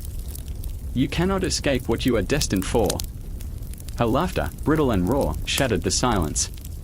"Destined? I am not a prize to be won." It echoed in the darkness, a declaration that cut through the night like a blade. I felt the vibration of her will, the intensity of her resolve shaking the very core of my being. Yet, the specter of Apollo loomed closer, a gravitational pull that threatened to drown her light. Then came the moment when she turned, eyes blazing as he stepped into view. The moon illuminated the tension between them, two forces, divine and wild, colliding in a cacophony of desire and fear. You think you can claim me, she spat, voice trembling, fury and heartbreak woven into every syllable. You misunderstand the essence of love. His expression faltered, confusion mingling with an unsettling hunger. But love is supposed to bind us, Daphne. To unite our fates.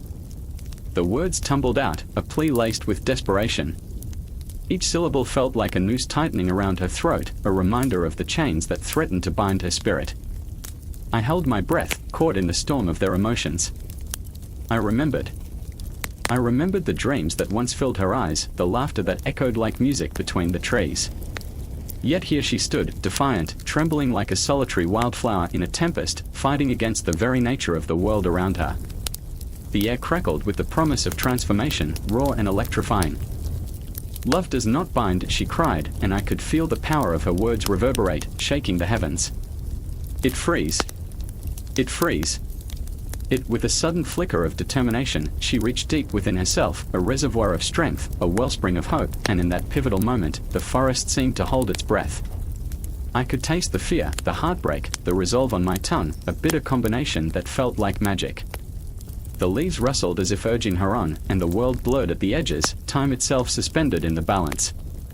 And in that heartbeat of chaos, she began to transform, not into a statue, nor into a mere reflection of what he desired, but into something new, something breathtaking. She was becoming the embodiment of her own freedom. I felt the earth tremble, the shadows dance closer, and the very stars above bear witness to her metamorphosis. Time froze, every heartbeat echoing in the silence, an unbearable anticipation, a breaking point. I grasped my own heart, as if to steady it against the tempest of emotion swirling in the air, as the boundary between love and fear blurred into nothingness. But as she shone against the night, her spirit blooming, defiant and wild, I knew this was only the beginning. Apollo stood there, still reaching, still wanting, still uncomprehending. And I could only watch, frozen in that moment, knowing that love, in its truest form, was not a cage, but a breath of wind calling her home. No conclusions. No resolutions. Just the unfolding of a tale woven in whispers and a heart caught between desire and freedom, forever echoing in the twilight of legend. Rain poured like a lamenting symphony, the sky weeping for a lover lost. The streets of Thebes lay drenched, shimmering under the pale light of a waning moon, casting shadows that danced with secrets. I stood at the edge of a forgotten alley, the stench of wet earth and despair mingling in the air. Each raindrop was a heartbeat, a reminder of the lives intertwined with the legacy of Zeus, a legacy soaked in passion, betrayal, and the raw, unyielding grip of fate. I can't forget her, leader, whose beauty was a siren's song, and whose heart was a battleground. Fear and love roiled within her, a tempest that threatened to consume her entirely. I remember her eyes, wide and haunted, reflecting not only the light of the stars above but the dark shadows of choices made long ago. She was a woman caught between the weight of a god's affection and the suffocating chains of her own desires. I watched her unravel, a fragile thread pulled taut by the very essence of divinity. Can love be a curse? She asked, her voice trembling as though it carried the weight of 1,000 souls. Zeus, that mercurial titan, had cast his golden net over her, transforming desire into something monstrous. He appeared as a swan, graceful yet unnerving, his presence a blend of allure and dread. In Leto's embrace, he transformed, merging heaven and earth with a single shuddering breath. But that moment, that fevered union, bore children destined to shake the foundations of humanity. With each pulse of rain, I could feel the echo of their cries, the cries of heroes and villains, the cries of a world forever changed. Do they know? She whispered, staring into the depths of her memories, searching for answers among the fragments of joy and suffering. Do they know what it means to be loved by a god? I felt her pain, a visceral ache that clawed at my heart. Leto was not merely a victim, she was an architect of her fate, shaping destinies with her own fragile hands. I choked on my own emotions, recognizing the complexity of her existence, beauty entwined with despair, love tangled in regret. Then there was Callisto, radiant yet marked by tragedy. I remember her laughter, bright and unguarded. It was a sound that could summon the sun, but it was also a shield, a facade against the chaos that encircled her. Her bond with Artemis, fierce and protective, shattered when Zeus, in his relentless pursuit, ensnared her with the lure of desire. In that act, innocence was extinguished. I've seen her wander the woods, a spectral figure cloaked in shadow, transforming into a she-bear, an eternal reminder of betrayal.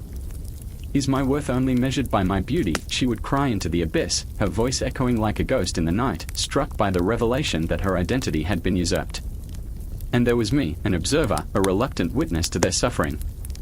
I felt the weight of their choices, their heartbreak, as if it were my own. I was trapped in that alley, watching the rain turn into a river of memories, each drop a reminder of the legacy left behind. The streets whispered the names of their children: Hercules, a demigod struggling against the expectations of greatness, born of an encounter steeped in secrets. Helen, a woman whose beauty would ignite wars, a pawn in the games of gods and men. I could see them all, shadows flickering in the corners of my mind, battling against the tides of destiny. Leda's cries became a mantra, a desperate plea that resonated in the crashing rain. "What do you want from me?" she screamed into the night. The heavens responded with thunder, a fierce reminder of her bond with the divine. And Callisto, lost in her own transformation, stood before Artemis, her friend turned judge. "You were meant to protect me," she wailed, the accusation hanging heavy between them, like the space where dreams turn into nightmares. Each heartbeat drummed a rhythm of despair, a constant reminder that love, when tangled with divinity, was a double-edged sword. The legacy of Zeus bled into the fabric of humanity, a stain that refused to fade. It was a gift wrapped in chains, a promise sullied by betrayal. I felt their anguish echoing in my own chest, the suffocating weight of their stories begging to be told. The rain began to slow, but the storm raged within me. I could almost hear the ghosts of their laughter, their tears, swirling around like the tempest outside. I remembered Leda, standing at the brink of choice, her heart a battlefield. Callisto, forever chasing shadows, caught between the woman she was and the beast she had become. I could almost see them reaching for one another, yearning to bridge the chasm of their own making. "Do you think they'll forgive us?" Leda asked, her voice a mere whisper against the backdrop of a world torn apart. I didn't know how to answer. Forgiveness, much like love, was elusive. It danced just out of reach, tantalizing yet cruel. As the last remnants of the storm faded away, a silence fell, heavy and oppressive. In that moment, I felt the weight of their legacy, the power of their choices rippling through time like a dark tide. I stood there, drenched in the echoes of their lives, knowing that the story didn't end but seeped into the very ground I stood upon, a legacy that would haunt every heartbeat, every breath. The darkness of the night loomed, pregnant with the weight of their histories, whispering promises of more to come. Because this was just the beginning, the prologue to a saga intertwined with the fates of gods and the relentless march of humanity. As I turned to leave, the streets murmured their secrets, a haunting lullaby that would follow me into the depths of my own restless soul. The clock ticks, each second a drumbeat in a silence that suffocates, thick with the scent of dust and forgotten dreams. A woman stands at the edge of a crumbling rooftop, the city sprawled beneath her, a mosaic of light and shadow. Her heart races, pounding against her ribcage, a frantic prisoner desperate for escape.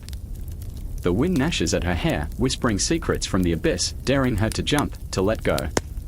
She remembers the last time she felt free, spinning under the stars, laughter like music in her ears. But that was before the weight of lust sank its teeth into her soul, before the universe contorted into a twisted reflection of what could have been. She chokes back tears, the taste of salt bitter on her lips. Memories flood her mind, a tide threatening to drown her. She remembers him, the love that flickered like a candle in the storm of existence, Matthew, with his crooked smile and reckless passion. "Where are you?" she whispers into the void, her voice swallowed by the night. But she knows he's gone, a wisp of smoke dissipating in the autumn air, leaving only the echo of his laughter. A ghost lingering in the corners of her heart, mocking her feeble attempts to forget. Loss feels like an open wound, raw and festering, each memory a jagged shard of glass embedded in her flesh. Across the street, a man in a long coat watches her, eyes dark as the night sky. "David." He stares with a mixture of concern and curiosity, drawn to her like a moth to a flame. The shadows play tricks on his face, twisting his features into something unrecognizable. He knows her pain, understands the depths of despair, the ache of longing that gnaws at the very core of existence. "Don't," he calls out, the word a lifeline tossed into the gaping maw of oblivion. "Please, don't do this." His voice cuts through the haze, but she wavers, teetering on the precipice of decision. Each heartbeat a reminder of everything she's lost, every moment that slipped through her fingers like sand. She remembers him too, the brother she adored, the one who vanished into the shadows of addiction, leaving behind a hollow shell of a family. She feels it, the familiar weight of guilt, the suffocating embrace of regret. David, you don't understand, she cries, the anguish spilling over, cascading like a waterfall tumbling into the depths below. I'm tired of fighting. Fighting for what? A world that abandoned you. His words strike, and she flinches. You still have a choice, MIA. You can find him again, find yourself. His voice is a lifeboat amidst a storm, but the raging sea within her threatens to capsize it. I don't want to find myself, she replies, the truth a razor-edged whisper. I want to escape. He steps closer, the distance between them shrinking like the light of day, the atmosphere thickening with tension. You think that's the answer? To surrender? To let the darkness win? She turns away, the city sprawling beneath her like a graveyard of forgotten dreams. Each flickering light a memory, a life unlived. She remembers the nights they spent together, the way they laughed at the absurdity of life, how they chased the stars as if they could catch them. What's left for me? Everything, he replies, voice strong, unwavering. You carry their love with you, MIA. Every heartbeat, every breath, it's all a part of you. You are the legacy they left behind. His words wrap around her like a lifeline, pulling her back from the edge. The world spins, dizzying, and she sways on her feet. Memories flicker like fireflies in the dusk, Matthew's smile, the warmth of his embrace, the way he believed in the impossible. And her brother's laughter, ringing in her ears like a haunting melody, urging her to remember. Every moment matters, David continues, soft and insistent. You have to live for them. You owe it to them. Her knees buckle, and she sinks to the ground, the weight of his words crashing down like a tidal wave. I can't, she gasps, raw and open. I don't know how. Then let me help you, he pleads, kneeling beside her, his presence anchoring her to the world. We'll find a way together. And for the first time, she feels the stirrings of hope, fragile and tentative, like a bud breaking through the frozen earth. Together, she whispers, the word a ghost of a promise. But shadows loom, the night thickening with an unspeakable dread, reminding her that the past clings like a shroud. She sees their faces, the loved ones lost, each one a reminder of her battle, her fight against a darkness that seeks to claim her. Matthew wouldn't want this, she murmurs, tears spilling down her cheeks, soaking the ground beneath her. He believed in me. Then believe in yourself, David urges, his hand reaching out, warm and steady. Let his love light the way. As she takes his hand, she feels warmth, an ember igniting in the pit of her stomach. Time shifts, the clock ceases its relentless march, and for a moment, they exist in a suspended reality, where love defies the boundaries of life and death. Let's go, he whispers, something fierce and unyielding in his voice. And as they rise together, the city whispers secrets of hope and possibility, each step a testament to the love that transcends the shadows. She looks back one last time at the rooftop, the ghosts of her past swirling like smoke, and with a surge of courage, she allows herself to step into the light. In that moment, she knows this is only the beginning, the heartaches and joys woven into the tapestry of their shared stories. They walk on, the horizon stretching infinitely ahead, where the echoes of love persist, and legacy intertwines with the dreams of the living, capturing the essence of what it means to be human. As night deepens, the clock resumes its relentless ticking, but MIA and David march forward, hand in hand, toward an uncertain tomorrow, where love lingers like the last rays of sunlight, a promise unbroken, and stories yet to be told.